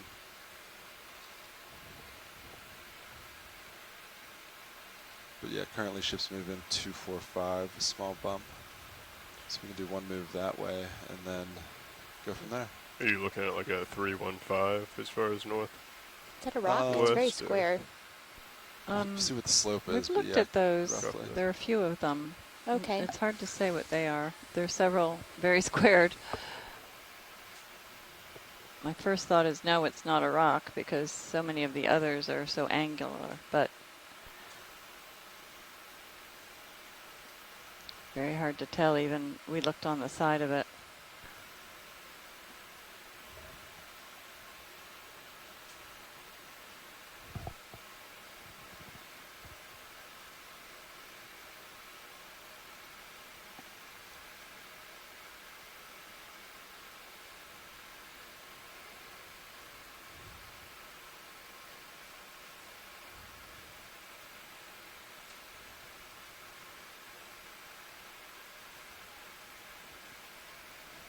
I have you there at It's the white 90 degrees. thing on the right, trash again, probably. What's this fish? Is it? Oh, it's a rock, isn't it? Yeah, ship should be just about finished. It does look like fins on the top and bottom. It's a little bit shiny too. You can do a snap on it. Go ahead. I think it's a bottle. Oh, yeah. it's a bottle. Yeah. Masquerading as a fish. It's the camouflage. Some kind of other debris right in front of it too. Probably plastic.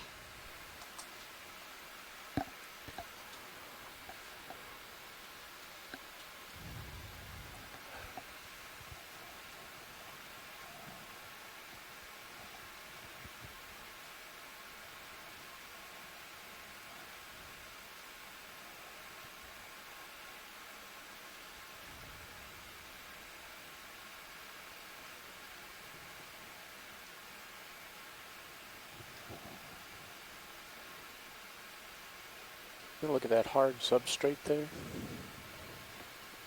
gonna have to be more specific, Roland. Bottom right, the things with looks all the holes in the rock.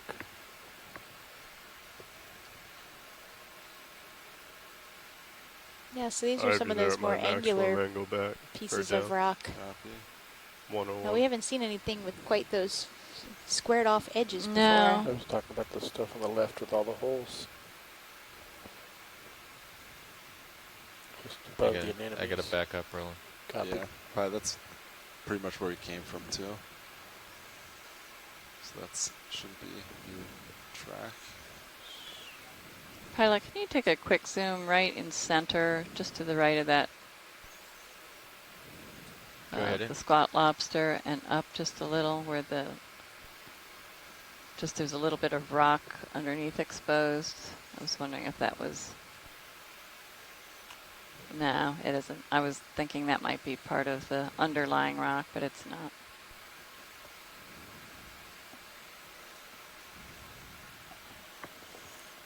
You can see in the sediment surrounding these rocks that is probably a mud, compacted mud. There are a lot of the burrows made by the burrowing mollusk. Do you know the name of the burrowing mollusk, Cheryl? No, I don't. So now, should you swing to your starboard rather than port to come around? Why? I just thought you had moved kind of counterclockwise around this mound. If you continue to turn to port, won't that put a turn in the cable? Whereas if you come to starboard, it will unravel it? Well, so there's two sets of turns here, right? Yeah. There's D2 relative to Sirius, which is 0 right now. Okay. So we have no turns. And then there's Sirius relative to the ship, which is -0.5. Which is -5. So I can turn either direction, and then that will affect whether you want to turn left or turn right. I keeps getting caught on. Copy that. So, because right now you're at negative. Only to find that it's 0.5. debris. So I'm exactly 180 from where I started. Yes. So depending on which way you go determines which way I need to do that half back. Yeah, because if I go left and you go right, that'll put a turn in the tether. Gotcha. You get what I'm saying? Yep. Or vice versa. Which direction are we going to go after this? So if you could peek west, and then we can look at sonar, and then pretty much that direction. Hopefully there's something there to look at. Hopefully we can find some sort of slope, but yeah, we want to avoid going round thing forward north might be and straight right. down, which we want to avoid. But if we cheat west, it should flatten out. Hopefully we can find something. So west looks like sand. Sand. If you go northwest, that continues on this substrate. So this is northwest. Be our winner. And below us, you see the transition from sort of the flat sediment covered plain to the edge of this. This is north. One of the maybe not straight steeper north, areas. North looks like it drops drops down. So the rock exposure is a little more evident. So we could go northwest and follow the edge of All this. the fractured slabs of this crustal kind of 340. rock. 340. Crusted, I like to call it encrusted I think you saw. sediments as opposed to Then, crustal rock, 340. because if anyone's Put ever taken Sirius geology, over there you think somewhere. of the crust as You want me to being swing around to something different. 340? It's a much larger Sure. scale feature. Swing it around. So I'm not referring to that. I'm referring to this sediment Type of pole that has log right been between bound your skids together on by HD2. precipitates, making this encrusted rock. This looks like a log. I fear that black thing up ahead Go might ahead, be Nav. net. Okay, I'm on 340.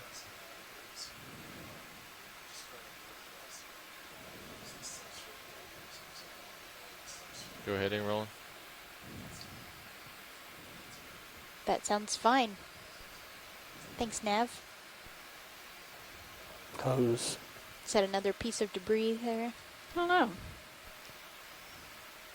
I think it's a type of hose. Right, coming up.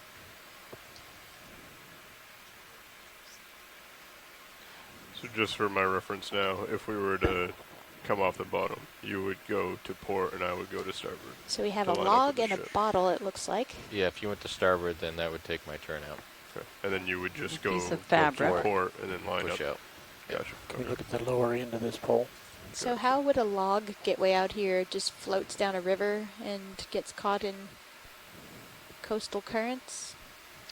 Yeah, or, you know, it could be the mast of a boat. Who knows? But yeah, they do get waterlogged. Go ahead, Ed. Yet another bottle. Lots of sargassum.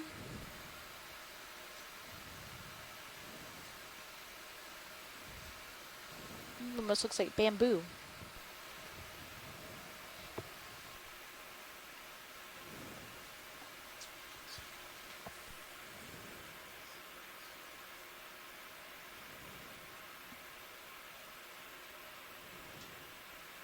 You can come down a little bit. You're at 25 Copy meters. that, yeah.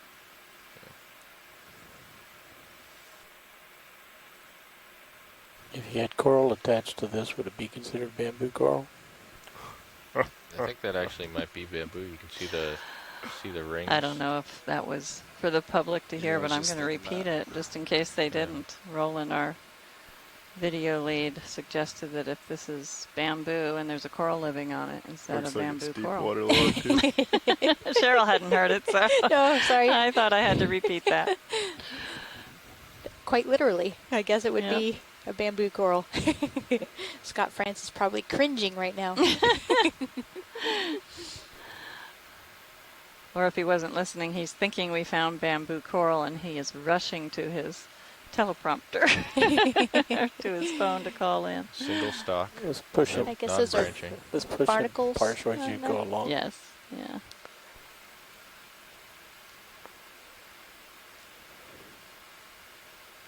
So Maybe we that should must get come lasers from on some this. tiki bar that was afloat. Yeah, you can put lasers on. Coming on.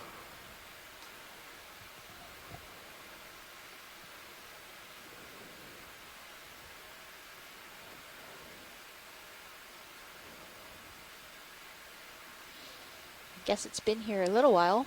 All the barnacle growth. So that should be hollow in the middle too, right? Could be all sorts or of with, things yeah. living in there. The other end had Coming out. some of the I think at the nodes interior it's still intact. Solid, Except isn't It it? looks like Solid. a rope up there. Pile, yeah. So it creates like cells. Wow. all right. Just coming out. Another silvery marine debris piece.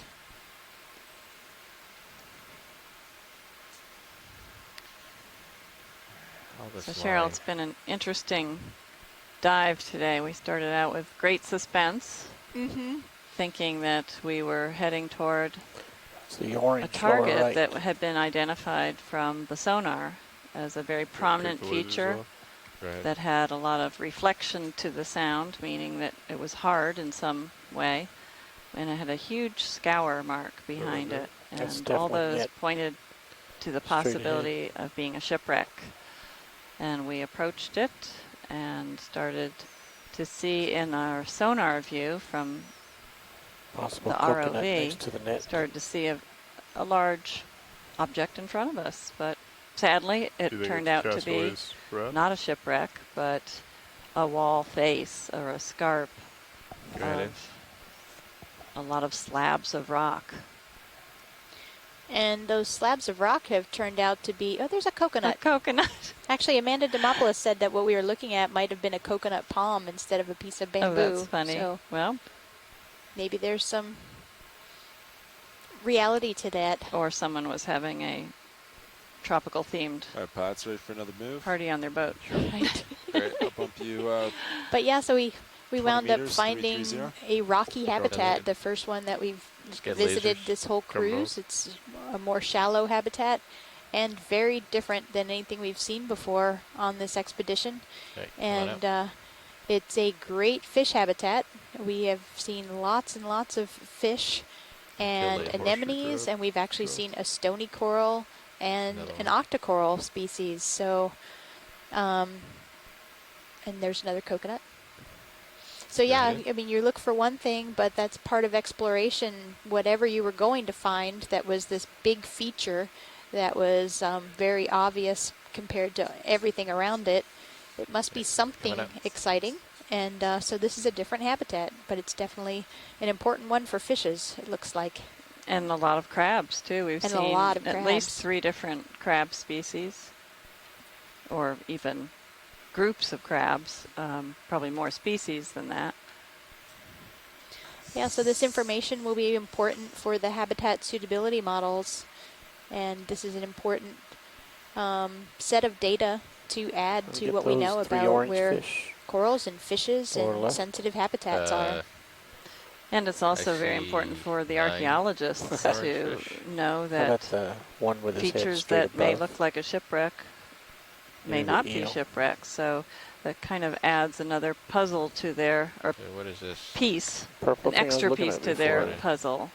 They have compared themselves to CSI detectives, and they're trying to piece together information. It's not a crime scene, but it is a shipwreck. And I guess that's how most exploration goes, is that you see something and it's exciting, and the first gut reaction would be to just start collecting. But it's a really good idea to take it slow, make sure you know all that you can about the habitat. Is it safe for the ROV?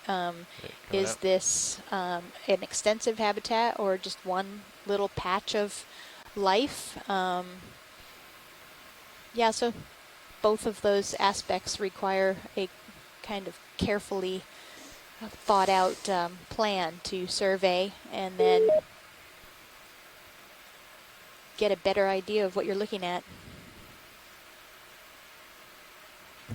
And that's one of the beautiful things about telepresence, is that even though today when we started the dive, we started with a team of archaeologists, and this afternoon as we sit on the chat line and on the telecon with over 30 scientists joining us, you have a world of expertise at your fingertips because of this technology. Yeah, and just... Hi, Casey. Hi, Cheryl. Scott Frank. Oh, hey, calling Scott. in. Hi. I just wanted to say another thing that's interesting here is, you've just described that we came across this unexpected hard substrate, and we're seeing lots of anemones and several different species, and that's interesting, but not too many corals. And so we can also learn something from that perspective. Why wouldn't we see corals here? So the more of these sorts of observations we make, when we put them all together, we start to better understand the overall story. That's an unusual anemone or something there. And yeah, Scott, that's so true. And one more great thing about this telepresence is that we started out this dive with archaeologists on the line and in the chat room. I sent out an email once we were pretty sure it was not a wreck, and now we have about 30 biologists joining us, so we could shift gears. And geologists, that's true. So we're back to a geology type dive, but we could do that in very quick time turnaround. And I'm wondering if that, if we're going to look at the one in the top middle there, yeah, it's really wide and it's really short. Yeah. So I wonder if that's a corallimorpharian, Ooh. which is one of the hexacorals that we don't see too often. It's relatively rare in the deep compared to all the other ones we're seeing. But it is another member. It's an order, if you're thinking about the classification. You've done your high school biology. It's an order of the hexacoralia, separate from the order that includes the sea anemones and separate from the order that includes the stony corals, the black corals, and so on. And I'm saying that mainly because it's really, really wide and it's not very tall, and those tentacles are sort of lining the fringe, if you will. So just a guess. Would that be something we would want to collect? I know that they're important for phylogenies of the cnidarian group. This is the first one I've ever seen. That's a really interesting suggestion. I don't know, maybe with the scoop you might be able to get that. One thing I can say is that we very rarely collect the corallimorpharians that we see because they're often very small and growing on rock that we can't access. So if that's something that the scoop can be slid under, that would be a very novel collection for this program. I think.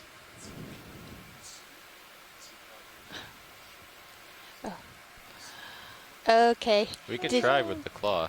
Did you hear that, Scott, that the scoop is not on because this was supposed to be a shipwreck dive and they didn't think they would need it? Do you think that trying with the manipulator would be a possibility, or would it ruin the sample? Well, I think it'd be pretty messed up. It's basically got the same texture as a sea anemone. Right. It's going to be very soft. I don't know how it will close up when it's touched, so that might be really difficult. I guess we should just get some nice video of it then and leave it be. On the top right, I see it moving a little bit. Could just be plastic. It's up to you, Watch Lead. I can make an attempt at it. Let's get it tight while you're sitting. Go ahead and kick on the extra lights, please. Coming on with fog lights. No.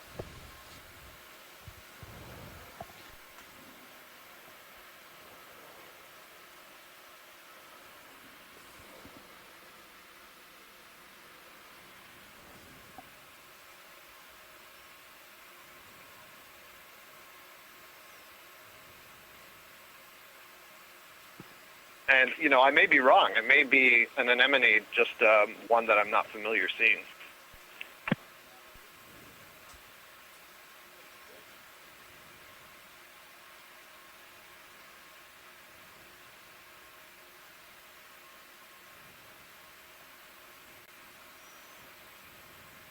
I wonder if we should give it a try, but then be ready to bail quickly if it looks like it's going to tilt to the mouth. Be a massacre. If you want to give it a try, what I would suggest is trying to, get the claw underneath it. Yeah, kind of dig a little. Well, you sort of half scoop, half grab. That's my thought. What do you think, pilots? Is that worth a shot? I think it's worth a shot. We can give it a try. Try not to damage it too much. Okay, and if it doesn't look like we can get it, we'll just bail on the collection. But I do think that this is something that a lot of people would be interested in. Hydraulics are up. Yeah, we're definitely going to go port side on this. Copy that. Burn port side. My expectation is that when the claw touches it, it's going to kind of close up, retract a Clear bit. the lights for sample. Okay, coming off. I don't know if it'll be like a Venus flytrap or more like a little bit of a ball. Yeah. Interesting to zoom see. in a little on main Zeus. All right. See it just rocking with your motion.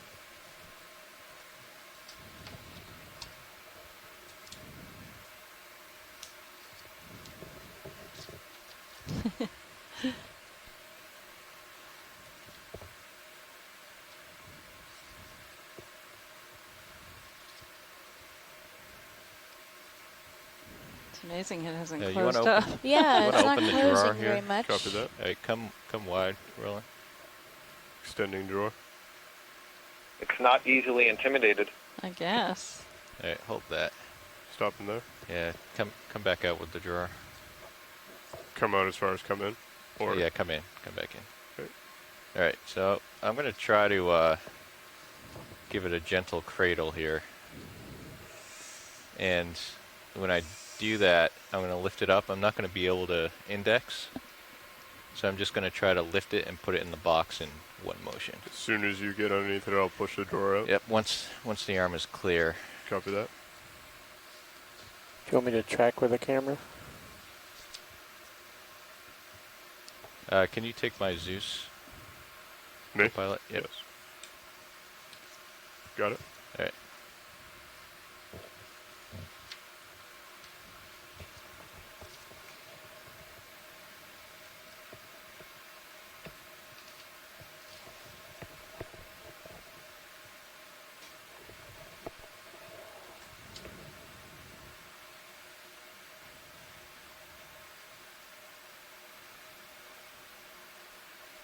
Oh my gosh. Hey, go with the drawer. Coming out. Tilt up on my camera. Tilting up.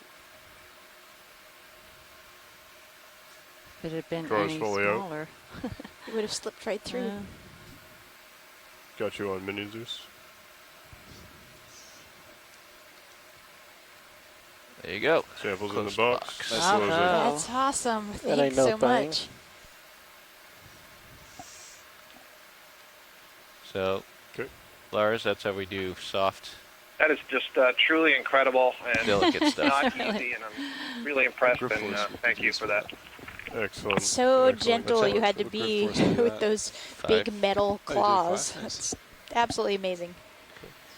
Yeah, so 5 is a good one because you have a call it lot of corallomorph. you've got a lot of range on the trigger, and it will stop pretty easy. You don't have to squeeze it a lot. Like if you go down to the lower ones, you have to squeeze it really far. It's hard to bridge is calling you. Mm-hmm.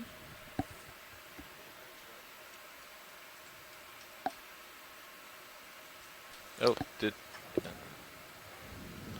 you safely lift off if we can see that purple line? let's Upper just right. do a quick zoom here and make sure. All right, coming out. Yeah, I definitely got that. Yeah, I saw it going. Yeah. Yeah, pilot ship's going to do 5 degrees, heading straight to to me. right. Lasers These are pilots off. make it HVU look is ramped easy. down. Hey, come on in here.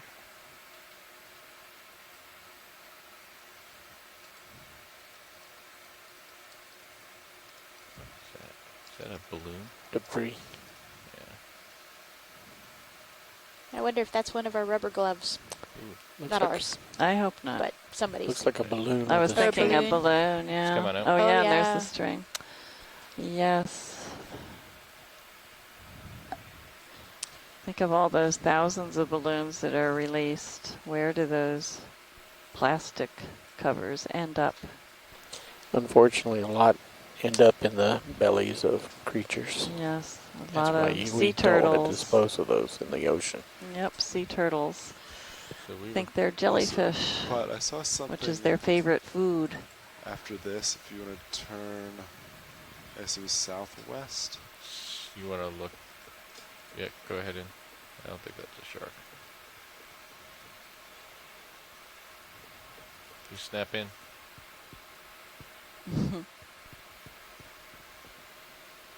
Yeah. Hey, coming out. So what were you saying?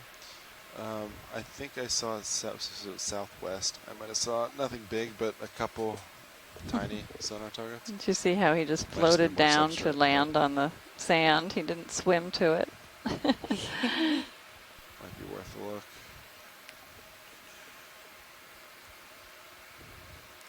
You can see a little bit of rippling of the surface. That's an indicator of flow strength. You can see it nicely. So they're little crested ripples, and the troughs in between have the darker material probably, and that material has been pushed up over one side of a ripple mound and falls into the trough in the next mound, and sometimes gets stuck there because it's a little too heavy or too large of material to be pushed up over the next ridge. But eventually it does with the current.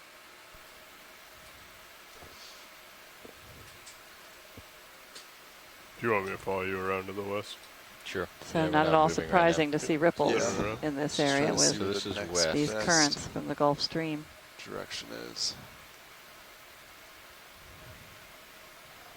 And this is southwest. We can keep going southwest. Do you want to try bump southwest? Sure. I'm trying to see. Yeah, seems good. Southwest. Yeah. All right, great.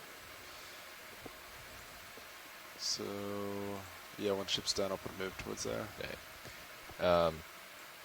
Yeah, as I was saying, 5 gives you, it's a good middle ground. You can't close the jaw because you'll crush whatever you're doing, but it gives you that so you can stop it. A lot of control within the A lot of control. The only thing you got to be careful of is if you index and you're not exactly on, yeah, it'll slowly close on you, and then you got to think about when you go to unindex. Interesting little where you're at, round kind of feature. If it's really soft, yeah, then you have to just let the jaws just open. See what the object is Can you left. do a quick zoom on that? I wonder if it's a dead sponge. It almost looks like a sponge, doesn't it? But yeah, I think you're right. Fish too.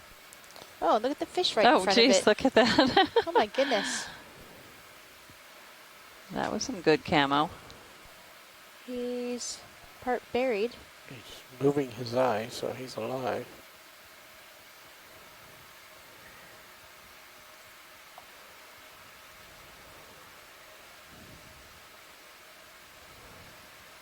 Yeah, so when I did that, See what I looks didn't like wanna little index, tubes so I of put the sediment arm under all the way that to clump. one side. Yeah. I wonder if that's Now, from a burrowing then you organism would have to passing come in that into through the its left. gut.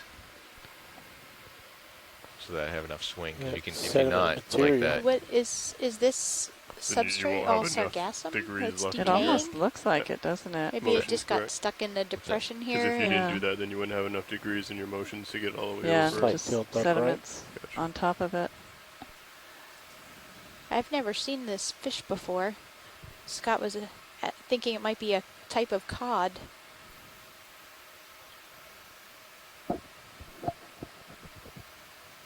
can't see any of the other fins. It's too camouflaged. Okay, let's get a full area. Go ahead. Definitely went to great lengths to camouflage himself. Let's get lasers. Camera. But he is alive. We see his eye moving, right? Yep. Seems to be. Yeah, let's look at this substrate. Let's do a...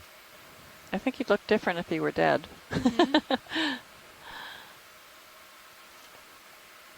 So little tubes. aren't Huh. they? Extra lights. Some of them are, yeah. Yeah, go ahead. Is there an algae that grows down here? No, not that I know of.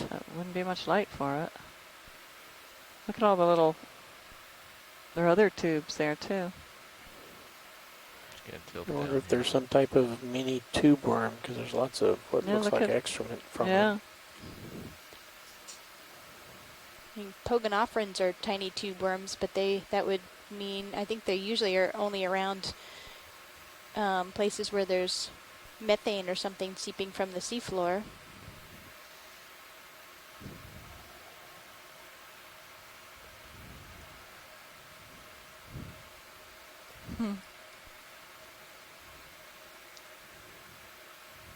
Whoever it is has been very busy.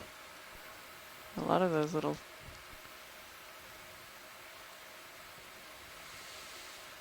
excrement Video's clear.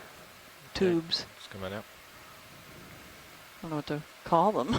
Yeah. Huh. Wow. They cover a lot kill of the the fog seafloor lights. here. Coming off for the fog lights. We got something right here. Let's come on. There's some sargassum. Go ahead. Oh, it looks plastic bottle-like. Yeah. Right, it's coming out.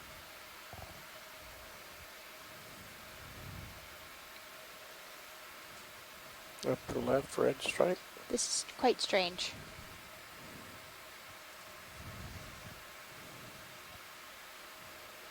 Do a quick survey of what this looks like. So Amanda Demopoulos from USGS also thought it looks like a depot zone, basically, where sargassum has piled up and started to decompose, but that there's some kind of little tube worms that are growing there as well.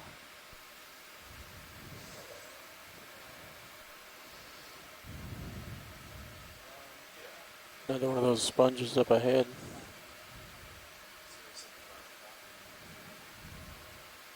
All right, pilot ship's going to move a little more, so we can, take a moment to see exactly where we want to go.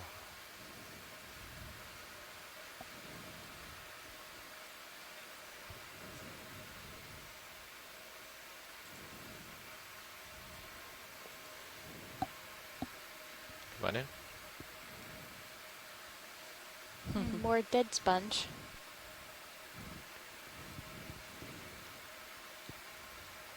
Lasers coming off. Oh, this might be it. So Tom Handsconnect gave us a link to a fish ID, Europhycus floridana, which is a southern hake. A Physidae. And it definitely looks like that. Although we couldn't see a lot of the body. The head looks like that. Oh, that's a spoon or something. Oh yeah, maybe a spoon. Plastic. Come on out. Of the plastic type. You're going for the orange thing. Which means it's modern litter. Oh, looks like maybe a Bathanectes crab coming up here. Let's get the crab. Nope. That is, well, maybe. It's a swimming crab, a portunid. It is a black thing on its missing one limb. Near side. Well, it's very large eyes.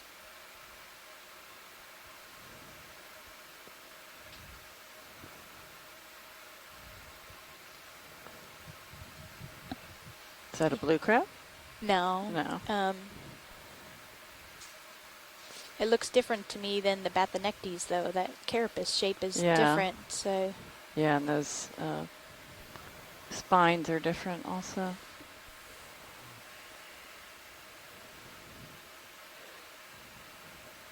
What about that weird shape of his eye stalks? Yeah, I'm having a hard time looking at his eye stalks. Looks like the left one's different than the right one. Maybe he was injured on the right one. I think it's just because we're seeing the left side. If you see the inner side of the right one, oh, right. It's got the same shape. Yeah, so they kind of point left and right. Tom Handsconnect said that this could be a Chasmodes crab, and he's checking. That's another new one for me. I love it when this happens. Yeah, you can come in tight on the eye roll. Coming on Is with that the max? fog lights. Fog lights are on.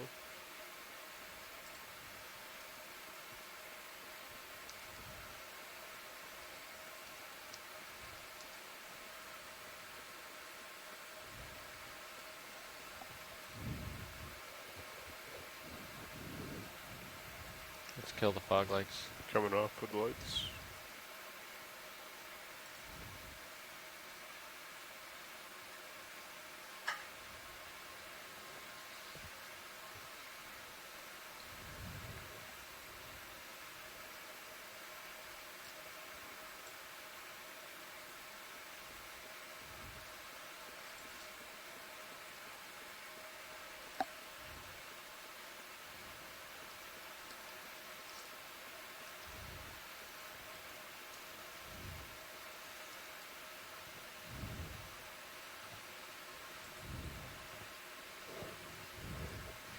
During this mission, we have traveled great distances from shore, and now we're close to shore, and we've experienced dives with ranges in depth from this being about 350 meters to 3,300 meters.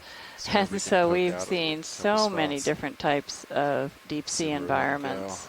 And as a result, many, many different species of organisms, and but that's where certainly no one person could be knowledgeable about everything we've see any seen. We head have west, heavily right? relied on the telepresence Potentially we could do a jump connectivity south. we have and all these wonderful And then go scientists who have back followed where along we with came, us and but just being offset kept a more south. constant chatter in the chat room. Keeps on And that substrate. definitely looks welcome. like that southern hake that Yep.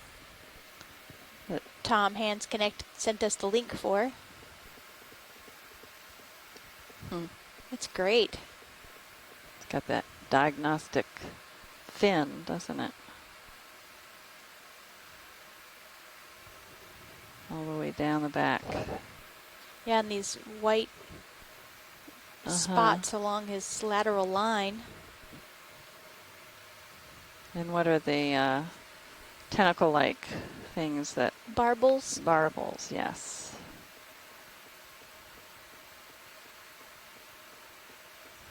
Series of dark spots on the cheek. Check. Check. And then white spots on his lateral line. Check. Check.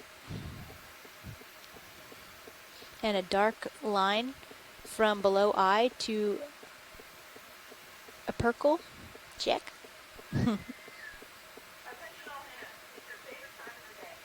Now, does it say anything about the dorsal fin spots? Yeah, I was commenting at green Yeah, spots now on I'm the dorsal asking fins. Cheryl if she's seeing that in what she's reading. Where do you want to go, Shem?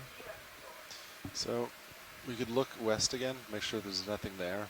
And if there's nothing there, I was thinking we could potentially do a jump south and then just kind of go back the way we came but offset. Just so we stay on substrate and we're not just looking at sand the rest of the dive.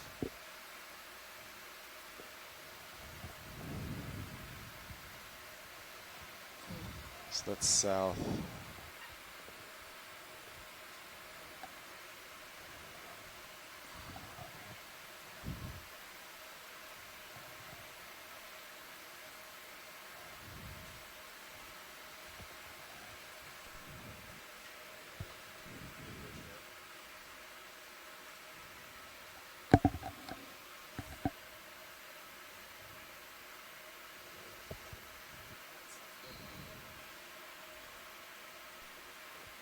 Alright, that was west you passed. And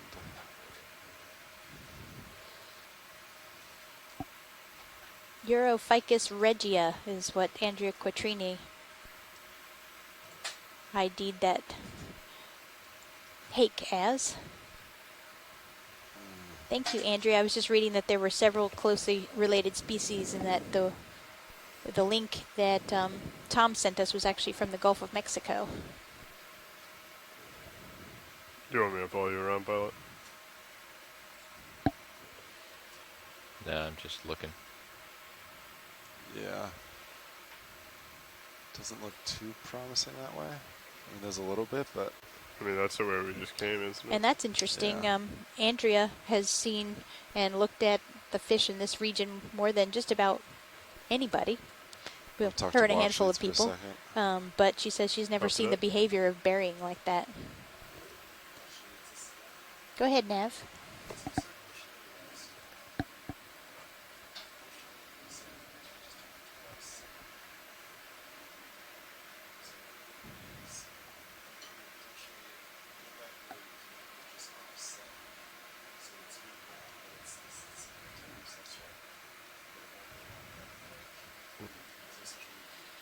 What are you talking about, Roland? Okay. So we're trying to decide what to do next. If we keep going the way we are, it looks like it might turn to just a sedimented surface. And so an alternative is to turn back and go back towards the feature we were on and possibly hit it at a slightly different angle. So if anybody has opinions. Say long urchin. I'm sorry, an enemy straight below the laser. Like over here? Enemy lower left. Because this is the scour, right?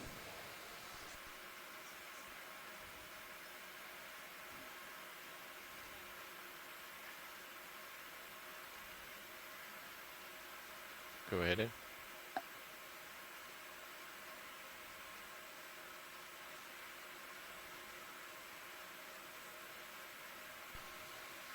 Yeah, we don't really see an alternative plan that is any better than that. So if that's what you want to do, that works for us. Thank you.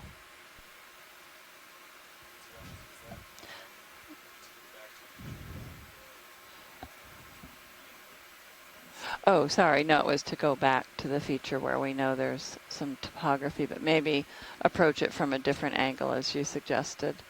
I wouldn't mind going, if we can sink down a little bit, maybe while we have the view of the scarp, if we can just lower to, yes, but while we're facing the scarp, just sort of drop down. Is that possible? Yeah, because we were sort of limited to the top when we really started converting this into a biology, geology dive. Wow, that's a beautiful specimen. All right, Pots, so new game plan.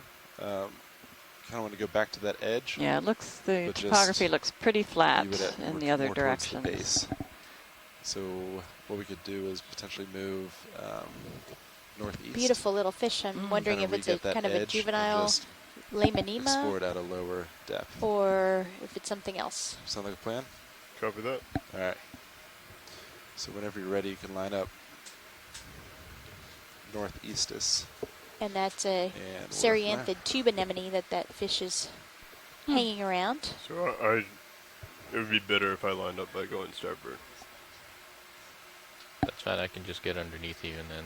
This is a very different kind of dive for us because we didn't have a dive plan to make this into a biology, geology dive. We were flying by the seat of our pants. Yeah, so we're As you come letting the out pilot have me, some great I'll suggestions. Angle down to keep you in the following view, his lead. And then I'll rotate to starboard to catch you on the I don't think it gets any more exploratory than this. Yeah, exactly.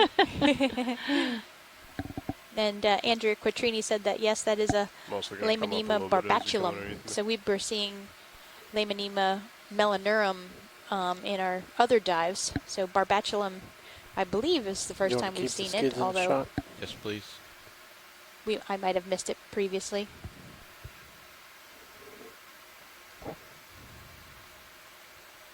Yeah, you can probably rotate now. Keep swinging around to starboard. What are we looking to line up on now? 045, 050? We can start about 4-5. Copy if that works, and then adjust as we go.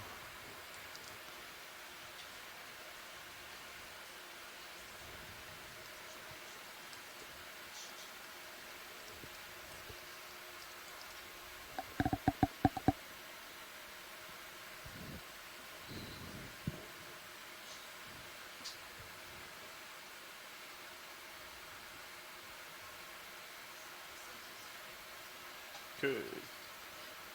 I am sitting pretty at 045. Bringing camera up to keep you in view as you push ahead.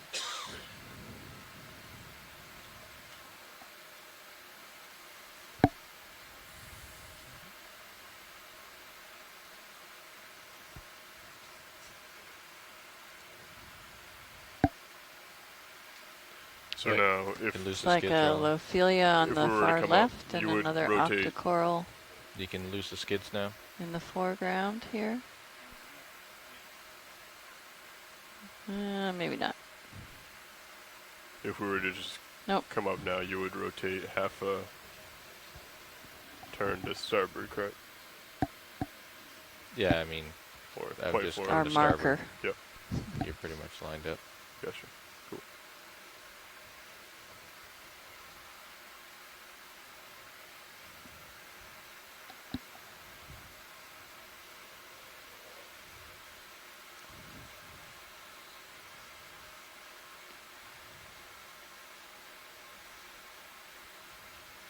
Coming in. Coming in.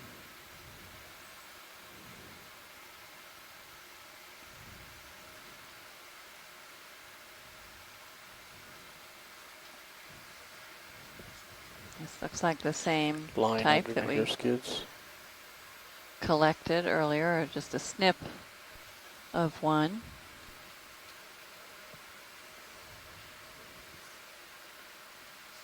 Yeah, let's come on out. Another little fish that went by I hadn't seen before. Mm-hmm. I wonder if that was more of a midwater fish. You can lose the skids now, really. Where we switched to a science dive, is there any interest in Niskin bottles collection? Yeah, you can ask him.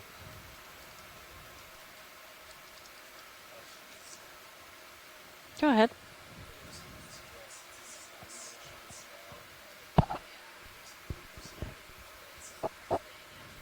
Okay, thank you. Let's come right in partial.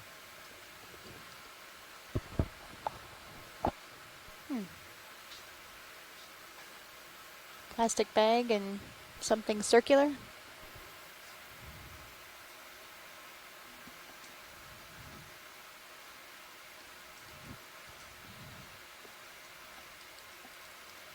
There's the tail of the conger eel.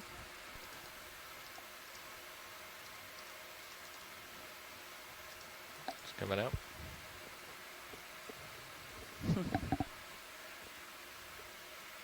Yeah, pilots, maybe if we travel about 6-0, we'll get into more of that slope, and then hopefully that puts D2 at about a nice depth, and then we can just kind of lateral like we were, just the opposite direction. Copy that. You said 6-0? Roughly. Okay. Yeah. You want me to bring it over to 055 then? Yeah. Yeah, you can go.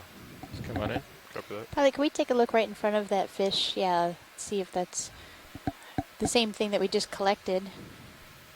Definitely looks like it. Yeah, so it might be a Cerianth. No, not Cerianthid, sorry. Corallimorph? Corallimorph. Going round and round with names in my head. Let's get lasers. Coming off. It's very nice to see that there's more than one here. Yes, I was definitely. going to say that. We didn't take the only one.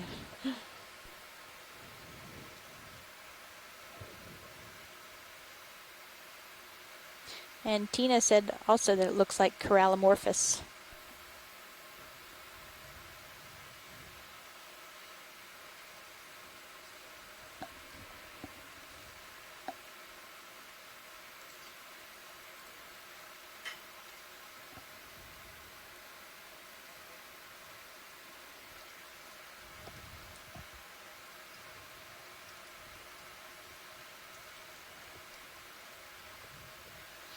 And just so everybody knows, we decided to swing back around and hit the feature that we'd been looking at the majority of the dive from another angle. So we're back towards the initial feature. We're going to give it another look, another careful look. Long rope or large rope, I mean. Maybe go down slope a little bit. All right, pilots, we need to bump you 20 meters at about 6-0. Sure. Copy that. It's not likely to have as much biological activity, but we might be able to make a nice comparison that way. Go ahead in. This steep slope is in the lee of the flow of the Gulf Stream, so some of those currents Can lose spill lasers. over the edge, so the food and nutrients that are within the current itself would help to supply All right, go right up. the resources that these organisms would need, along with the marine snow that has a chance to settle in the area. Those barnacles on that rope, something large. And along with the marine debris we're looking at, in the background you can see all the slabs of rock. Go ahead in. There's a nice rope with gooseneck barnacles. Those are serious goosenecks, Yeah, aren't they are. They almost look like the rope.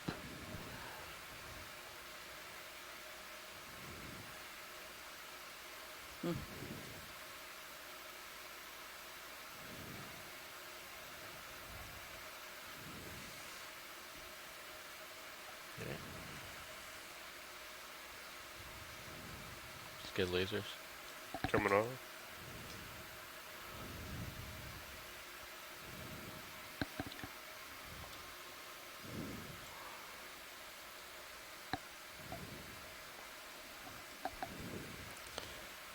think you're at your end of your rope. Yeah, you're coming out. Most of these rock slabs were horizontal when they were first formed, and the currents they probably formed ledges for a while when the sediments beneath them eroded away from the Gulf Stream's forces, and eventually the ledges themselves gave way to gravity and broke off and started to slip down this slope. That large rock you see in the upper right now is a good example of that. That probably was a significant ledge at some point. And broke off and is now just resting on the slope. Kind of armors this slope from further erosion. And I asked Jason Chater from the USGS about his opinion of this area, and he said he doesn't even really understand what's going on here. I'm so glad to hear that, Jason. Groping here. He said the sub-bottom data shows a complicated subsurface environment.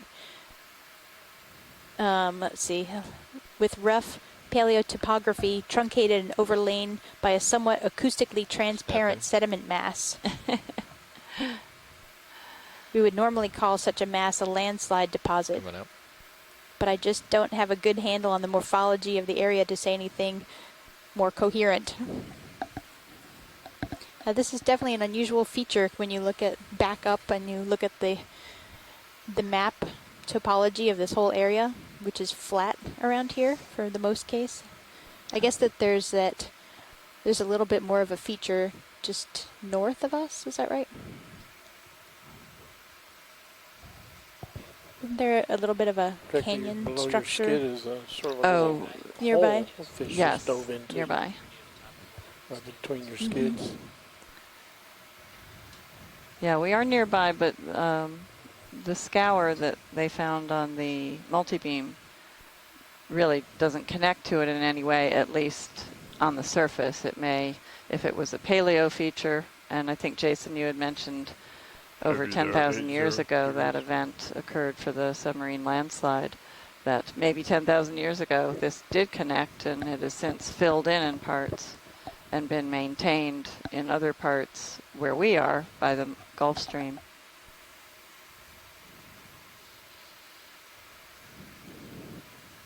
And just a little more on that corallomorph. I don't know why I get those confused all the time in my pea brain. But that group has an interesting position in the history of anthozoans. And a study back in 2006, I believe, Monica Medina's group looked at the mitochondrial DNA, which is what we often use for phylogenetics of invertebrates. And she found that with the genes that she sequenced, that the corallomorphs looked like they were sister or closely related to one of the groups of stony corals. And so she was proposing that do you want me to spin the around corals, line up with you? There's something big in Sirius's view, directly behind you. Looks like swimming. Had actually have the ability to live without a skeleton. So they basically, corallomorphs were scleractinians with no skeleton.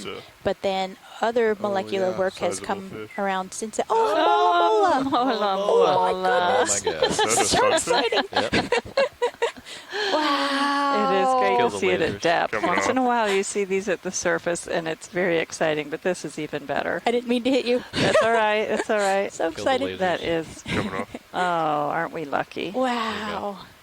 Oh, that they're so is graceful. Great. Sorry, ready for Zoom to fill the screen? Go ahead. They're also called sunfish, right? Mm-hmm. Ocean sunfish. Ocean sunfish. And they'll kind of lay on the surface waters and get warmed up in the sunshine. And I've actually seen them on the surface from ships out here, and you can see that big fin, caudal fin, just kind of flopping around. Not caudal fin. I don't know what you call those on Mola Mola. That is amazing. I'm already doing that, Roland. Wow. Trying to come down. And we briefly had the lasers on it. I wasn't sure how wide apart they were, but I think he's well over 1 meter in length. We'll have to go back and check the video on that. That is awesome.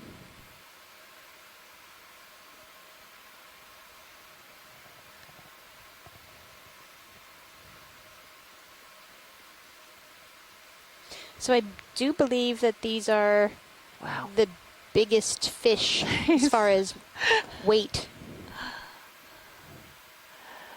So we just backtracked. Annie, who sits to my right, just backtracked for us to look at the laser beams, which are the two red dots you see periodically, and they are 10 centimeters apart, and this guy is almost 2 meters in length. Wow. He is a big one.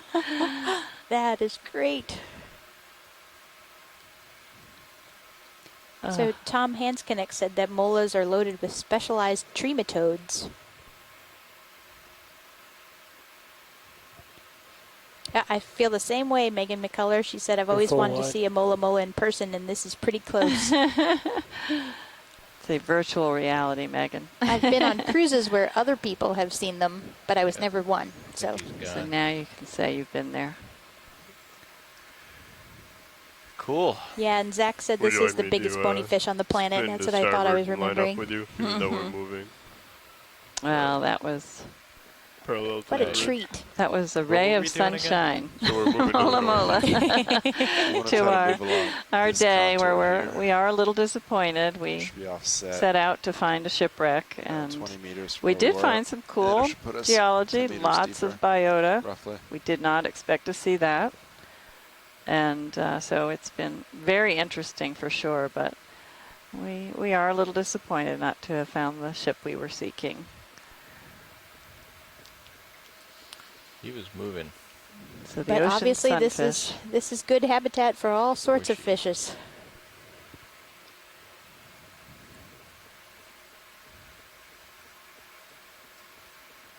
Yeah, Michael Vecchione said it's the heaviest bony fish on the planet. I believe that. Mm-hmm. Unfortunately, it's not used as a food source. Mm-hmm. We don't want to remove them. There are too few of them, and they're beautiful. And Megan McCullough said that if there was a way to watch this in virtual reality, she would probably die of excitement. I think it's better than a shark. I totally get that. That's the first one we've ever seen with D2. I think some other people were pretty happy about it, too. A lot of them going offshore fishing off the coast of Maine with my grandfather. I've seen them on the surface. We've never seen them.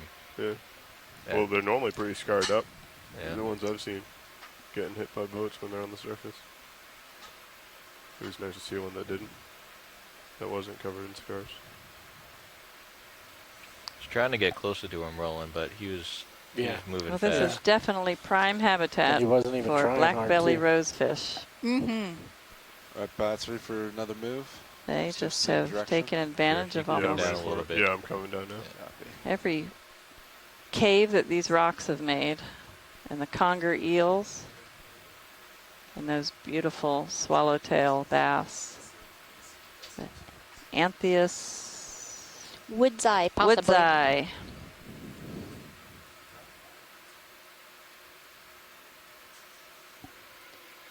And yeah, so I was saying that the Cereanthids, their position in the phylogeny of the anthozoans in general is still somewhat unresolved, but they might be kind of basal to both the octocoral and the hexacoral groups.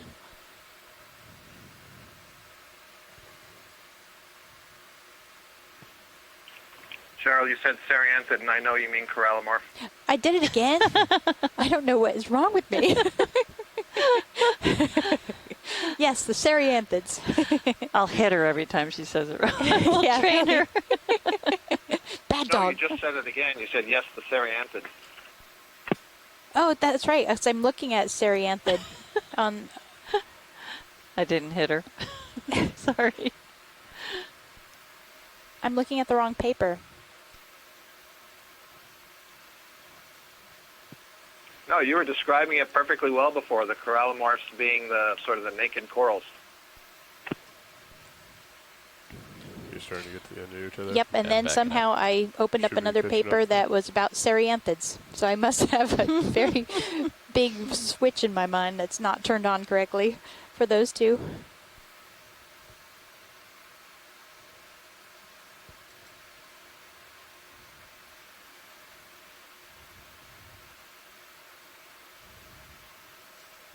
So the pilot is slowly sinking down the slope of this feature, slowly sinking down the slope of the scarp.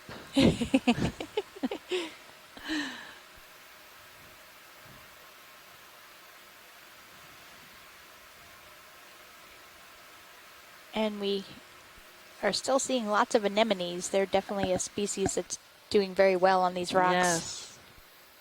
And the rockfish, but not the others. We don't see nearly the diversity in these deeper sections of the scarp.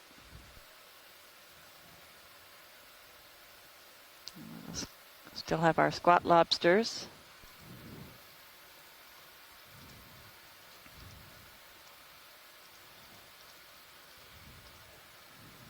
I suspect there's a conger eel or two under these rocks. There's one of the cods over there, the Limonema maybe? Or did you determine that was a Limonema, a different species? Yeah, Barbatulum. Barbatulum.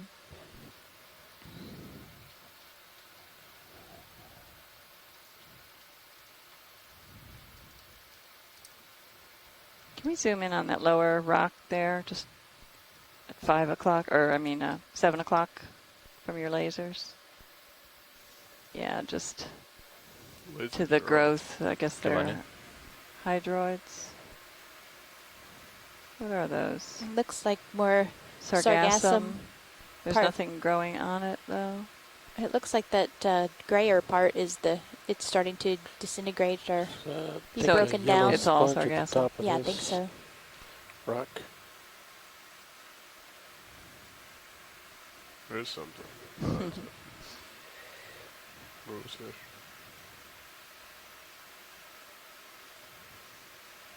Oh. Yellow sponge. That is our first sponge that we've seen today. I think it is. It's our rather token tiny. Sponge. Maybe we're just not looking closely enough. And that one stands out because of its color. Is that some pink or mauve sponge next to it? Yeah, I'm not sure. Looks like the inside of a burrow of some sort. It might have. Interesting. Yeah, that could be an encrusting sponge. And possibly a white sponge, same material, a little bit down to the left. See some of the tubes sticking out that likely have tube worms Center living within them. now. Retracted at present.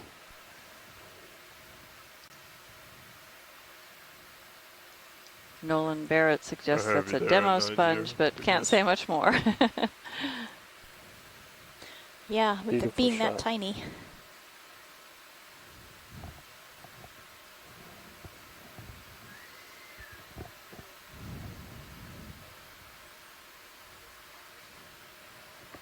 Here's a big old conger eel up under that rock, straight up. I think I saw him earlier. He was partway out. Good eel. They sure do have nice caves around here. And one of those scorpion fish. What's that fish there, the name of it? Oh, I forget the name of that scorpion fish. I have it somewhere.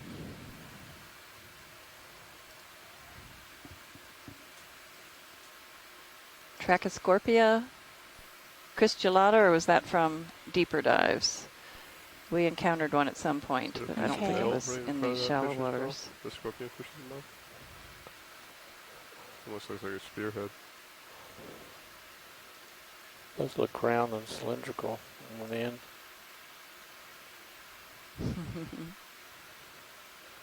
Good, maybe he'll come out.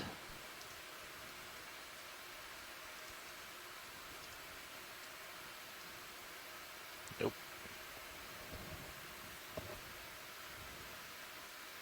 Okay, it's coming out. Watch your port side. Yeah. Looks like the feature rises. Your light's still a good distance away, so you're fine. Beautiful It's a color nice of that shot of all orange the fish. anemones. Yeah. And a complex habitat. You tilt up on your HD. Coming up.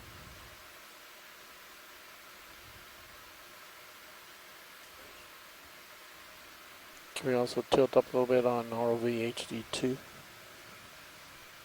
HD2. Do you want me to take control of that? Yeah, go ahead.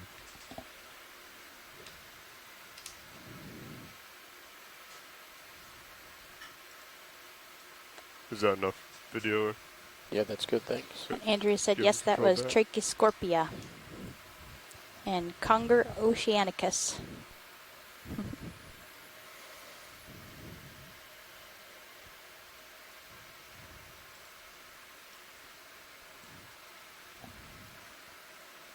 The eel was conger. Yes, the eel oceanicus. is Conger.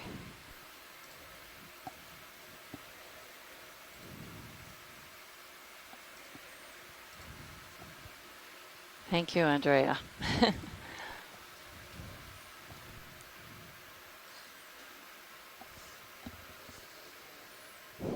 Andrea has been most helpful with our fish identification.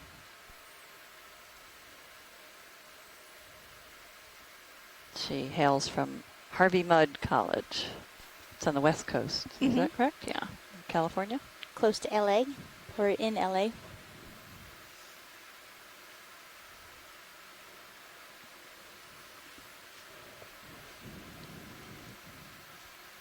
Pilots, this is watch one. Go ahead. Could we look at the rock underneath of it on the upper right side to see what's growing there? Yeah, that one. Sure. Thanks. Just come on in, video.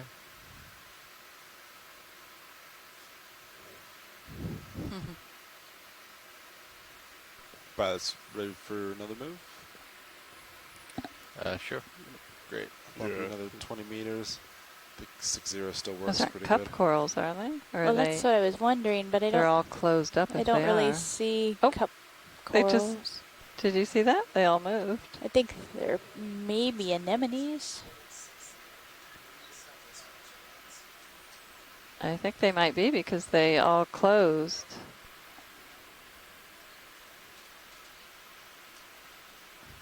Brachiopod? Yeah, that's what Amanda Demopoulos thought also. Yes. Thank you. Thank you, Amanda. Yeah, they all closed at once when we moved in. Well, that's neat. Yeah, brachiopods go way back in geologic time. They are used in the fossil record quite a bit.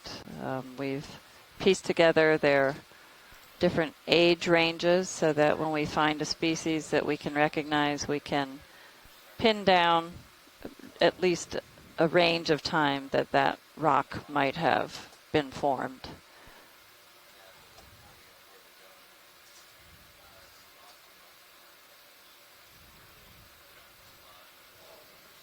And they go back hundreds of millions of years, different species. That little thing is. And there aren't too many different species alive today relative to the rock record.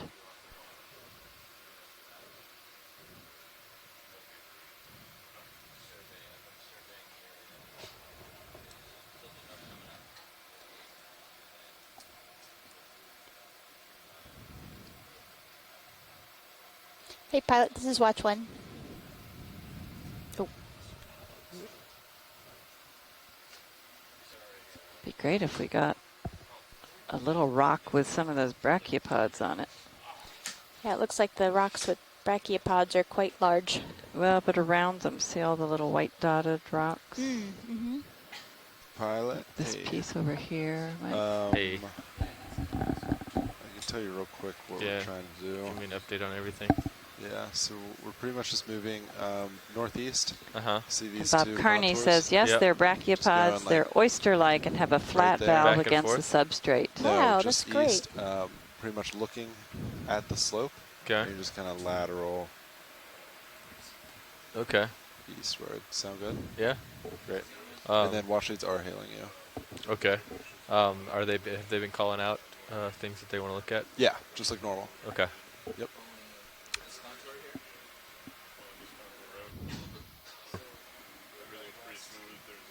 Hey, watch leads. This is Pilot. Go ahead, Pilot. Hey, I was told that you were hailing me. Yes, there's a white kind of stick-like thing on the rock at the top of the screen. Would it be possible to get a zoom on that when you get a chance?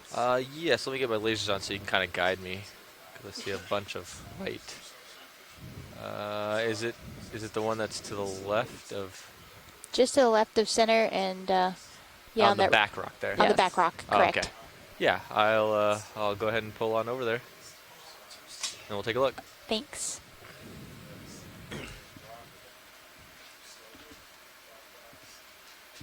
Copy that. Okay, so we're not landing too often. Okay. And a little more information about brachiopods. Megan McCullough says that they are lophophorates and related to bryozoans. They have lophophores, which are, I believe, the long tongue-like appendages that they can Hey, co-pilot. I think I'm going to have to move stretch out and grab food. Yeah, it looks like I'm looking right down. Megan, correct me if I'm wrong. That comes from a long time ago, remembering some invertebrate zoology. I wonder if that's the same octocoral that we've been seeing, the white octocoral, and it's just, yeah, I imagine so. Nav, is the ship underway? I'm glad you spotted that. I was in the lab making coffee and I saw that. I was like, oh, So I that really looks need to different. But now that we're closer, I do think that's the same thing. We've had a Can you hear me? close-up look at several times, and then we're wondering if it's Unicella or something else. How long Yeah. at the end of this move? Pilot, if you can watch that crab for a minute, he's feeding. I He's- actually have to keep Oh, you moving do? right now. Yeah, Oh, unfortunately. he was using his It'll little pincers. Put us in a place that we don't want to be in. Okay. Apologies for that. Well, we understand.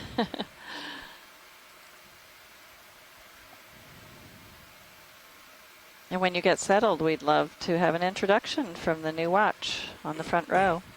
Co-pilot, are we... Nav, what direction was that move? I'm facing 6-0. Yeah. Yeah, that was 6-0. Okay. I'm going to... that's downslope. Yeah, we're sort of sidling along this ridge length. So like what should Sean be, said is like... should be along the ridge and then a little bit uphill. And regarding the lophophore of brachiopods, What Sean said was they're trying to look Megan at this McCullough ridge says right that here. it is more like a So ring like of moving the tentacles boat with a kind of mouth right in the here center. and having D2. Though the brachiopod look lophophore is a south little more and just, like, complicated than the moving bryozoan lophophore. This depth. Sounds complicated to begin I with. don't know if you feel comfortable with that and you wanna... I just got to orient myself But real it quick. is a food capturing device. That's Yeah, so okay. you have to face south and sidle most of the time. Yeah, Thanks, Megan. with all that fishing line, though. Yeah, so you just have to nod your head back and forth. I mean, you can also look kind of the way you're looking at it. You don't have to be like perpendicular to the slope. So however you feel more comfortable. Okay. We'll start zooms again right here. Still looking back at you, just so you know. As Nav said, the ship's settled, so probably not moving much. Okay.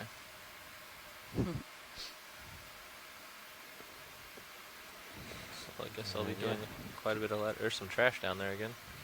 You want to start introductions. So, starting introductions here. Sitting as pilot is Andy Lister, and to my left in navigator. Sitting as navigator, Fernando Aragon. To his right, sitting co-pilot, Jeffrey Lanning. And in the far right is Roland Bryan at video. And in the back row is Annie White doing clipping. And we're all with the Global Foundation for Ocean Exploration. And in the back row to my left is... Cheryl Morrison from the U.S. Geological Survey. And I'm Leslie Sauter from the Geology Department of the College of Charleston. And we are the co-science leads. Cheryl being the biology lead, and I am the geology lead. Wave at the camera. Watchley's we're in a safer place right now, so if you'd like any zooms. Looking at 8.5. Leslie, do you think we should zoom on some of these other smaller rocks and see Yeah, if there's any brachiopods? The brachiopods might be interesting if we could collect a small rock sample with them on it, but be nice to get a different kind of rock, although they seem to be particular about the rocks. Quick zoom May on this just be blue the video. edges of the rocks they prefer. More debris. Okay, come on up. I don't know if it's necessary. If others feel, I would not be studying them myself. So if there's anyone in the chat room who feels the need to get a rock with a brachiopod on it, we're happy to do that. Or any geologists who are with us today, if you want a different rock. We just collected one at the top, which a lot of this material, I suspect, has fallen from the top. Fiddler crab. Haven't seen too much variation in the type of rock we're looking at, though. A nice little hermit crab with a moon snail type of shell. It's a lovely house. Yeah, moon snails, or sometimes called tiger's eye. Yes, clear. I prefer the moon snail. They are more common in the shallower waters.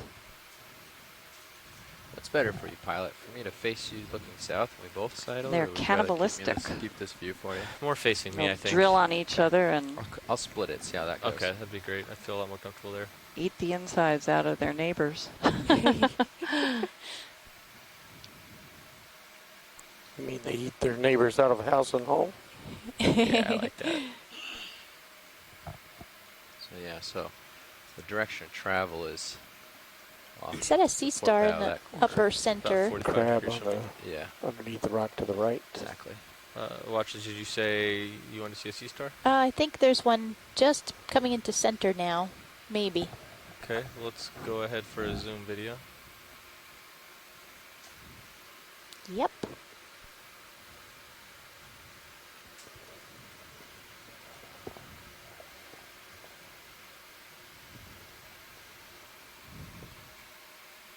This one looks like it has 5 arms, so different than the one we saw earlier. To the star.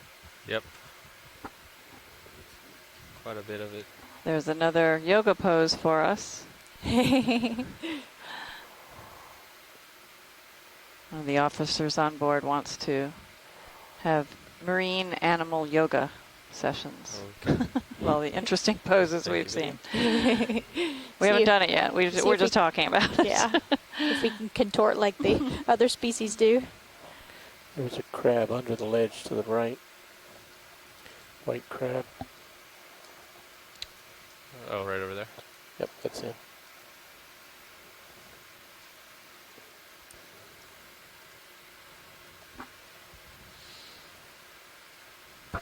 Here we have another Cancer genus crab. I believe this is Cancer, and I'm not sure what the species is here. Go back. Could you hit my lasers? Lasers out. Thank you.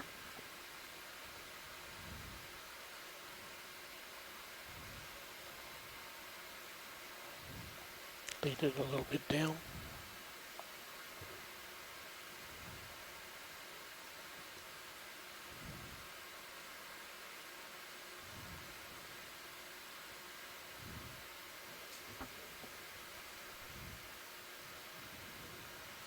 That's a great shot. We haven't had that view of one. You can see his barnacles on the edges of his carapace. It's hiding.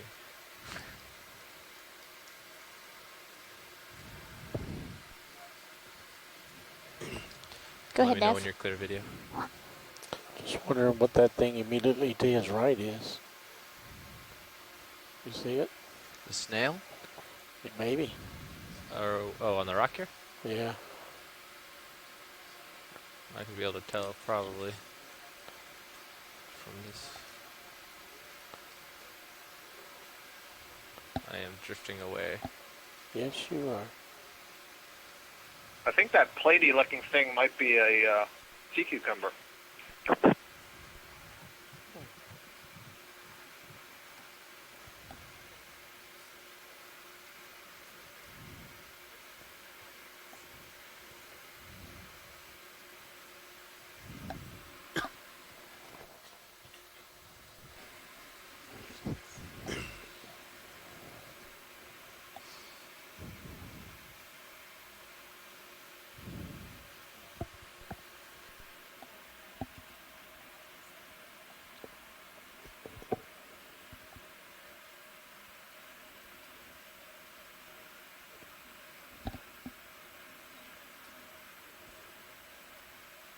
I said they saw a 2-meter mola mola earlier.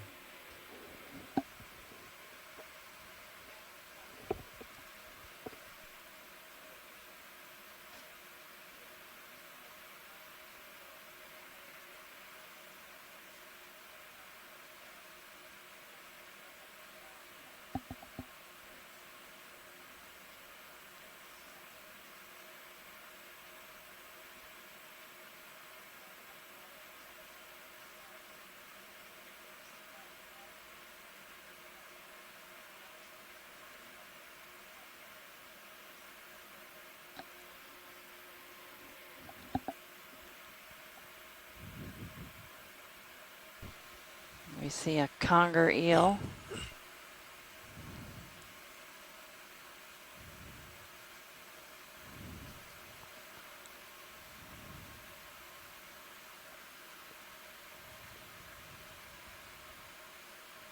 Conger oceanicus. It's a great name.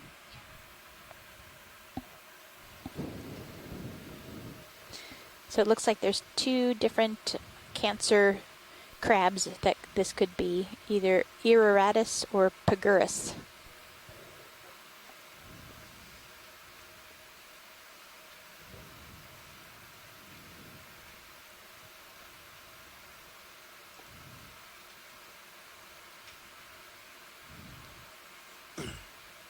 Should we get another move in? Yeah, just be careful how far you go ahead. Remember, we're sort of going that direction. You do more sidles if you're taking off that way. That's why I'm not giving you a lot more on the tilt. Copy. And yeah, whatever you guys want to do. Do you want to do another 6-0 while you figure out where we're going next, Nav, or do you have any direction for us? Quick zoom here video. Let's do another. Look at all that. Maybe 15 meters, 6-0. So Okay. we can get over here, and then I'll see what we can do. Okay, sounds good. Thanks, video. No.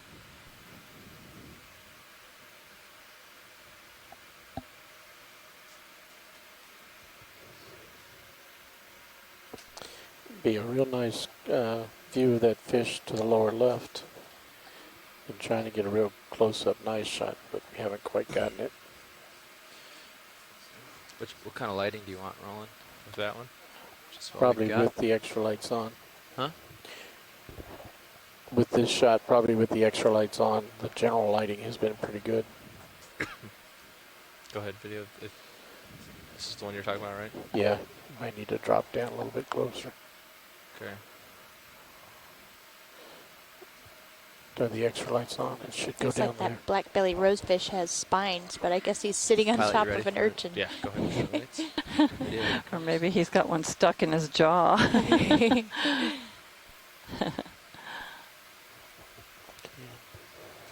Let's go to his eye.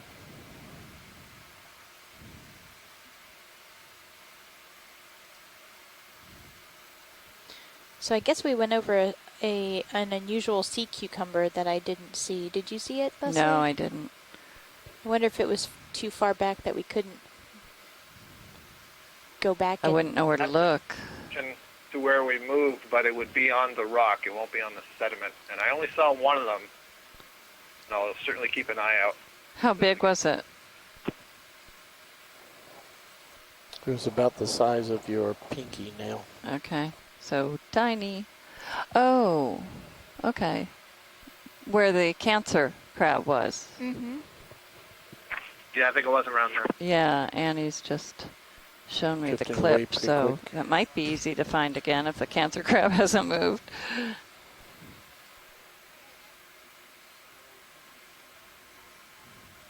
Oh, it was.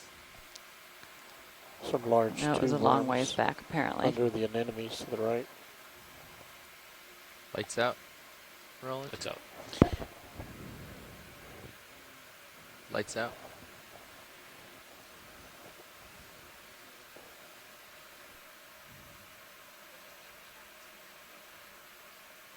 Oh.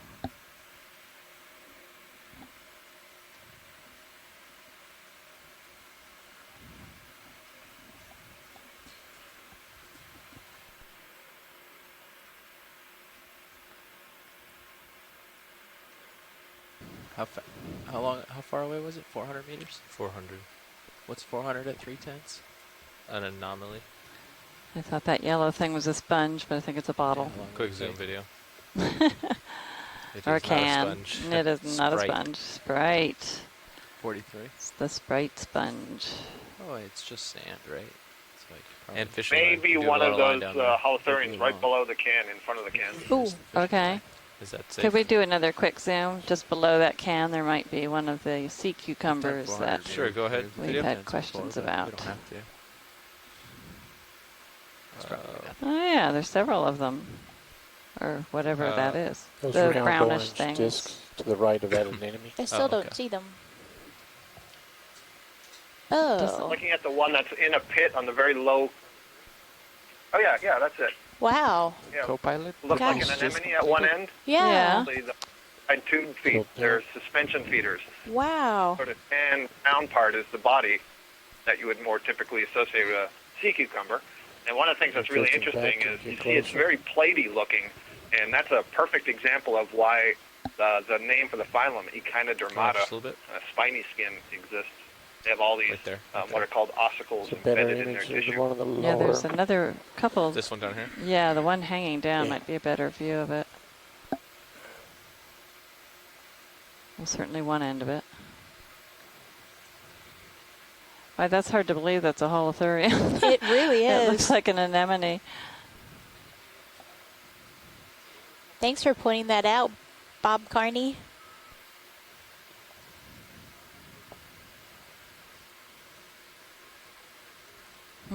Yeah, it's nice to see the three of them there in a row. You can see what they look like. Very hard to detect when the feeding tube feet are withdrawn.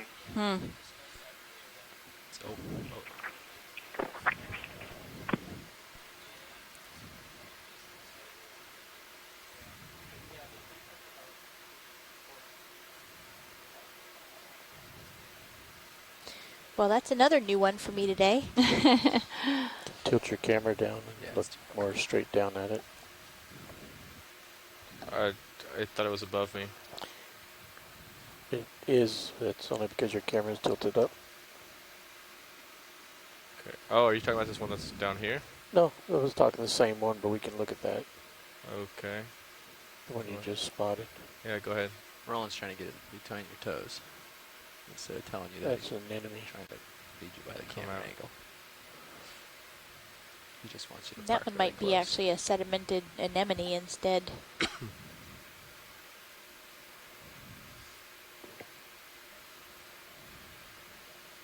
Okay, come back in.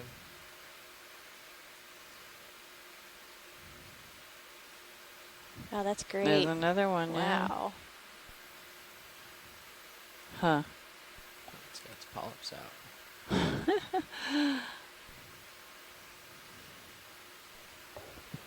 So a lot of the sea cucumbers that we typically see on the sediments are deposit feeders. They're ingesting the mud and sediment that we've been seeing and digesting all the organic particles that are in there, and then they leave those fecal traces or the trails that we've been following. If we But want these sea really good sea shot of this, cucumbers I'm are gonna have to suspension like- feeders, so they don't move. They're more or less glued to the rock. Perhaps as long as less, you can but see you it's know, they're safe in pretty the line. firmly in one position. I would say and then they take all the time you can on extend every the single shot. tube feet that are because modified there's not around much the to do mouth after this. and capture food out of the water column just the way that the anemones and the corals do. So there are lots of different organisms that take advantage of food floating in the water and have different kinds of That guy net-like happens to be a good structures to specimen grab because those. he's got his. That was a great view of the net-like structures whatever of you that call it. The top one, you mean? sea Yeah, cucumber. the one that you've been looking at. Okay. And we've seen quite often we get some really nice images of the, I'll call them the more typical sea cucumbers that are feeding in the sediments, and you can see at the head end they have modified tube feet that are grabbing fistfuls of sediment and mud. So this is just another ahead and do the modification extra of those same structures. Go for it, co-pilot. And if you can rock a little bit left, so I can lose the can. And I guess he can wash his meal down with a nice cold Sprite. Almost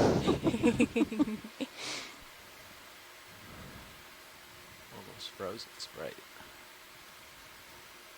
Oh, so delicate.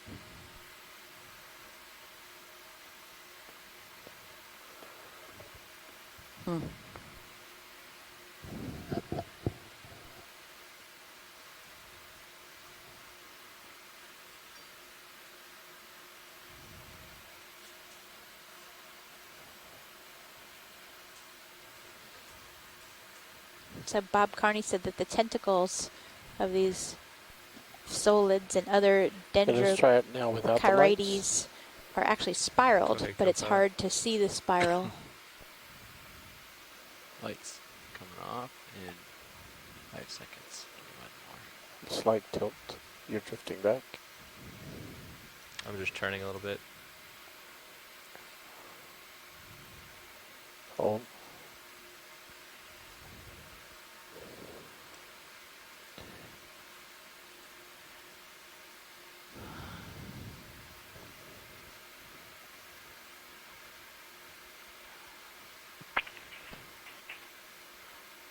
Videos. Nice comparison there between these modified tube feet of this sea cucumber compared to the anemones that are around here, different phyla, but both doing the same thing, same strategy for capturing food. And then we can think back to some of the fan worms that we've been seeing. Another group that most of which are benthic, are digging through the bottom or moving over the bottom, but some that have adapted an existence where they become sessile and build a tube and modify the head end into a series of tentacles or nets that they extend into the water column to capture things. So clearly that's a good way of making a living capturing food out of the water column. Yeah.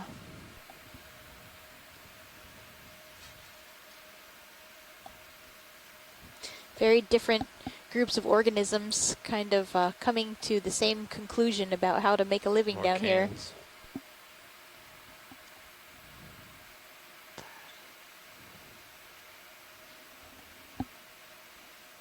And Amanda was looking at the sibellid polychaetes and mud tubes around the holothurian we were just observing. And they have their brachial crown extended, which would be what they use to filter particles out of the water column.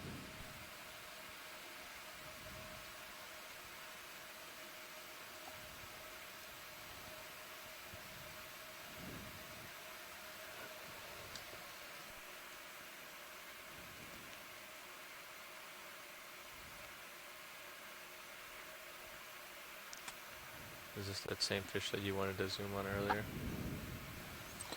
The one at the lower? Yeah. So you could say outcrop up there. Check that out. I think it is. Well, if you see it in your minute cams. Oh, but up there, yeah. I see the top of the minute cam view. Okay, we'll do a quick zoom here then. Let's go ahead, video, if you want to see this one. Another thing of that pink fish at the top, if you get one that's really nice specimen like that, the good colors and He's smiling. appropriate. Sometimes they look grumpy. Good. I'll keep my eyes out. There's an outcrop we want to go check. I'll go up too to see how he looks. Well, this guy was good. Yeah, that's not bad. Try to include his tail. It's getting over there.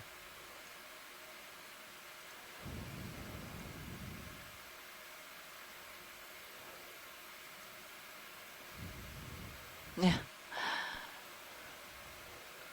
It's another of those holothurians in the upper right. It's Antheus woodseye, swallowtail Really bass. long tail. Yeah.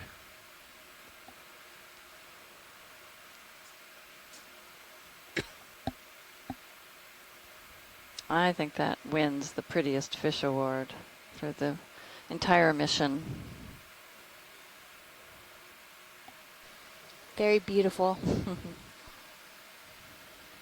Not the coolest. Mola Mola would have to get that boat. Yeah.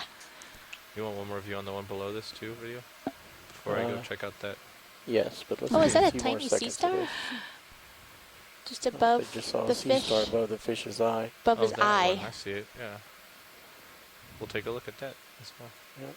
Go ahead and just tilt straight up. That little bitty squat lobster. Reddish orange. So this must be one of those that Photobomb. asexually divide. Yeah. He's not done yet. Look at me. And a little baby squat lobster underneath. Look at that. It's got, and then it's the 6-limbed one that we had, that Chris talked about earlier. there's something underneath the rock. I don't know if that's a colonial tunicate or some kind of eggs. I was wondering the same, Cheryl. My first thought was tunicate.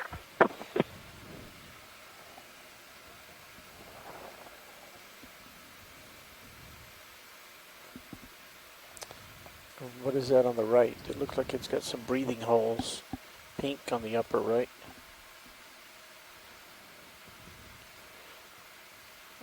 Would the extra lights like that? It's pretty far above it.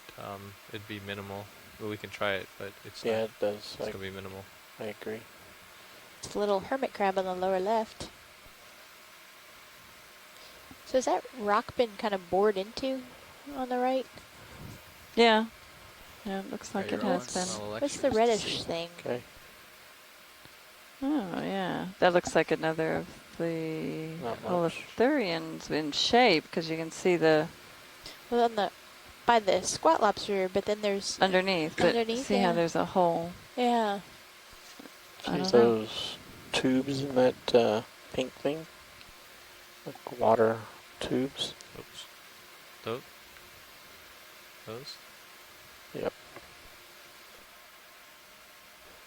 Video's clear. Okay. The more you zoom in, the more you see on these rocks. It's so amazing. true. Okay. Other fish just to the side here. Little microcosms. Oh yeah, there's another fish. The upper left.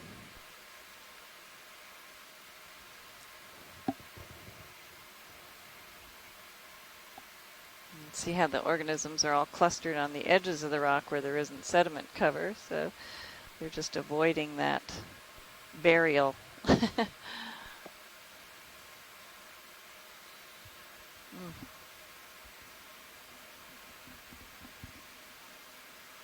He seems to be looking at an ROV.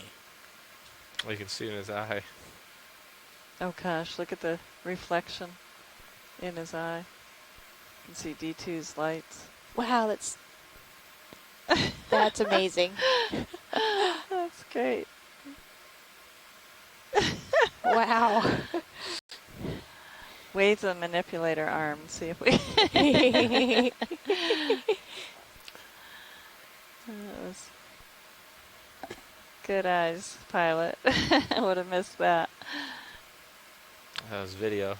Called that one. Oh, yeah. All right, we had something up here in the manip cams that looked interesting. Right here. More big rocks.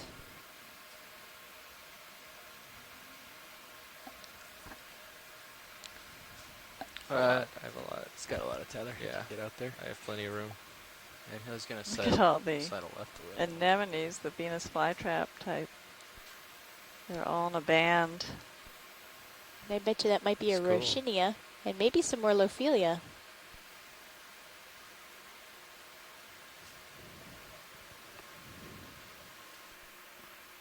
Oh, farther up on the upper rock, yeah.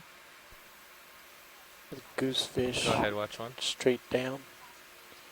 Lower left. Oh, absolutely.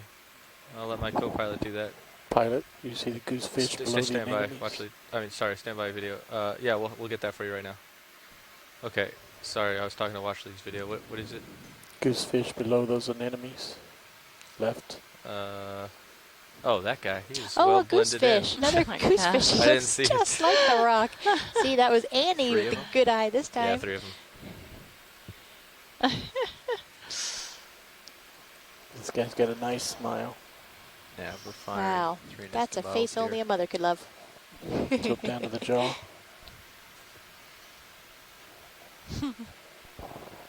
Wow.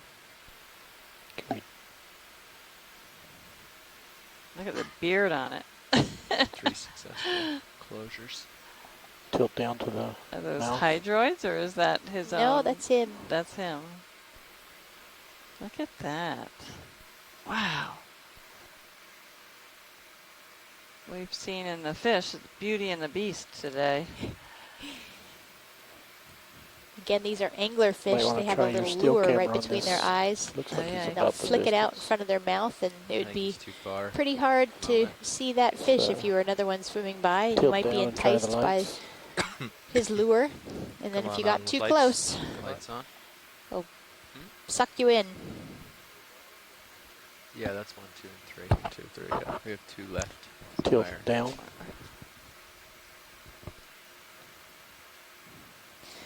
So we have Jim Masterson, who has a group of high school students at Harbor Branch Oceanographic, and they were wondering about the behavior of the fishes we're seeing. Is it typical for them to sit on the bottom without moving much, or are they being impacted and stunned by the lights? Get those lights. Thanks. And I think for the fish that we've been seeing so far, full specimen first. This is typical. They definitely spend a lot of their time sitting and waiting for things to come by to eat. Let's go check out this crab. Is that a hammer? Do a quick zoom. What is that? Is this where we were before? It does look like where we were before. Oh, no, it's nothing. Okay, come on out. Yeah, we definitely It is, were yeah. here, yeah. Yeah, these rod-like features that look like pipes, and we thought they were pipes. Scott Harris from College of Charleston called in and said that these were more likely to be infilled worm burrows, or burrows of organisms when the sediment was burrowable on the top, and then those burrow holes were filled in with a different type of sediment, which was more resistant to erosion, and so the rest of the rock and sediment was eroded away, leaving behind just the burrows. So you can think of it as I might have to land the here. burrow was a mold for those trace fossils, which are the remnants of the burrows. They show us the shape and size of the burrows that the organisms made. And we have since seen them still intact underneath some of these ledges. I'm going to try to get a stable shot here. Verify his idea. And this is Rachinia. Would he really want to pull off one of those tentacles and stick it in his mouth, or would that be an unexpected surprise? Go ahead, watch one. They did. They fired successfully. All 3. That's a beautiful little gastropod there on the lower left. And that's a big Rachinia crab that we're looking at.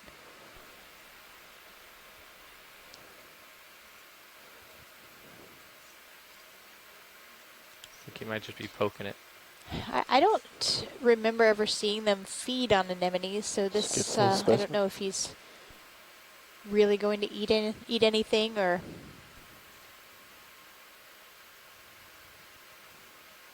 But they're kind of scavengers, so I guess if times got rough, away, let's try to get close to his face center. Might happen. There might be a different octocoral after you've looked at the crab to its lower right. It's white. Excellent.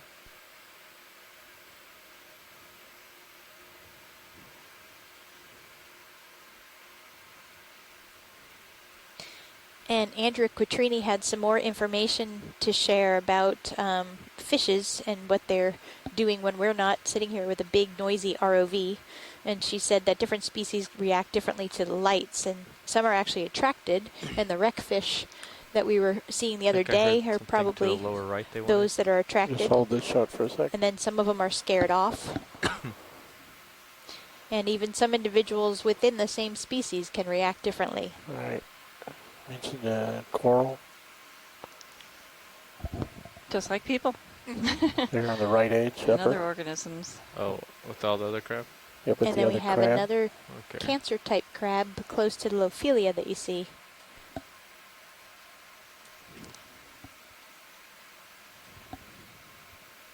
And yeah, let's come in. And this is one of several colonies of Lophelia pertusa that we've seen at this site. Not too many, but I was looking for octocoral. These are like... There is Lophelia here. I can never tell. You guys are really good at that.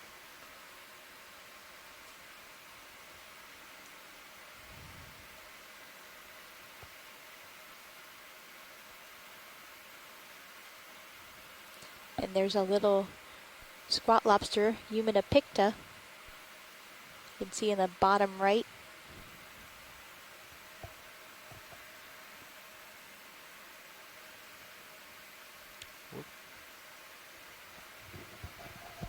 And then a large one sitting on the anemone. Might as well just land at this point. And another small Humida picta above the large one. I think they said we've been here. I think we've been here. That's what it sounds like. Yeah. So watch these. Would you like me to keep moving on? It sounds like we've kind of hit this area a little bit. But there's yeah, still except some that things to see. there's one more coral that Scott France saw that is to the left. To the left. Okay. Can we get lasers on? You see that there's the two fish sitting on the bottom there on the lower left. It's on the rock just above them. On the rock just above them. It's like a, I'm not sure, it might be a watch mat. it. That's what I want to see, like a stoloniferous type white Compared to octacoral. lasers. So stay right there. Hold there. Video, please. It's more above the closed up anemone to the left of the lasers. So this guy, that's...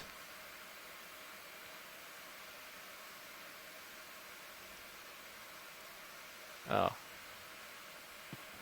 There's a hydroid. This, maybe? Yeah, it's that white dot. Lasers just passed over it. Okay. It's above lasers now. Scott, you don't have a delay today. No, I'm really, really on it in my office here. So this is interesting. This looks like it's coming from kind of a solid mass as opposed to a branch, right?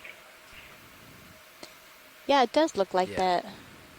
Yeah, I'll double check. And there's another little one next to it. Like something we've had before. Is it a juvenile something else, or could it be a white anthomastus? Yeah, I mean, it could be a white anthomastus, except that I don't see any stock to it, which is what I would expect.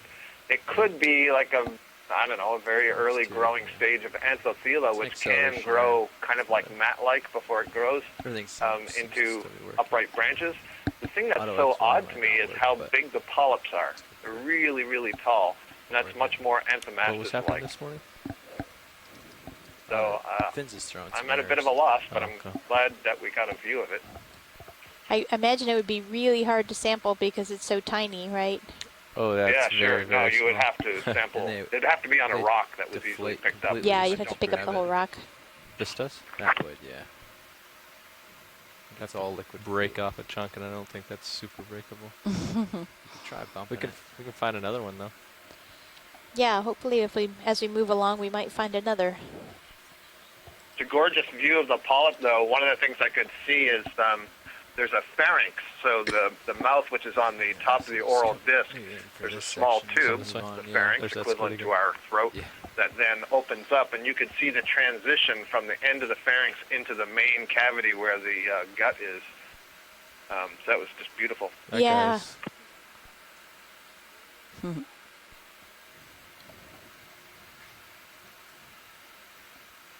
Look at all the different fish. You can see the conger eel. Several of the black belly rosefish, 2 conger eels. This is quite diverse, really.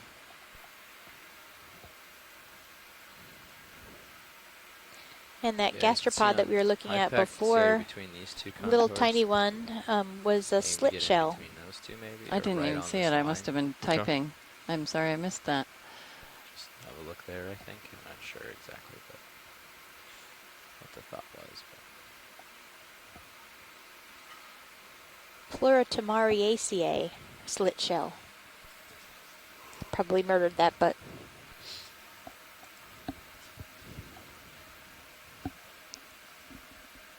And there's the clock. Has it changed time since we saw it the first time?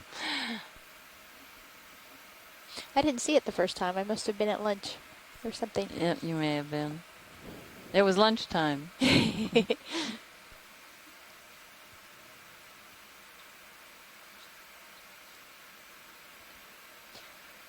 And we didn't get to look under this ledge very far, then we took off across the flat part, right? Or right, yeah. So we didn't continue along this ledge right here?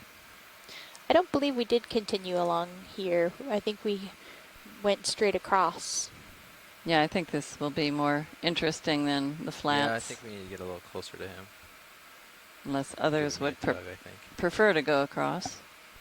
Pilot. We can do either. We don't have a plan. More like 100. Or yeah, 090 is good. Giving me a really good tug, pilot. Coming back, yeah.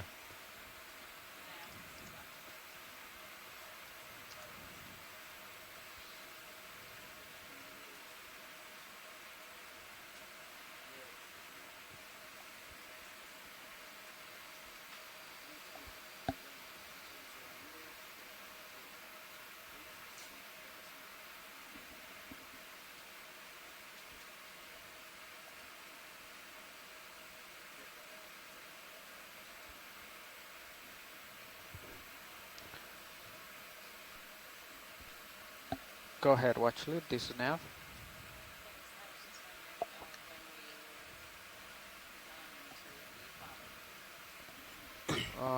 At the moment, we're planning to leave bottom at 2010 UTC.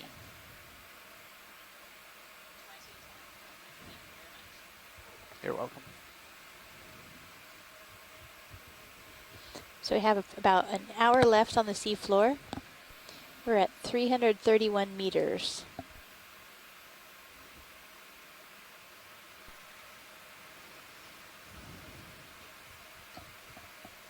And we are exploring a large rocky feature that we thought might have been a shipwreck from the multi-beam bathymetry. It had a big scour behind it and a hard return, but it turned out to be this rocky habitat.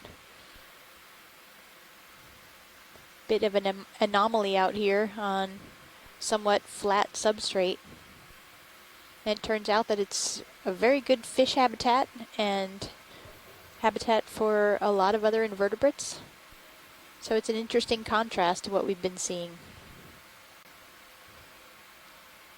And it seems to be a concentrator of marine debris, yes. Sadly, that has been whisked off the ledge above it from the Gulf Stream and or from maybe storm and tides off the shelf itself.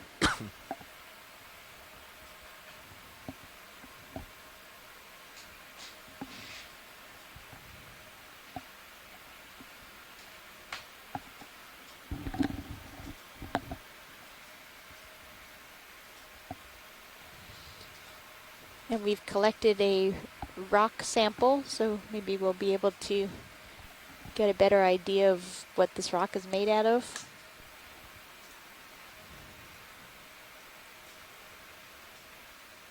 And it's very likely just the same mud you're seeing, but compacted and then somewhat glued together by precipitation of minerals from the seawater. So that's what we'll find out.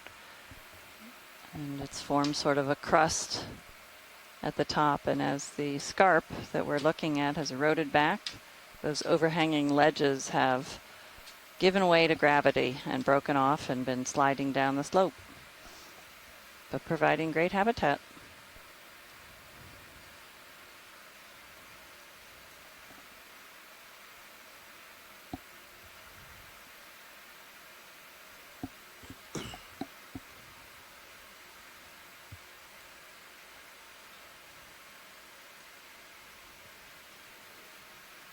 And we are in the lee of the current, so there isn't, it might explain why there are fewer corals here. They don't have a strong flow of current. And we have seen only possibly 2 very small encrusting sponges, but the larger sponges we've seen on a lot of habitats, just about every one we've gone to, are absent here.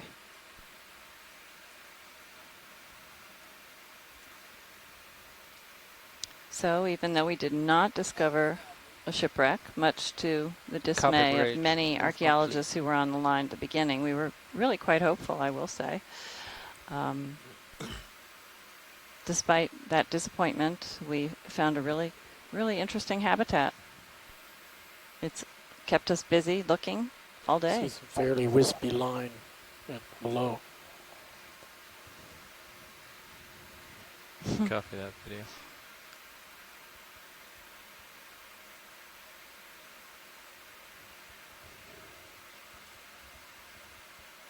Oh, there's another gastropod. Could we take a quick zoom on that gastropod just to the right, like at 3 o'clock? 3 o'clock. Mm-hmm. He probably has a crab. But they're always fun to watch. Just watch that line if you're going to touch down. Yeah, I'm going to try just to float right here. Go ahead, video. Yeah, it would be easy. Well, someday we'll actually see the snails. See a lot more hermit crabs Yep, than the snails that make the shells. Thanks, video. Come on out.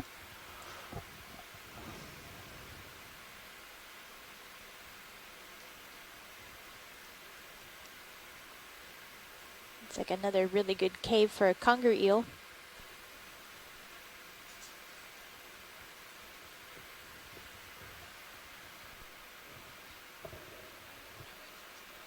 Okay.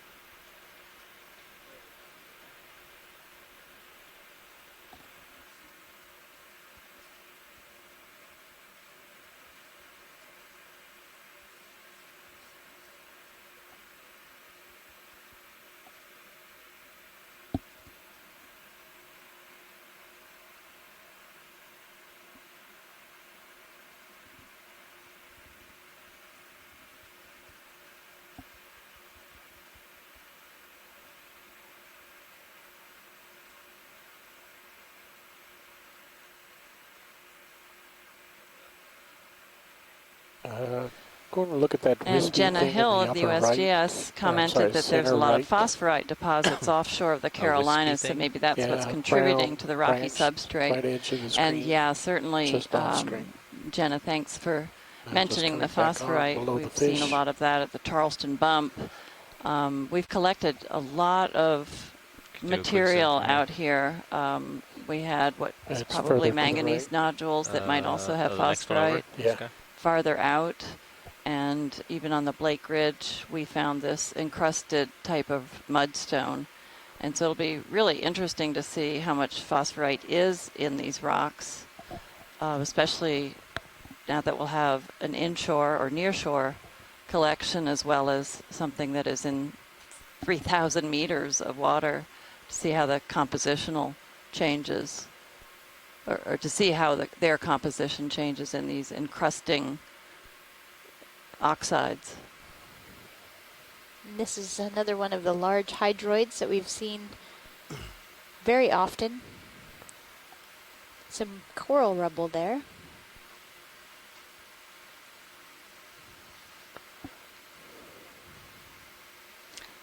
Yeah, and those rocks are a little different, the little ones right at the laser. I wouldn't know where they came from though, so just collecting it for the sake of collecting it, I don't think it's worth it. I think we're making these fish quite nervous. They're going to have to do some house cleaning after we leave.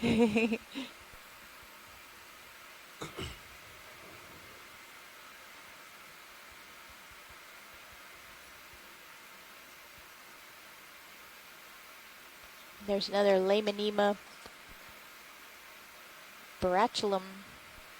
See how you're sidling that way. Mm-hmm. You really need to be going down the slope. Yeah.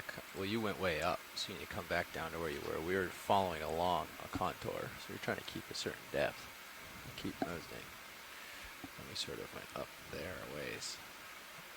So I guess I can understand why we thought this might be a ship. It's a pretty prominent feature in the middle of a very flat plain with a big scour mark at the base of it. We can get a little closer to you. Yeah, go for it. What's this contour line we're at here? Right here.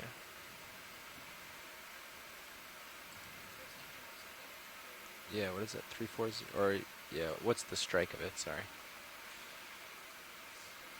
Yeah, what's if you drag from Sirius along that line? Which direction do you need to go?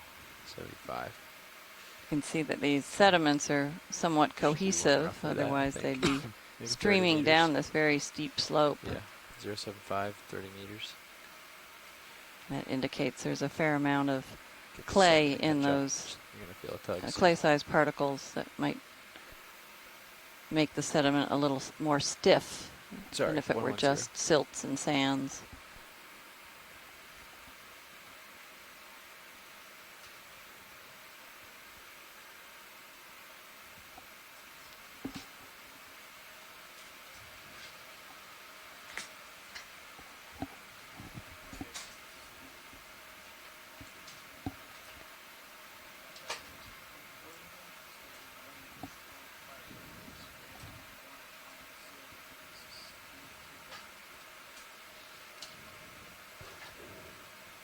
Not a lot out there.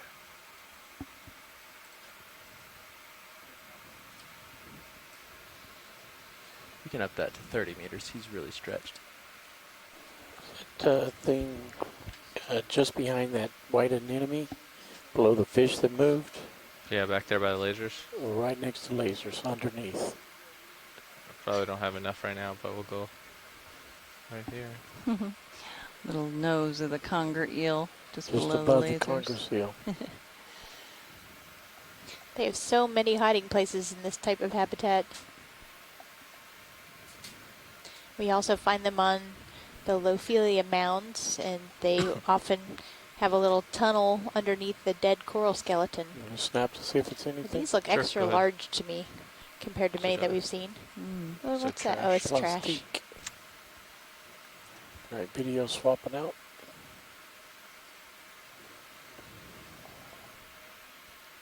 Okay, pilot, we're getting a little closer. Great. Do you? Excellent. And then I'm not sure where we're supposed to go after this. Go ahead, Nev.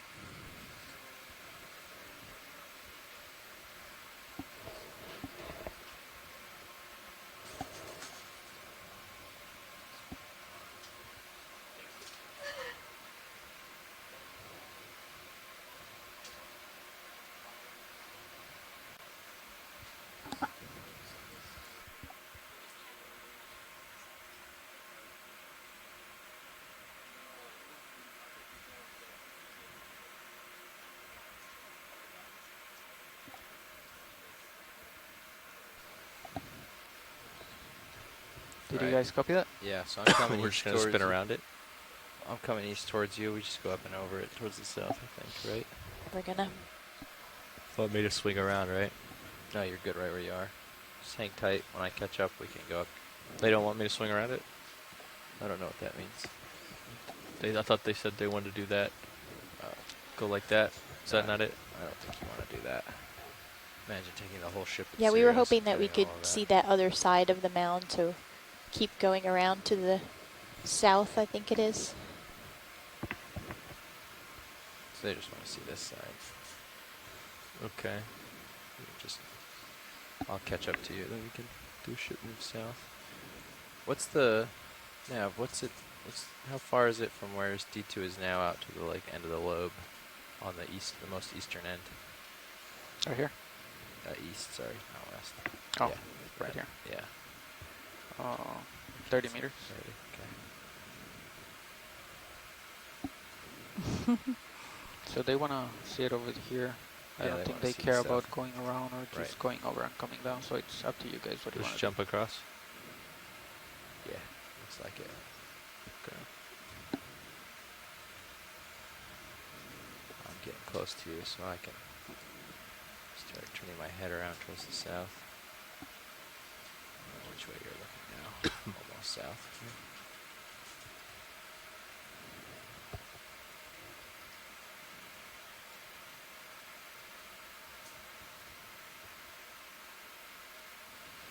You're gonna have to come up on this ledge here because I'm getting close to that.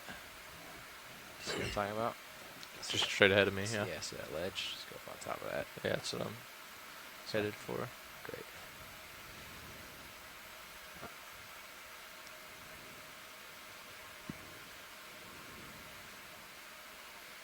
Another Budweiser can.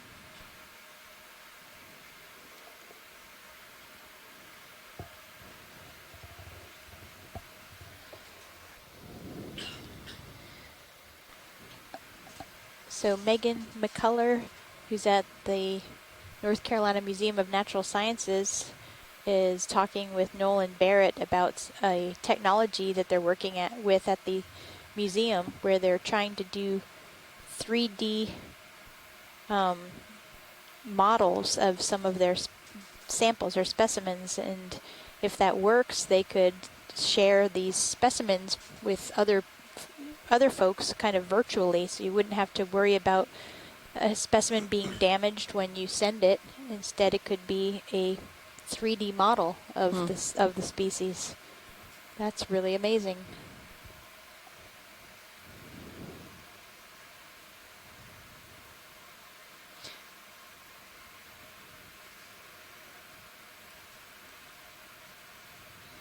It's a shame you can't get 3D images generated when There's they are still in about situ like 5 meters this. left That would on be that one. incredible. Co-pilot.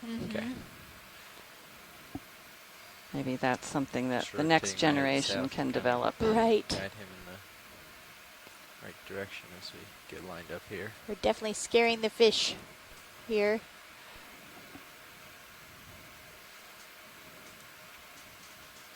You see why this kind of rock is just referred to as the crust of the sediment, or sediment crust.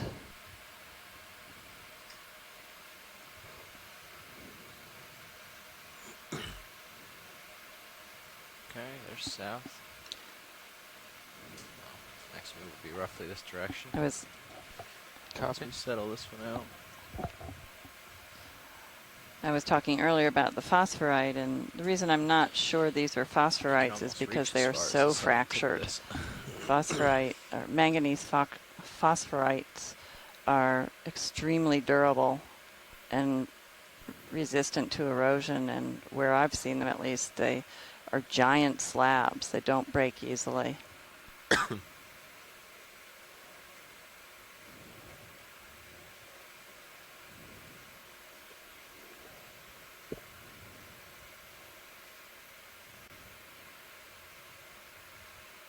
And gravity cores have crumbled or just collapsed upon contact with them.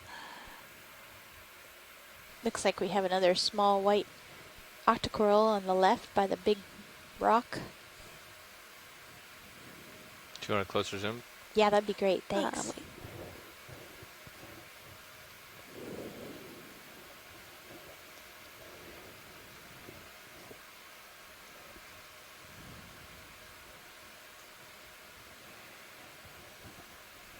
Oh my gosh, look at all those black-belly rosefish laying together. Den. Look at that. Wow. There are at least 4 of them crammed into that one little area. Come on in video. All right. Oh, and that might be another slit shell just above it. Oh yeah, it is. Very good. So what is it? I'm zooming in on. I was thinking the coral was partly red, but that's here. That's beautiful. Eumynida picta behind it. Squat lobster. That's full zoom.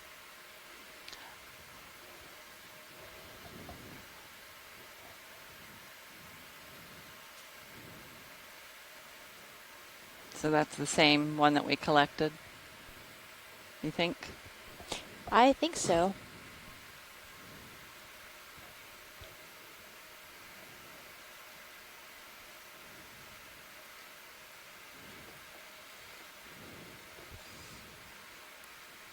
Alright, video is clear.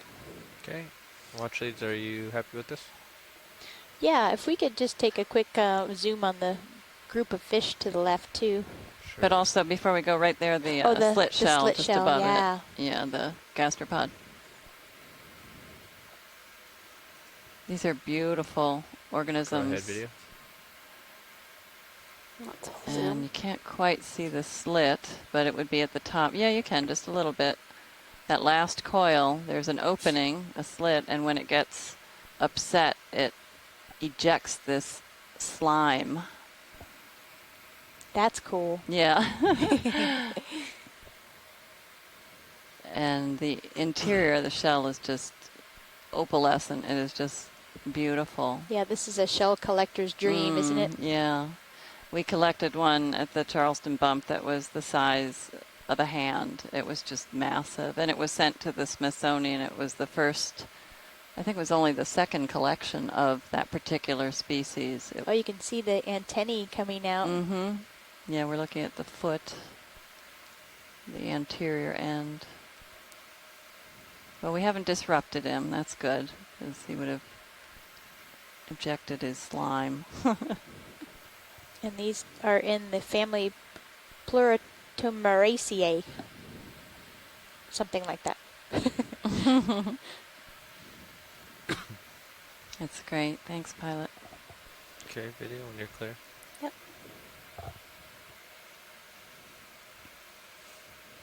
Oh, I was happy to see that. Yeah, that's great. I missed the first one. Was it similar in appearance? Same? Yep.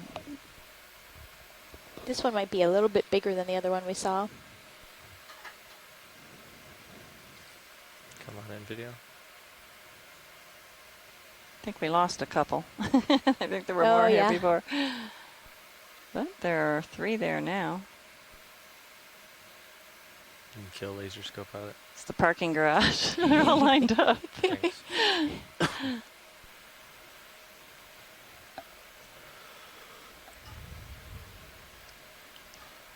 Nolan said that he thought they looked like a can of sardines, but that's a totally different taxon. I think it's a parking garage. Video's clear. Copy that. Come on out. The lower deck. Head in parking only, apparently. Yeah. And I don't think we've gotten a zoom on any of these urchins today. I don't know if science is interested. Science, did you want to take a look at any of the urchins around here? This is a really beautiful area, the picturesque, and I really enjoyed the close-up there of the coral, of the ox coral, and then when we pulled back, they did nice. Oh, there's another slit shell. Maybe we can see its slit. Yeah. I'm going to be moving. Getting a closer look at the hydroids. Sorry. And another slit shell now. Again, beautiful. That purple is just gorgeous. So I know we're going in for the beauty shot on the snail, but I can't help pointing out as we go by these great examples of the hydroid polyps. You'll notice there's kind of like this bunch of grapes, pink bunch of grapes that are tucked down in the tentacles, and then you see there's a stalk that arises from it. That stocky part is a raised structure that bears the mouth. And those grapes are basically the gonads, so where the eggs and sperm would be produced.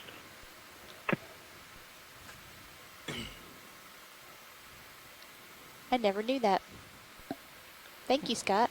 Yeah, that looked like there was at least one more slit shell on that mound. Right. And maybe one just beyond the field of focus when we were zoomed in. So while you're going to the next one, Cheryl, just to follow up on that, some hydrozoan colonies, different polyps have different functions. So one polyp may be the reproductive polyp, another one is the feeding one, another one is the defensive one. In these ones that we're looking at here, one polyp does all of those tasks, and so the gonads are much more apparent in being wrapped, as I say, kind of like a cluster of grapes around the hypostome, which is the structure bearing them out. Wow, that's really interesting.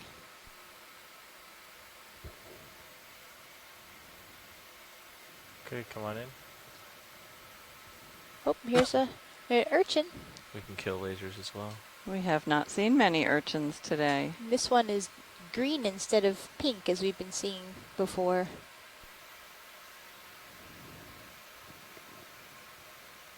Let's see those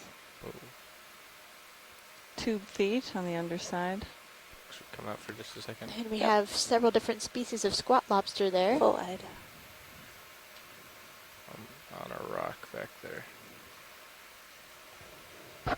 Okay, come back in. Wow, John Reed points out that those shells, some of them go for $10,000. Whoa. Hey, we could maybe fund get the next shipwreck mission. another cruise or expedition planned. Yeah, I know the one that we collected was definitely in the eyes of some people, but we sent it dutifully to the Smithsonian.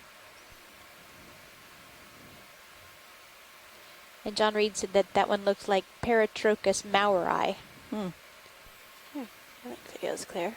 Copy that. Come on out.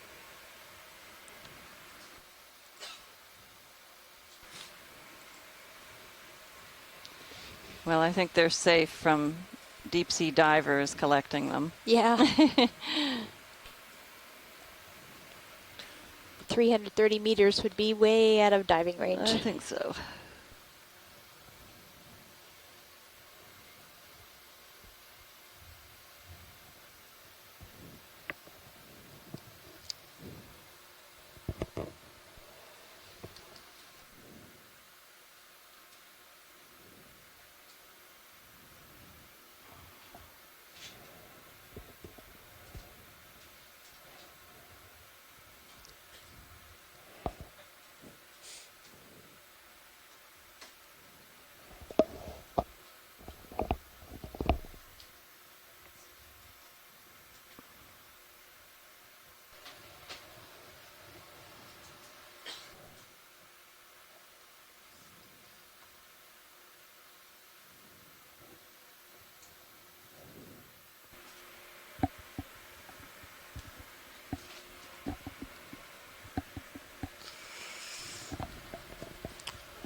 And I think we have about another half hour left in our dive today.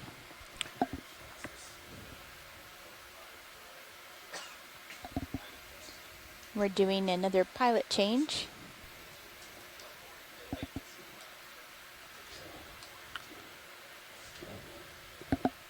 Can you hear me, co-pilot? Yes. Okay, so the plan is to go around this way, like. I think you're trying to get to the southern end here, right? Okay. So, yeah, you can kind of point, wag your head around, see if there's anything interesting in the sonar. I think it's all downhill from here.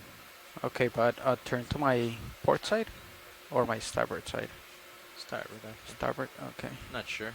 Depends on where we've been, where we want to go. When Nav's no longer talking to Dive Soup, you can ask. Wonder if that's an urchin or an anemone there in the middle bottom. That's an urchin, maybe. Which one? Very Actually? It's a little bit down from center, white, off to the left. It's at maybe 8 Or a o'clock now. sponge. It might be our first sponge. First big sponge, anyway. Looks like an anemone. Or maybe an anemone. Yeah, I think it is. Yeah, I think it's an anemone. And a monster can. Okay, we're good. Thanks, pilot. Okay. Did you say you saw a monster? You can.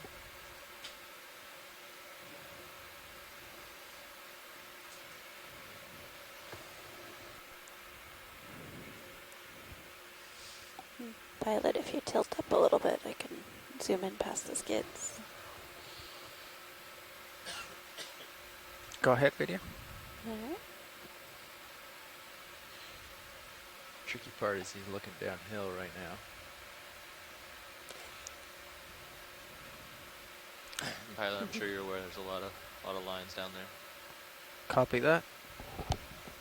Co-pilot, I'm gonna be checking, but if you see anything, let me know. Okay. What's that? Changing the I guess sediment that's there. another piece of debris right in front of us. The whole sediment changes around it. There's like no sediment on it. Let's come in, video.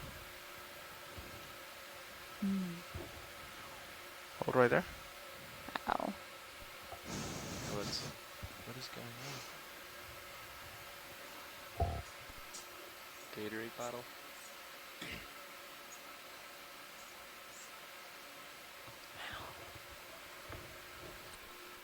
I don't know what that is. Oh, it looks like another plastic bottle that's partially buried. Yeah, let's come out.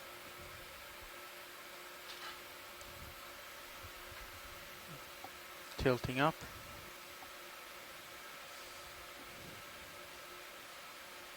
You can go, there you go. Yep.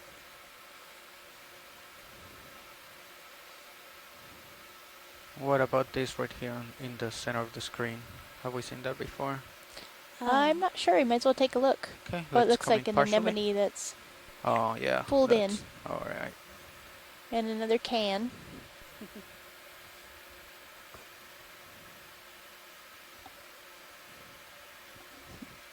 Let's come in video. Okay. Hold right there.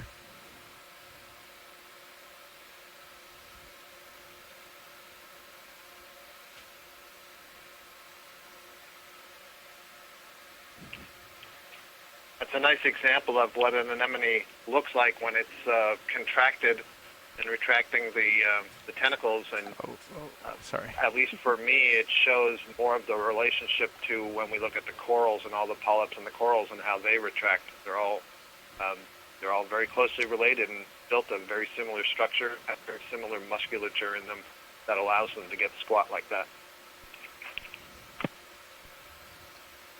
I think there's a couple more of those unusual holothurians here also right to the left of the Video when anemone, you're and good. then there was one that looked like it was to the right as well, but mostly buried. Oh yeah.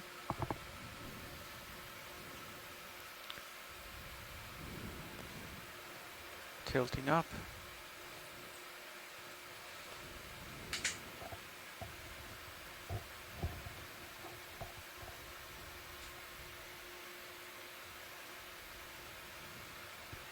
So, Copilot, do you want me to push all the way out and then you'll come right where I am and then we'll turn? Or do you want me to turn right now? Or Where are you headed? I am guessing I'm gonna turn and look at the mount facing north, but I don't know where you want to be at that point. Yeah, I mean this is all probably pretty flat, so it doesn't really matter. We can sort of cut that way. Do like Okay, so it's okay if I 210. just turn right now and start looking. We get a little closer. Okay. Then, yeah. All right. We can do like 20 meters 210 or 30 meters 210 or something like that. If you want it, Nav, if that works for you. Cool. 210 would be about right here. How far is that? Well, that's only 8 meters, but I mean this direction. So like right over here, 30 meters puts you right about here. We could do like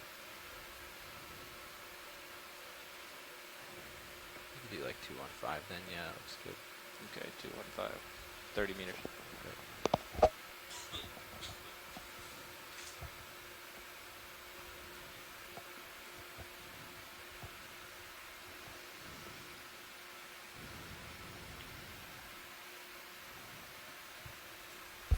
Bridge, RV nav. Trying to give you some room here, but hey, we'd until like I to put in get a ship move, closer, please. This is going to be taut. It's 30 meters at 215. Yeah, I 0 decimal 2 understand. knots. I'm not pushing out right now.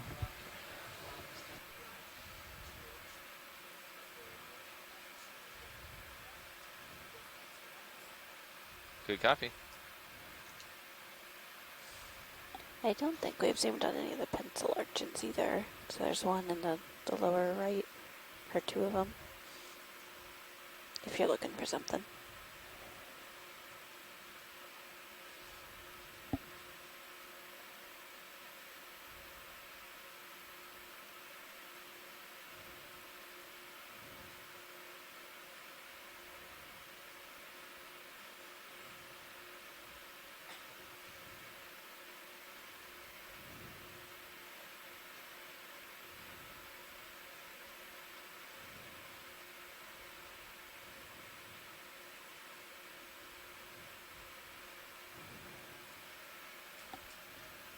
Go ahead.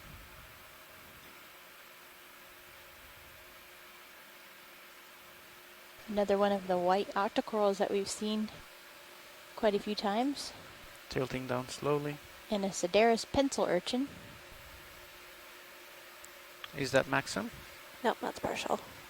Whenever you want to come in, you can go ahead. Alright.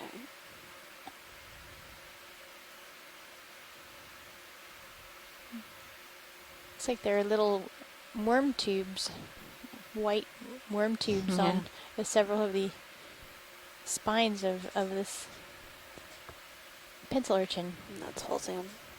Copy.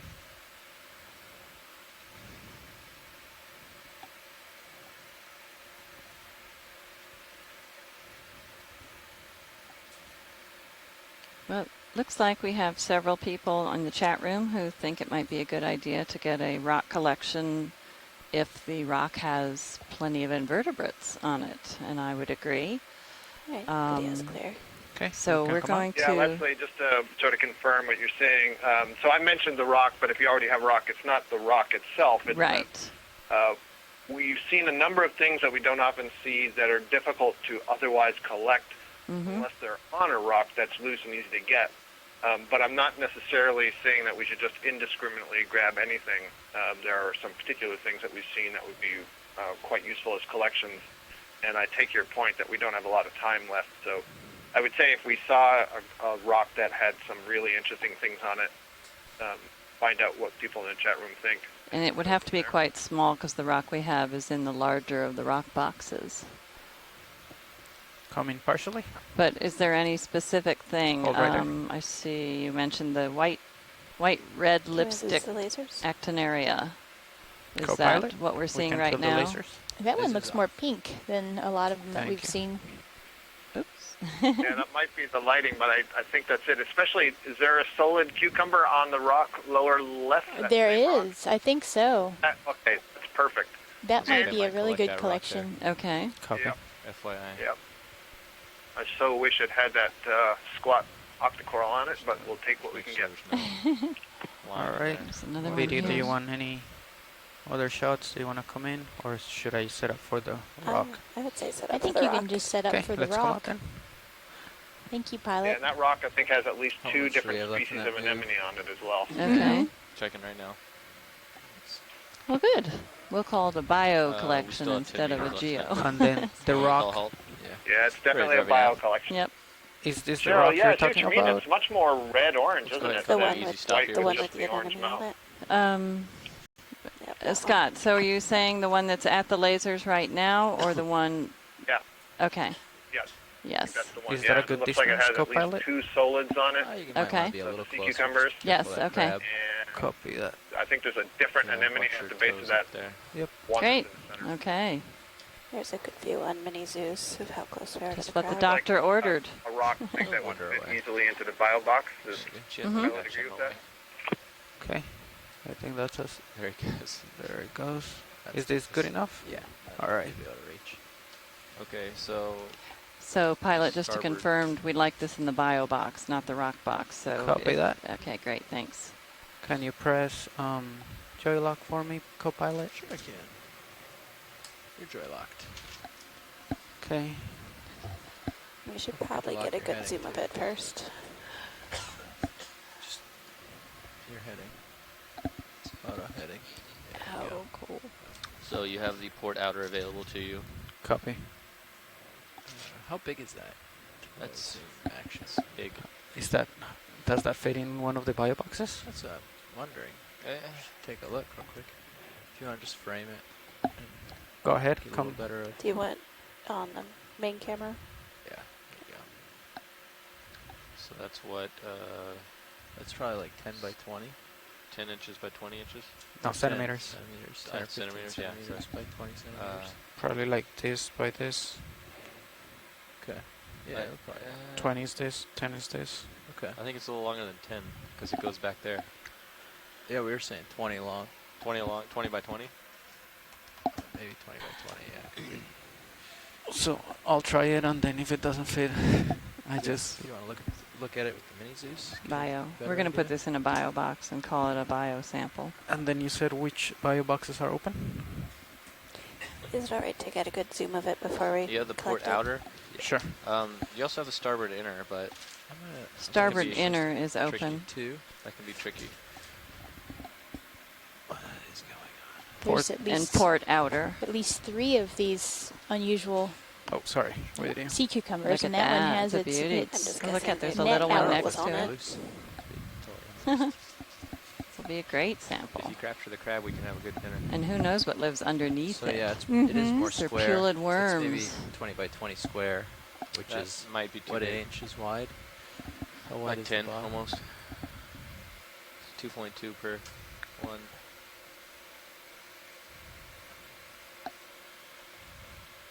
2.2 centimeters 9 per by 9 inch. inch. Maybe look at the gastropod by shells nine, too. That's got me Maybe close. they're real no, one of them has a hermit crab in it, so the other one probably Or does. did you already look at it? I didn't know. Yeah, we can tilt down, take a look at the box. Let's do a little compare out here. I don't know. It's gonna be close. Let's get in there sideways. Are the inners bigger than the outers? Just see if it's loose real quick. Okay. I think that So we're spun up. the outers are bigger, right? They're not wider though. They're just longer. On the inside, I think. Okay. Let me see. No, you're not spun up. Sorry. All right. Now you're spun up. Turning on hydraulics. 3, 2, 1. All right.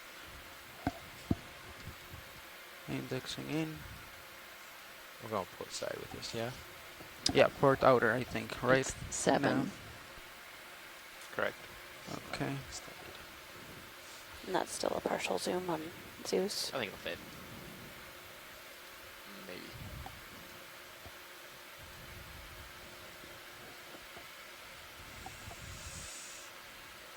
Oh.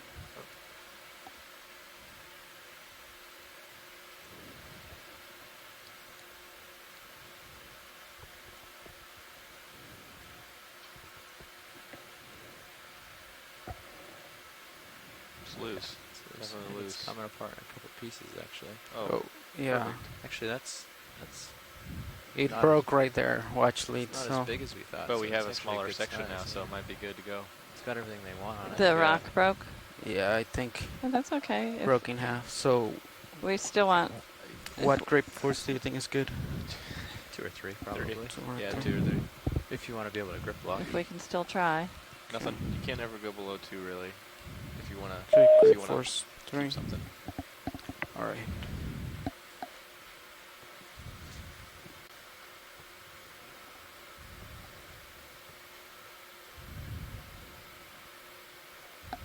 Can you come in on Mini Zeus video? Yep. Tilt it up for you. How's that? That's good. Pilot. Okay, just closing it right there.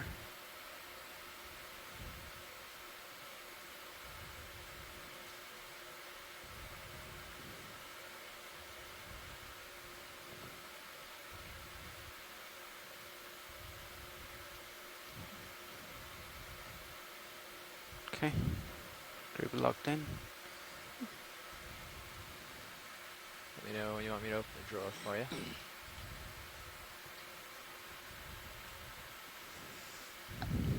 Yeah, go ahead and open it. Standing drawer slow.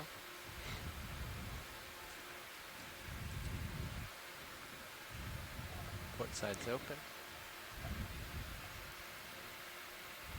Crab's unsure. He'll Yeah, be careful, He's gonna crab. fight that drawer. Oh. Crap. All right, fully extended. That inner. Yeah, I'm just gonna tilt your minis so you got it. Is that Copy. good? Yep. Cool. Okay, indexing in. I think you're gonna be able to fit. Can we this way. come out? Yeah, it Oh, looks like that's fully out, right? Video. Yep. Yeah, all Okay. the way out. All right. Use these guys up here too. Copy. Yeah, I can actually switch to one of those if you prefer. Now that you're out of the Zeus view. Sure. Okay.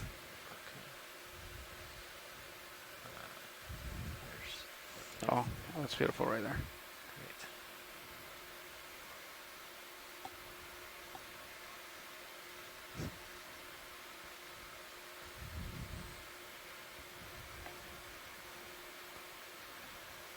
I'm maxing out one of the joints. Might be shoulder all the way over. You can try wiggling your wrist left. Get you a little closer.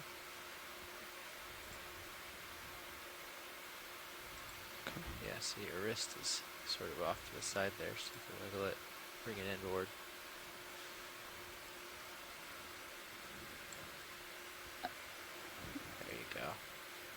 starting to straighten out.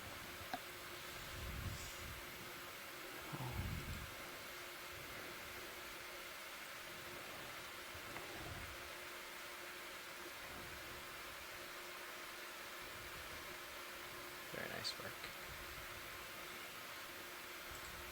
Okay. Like a glove. I'm gonna open the jaws a right there, glove. right? Because I don't think. Go ahead. If I open it, that's fine. Yeah. Okay. Just try to control it as you open it. Maybe open it slow. Okay. Don't forget that's on a grip force too, so you're gonna have to be all the way in. Okay. Yeah, I'm all the way in. Okay. Indexing in.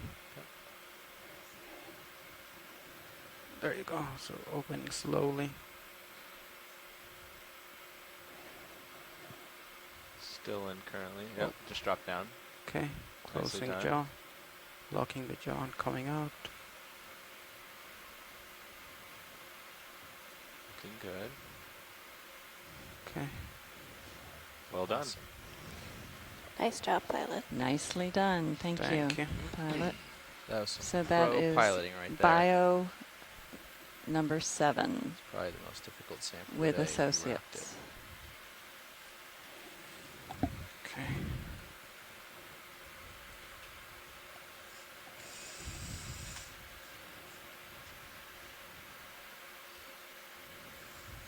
Do we count that as a bio or a geo? Bio. Bio. That's a bio. Copy that.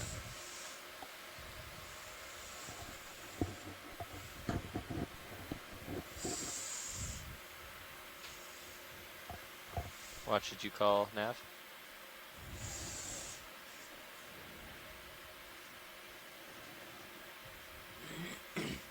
Sure. We get co-pilot on that? Co-pilot, can you trip the last 2 Niskin battles? And nav, can you annotate right there in the log?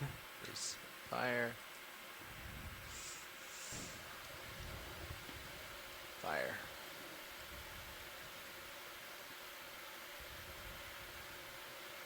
Good to go. Oh. Just when it does that, just let it. Yeah. All right. Think we're good. Check your to kill. when you check that your arm's all the way up.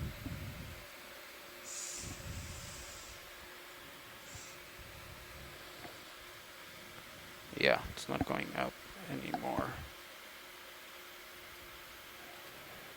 Is that a good position to kill hydraulics? Just you can put it Rotate a your little jaws so bit they're more. not in the light. Other way. And there you go. That's a little it. better. Perfect. Okay. Yep. Nice.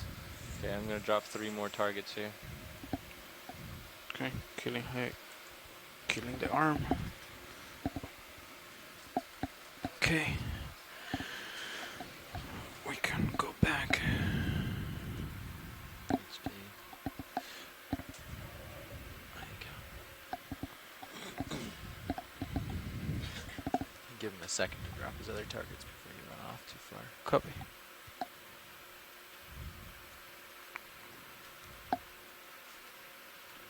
Let me know when you're ready, Nav. Go ahead. All right. Niskins have been fired. Yes, they have been fired. Watch lead.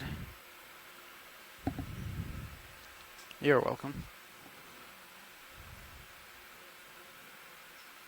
All right, lifting off.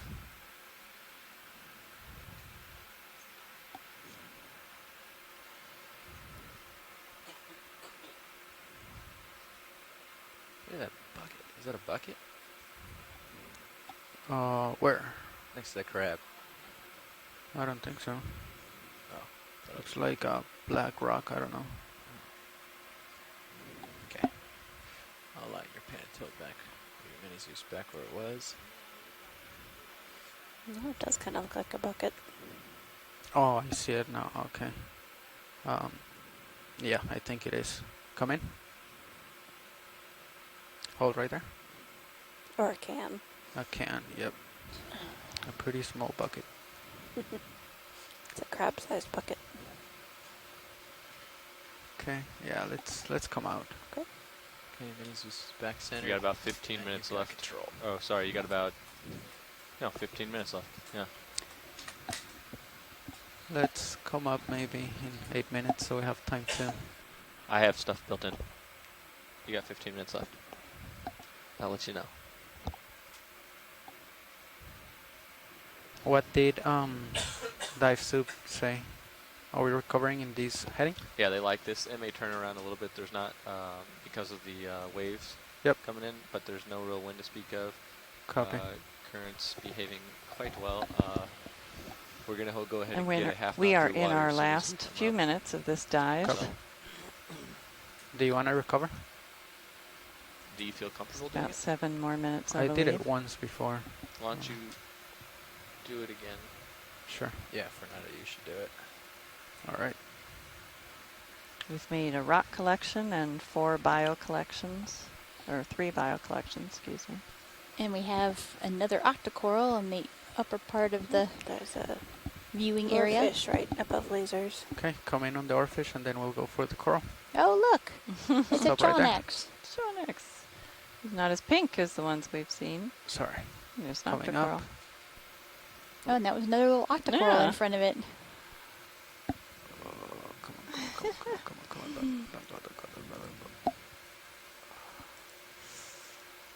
Sorry, Vidi. Got confused. And I think the other species that we saw was coloratus. All right, come in, something Vidi. like that. And Hold right there. What's going on? I believe that it was Ken Sulak that said that they can vary their color a little bit. Oh, that's why. Okay, sorry, Vidi. That's all right. All right, now it's going to be hard, easier. Another large conger eel up there on the right. That's a pretty view. Mm-hmm. Let's come in, Vidi. I know I'm a little bit far, but Can we lose lasers? And you can see his little fin that he's standing on.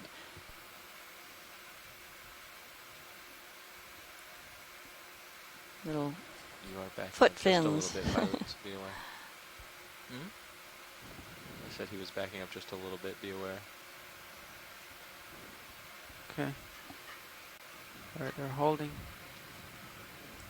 That's probably maximum, right, Vidi? No, that is. Okay. Looks like he's thinking about swimming. How much swimming does that guy do? I think only when ROVs come around. Okay. Yeah, he's trying to hide.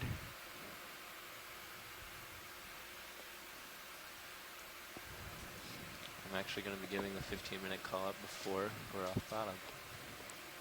Okay, video. All right. Whenever you're good. And then you want to zoom on this coral or the big one back there? I think the big one, we got a decent look at the smaller one. Copy. And I think it's the same thing we've been seeing, but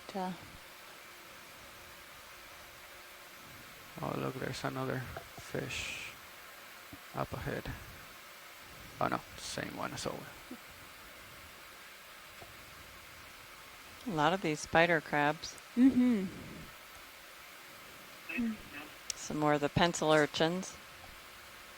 So where are we with respect to that feature that we were looking at on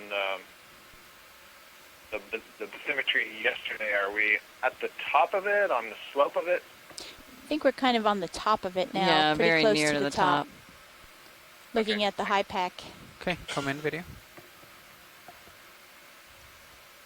And some If you gooseneck tilt down, barnacles we can get a full specimen. on this big white octocoral.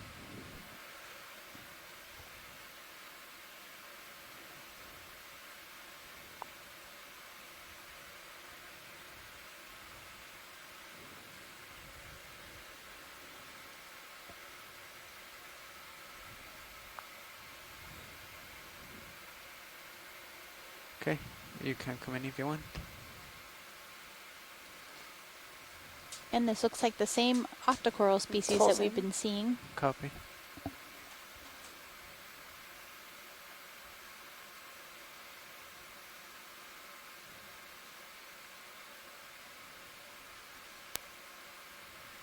Bridge RV nav. Okay, gonna tilt up slowly. Okay. I agree with you, and I hope I just that want to next check in year with when you, we make see sure that some you of were these, happy we'll with be able to these say what it is. conditions and potential recovery. Great. Excellent. Thank you. I think I'm seeing through the branches. You see there's one sort of yellowish stalk. Yeah. Yeah, so I think that's the axial skeleton where tissue has been worn away. So that definitely reduces the subset of what this could be. And it's almost surely a plexaurid given that we see that internal skeleton. Okay. It definitely rules out anything like Anthothela and Paragorgia. Well, that sure is helpful. Okay, Beatty, do you want to... I think video's clear. Okay, let's come up. Then...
Five more minutes left on bottom before we need to start setting up.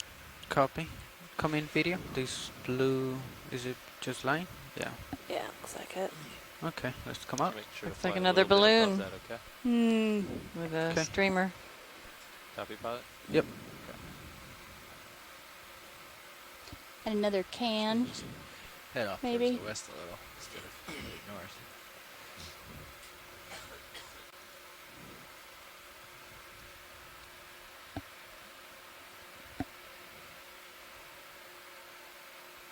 Well, up north is this section we already sort of hung out.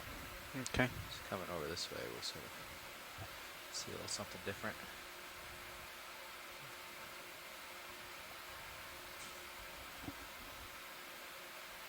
You don't have to go too quickly either. Oh, this dive sure has had a lot of anemones. They seem to really love this habitat here.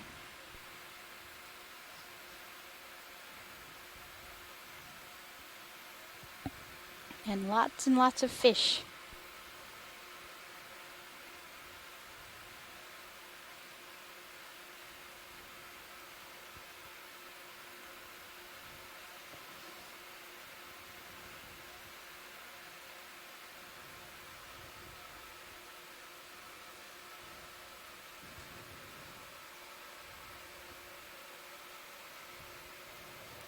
Is that another piece of debris? It looks like burlap or something. Yeah, some kind of cloth or...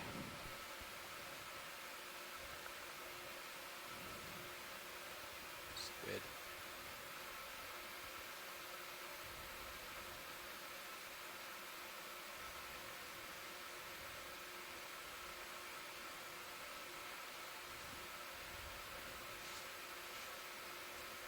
Interesting looking.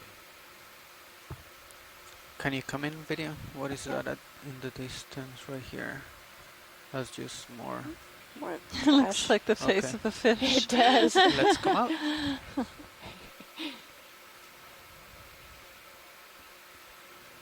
Oh, that's an interesting shelf of rock Yeah, on very the right. thin.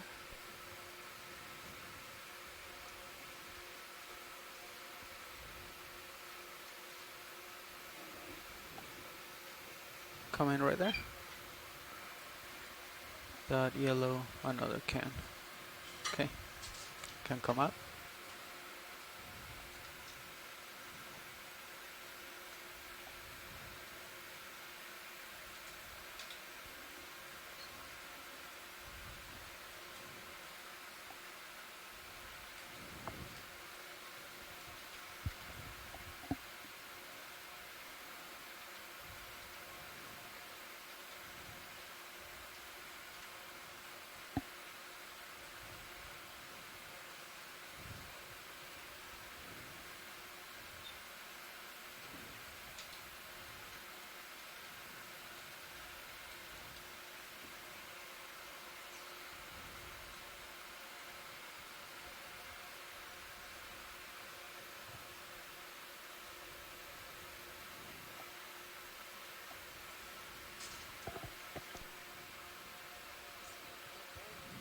Mm-hmm.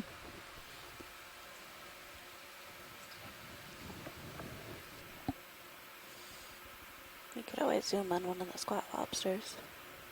Okay. Oh, with the claw sticking out, it's going to be a cool shot if you get it.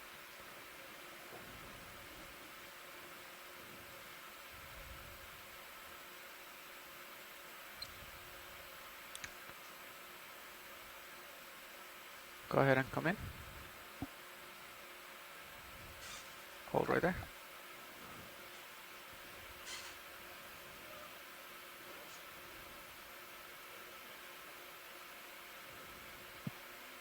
If it's possible to get any closer zoom to the left of that anemone that is left of the crab. And maybe you have a better view. I'm looking at that white thing that's coming up behind the rock. Is it just another anemone? Okay, whenever you're good. Yep. I believe it's just another anemone. What is he talking Okay, about? if it's just another anemone, we can move on. So But I'm that trying to magnifier see is that still squat light? octocoral again from another angle to see if it actually has a short stop 30 or seconds. I don't think it does. Or full wide. 30 seconds till off bottom watch leads. Ooh, we have 30 seconds. Maybe that squat lobster will give us another salute. For another dive. Okay, let's come in. You can stow everything.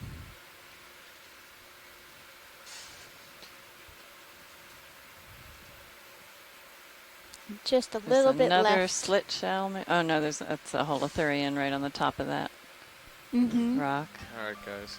Okay. That's time. Copy. So that's the end of the dive. Bridge, RV nav. Watch lead. Yep, looks like an All anemone. right. Thanks for that. We're gonna... Waving goodbye. Thank Hey, you. we were ready for that 15-minute call out.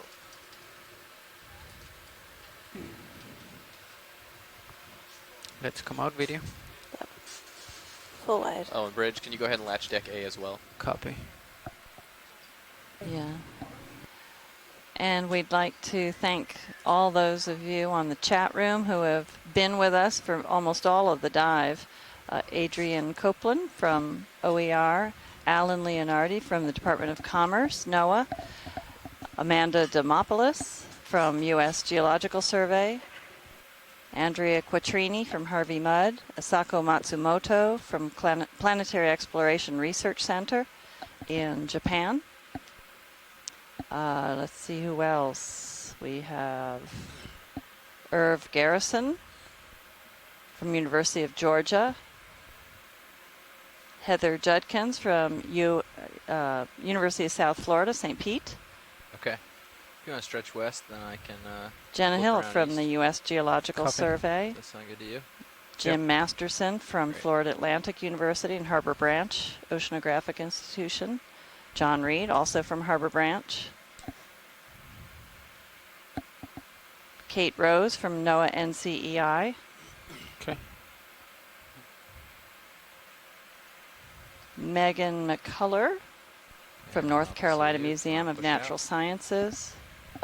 Nolan out. Barrett from the Natural Products Discovery Lab at Medical University of South Carolina. Bridge, RV nav. Rachel Bassett from NOAA NCOS. Just want to let you know we in are the Deep off Coral bottom now. Lab. Scott Roger, France, off who bottom. is the science administrator or science, what do we call it? Advisor. Advisor. I knew it began with A. It's been a long day. From University of Louisiana at Lafayette. Thanks for all your help today, Haven't Scott, started coming through water especially. yet, though. I'm gonna wait till you guys Scott are ready to go. Harris from the College of Charleston Geology Department. Yeah, okay. And I think Yeah, I'll that's wait till all who you're are still on the line, the but way we up just a really little. appreciate all of you helping us out.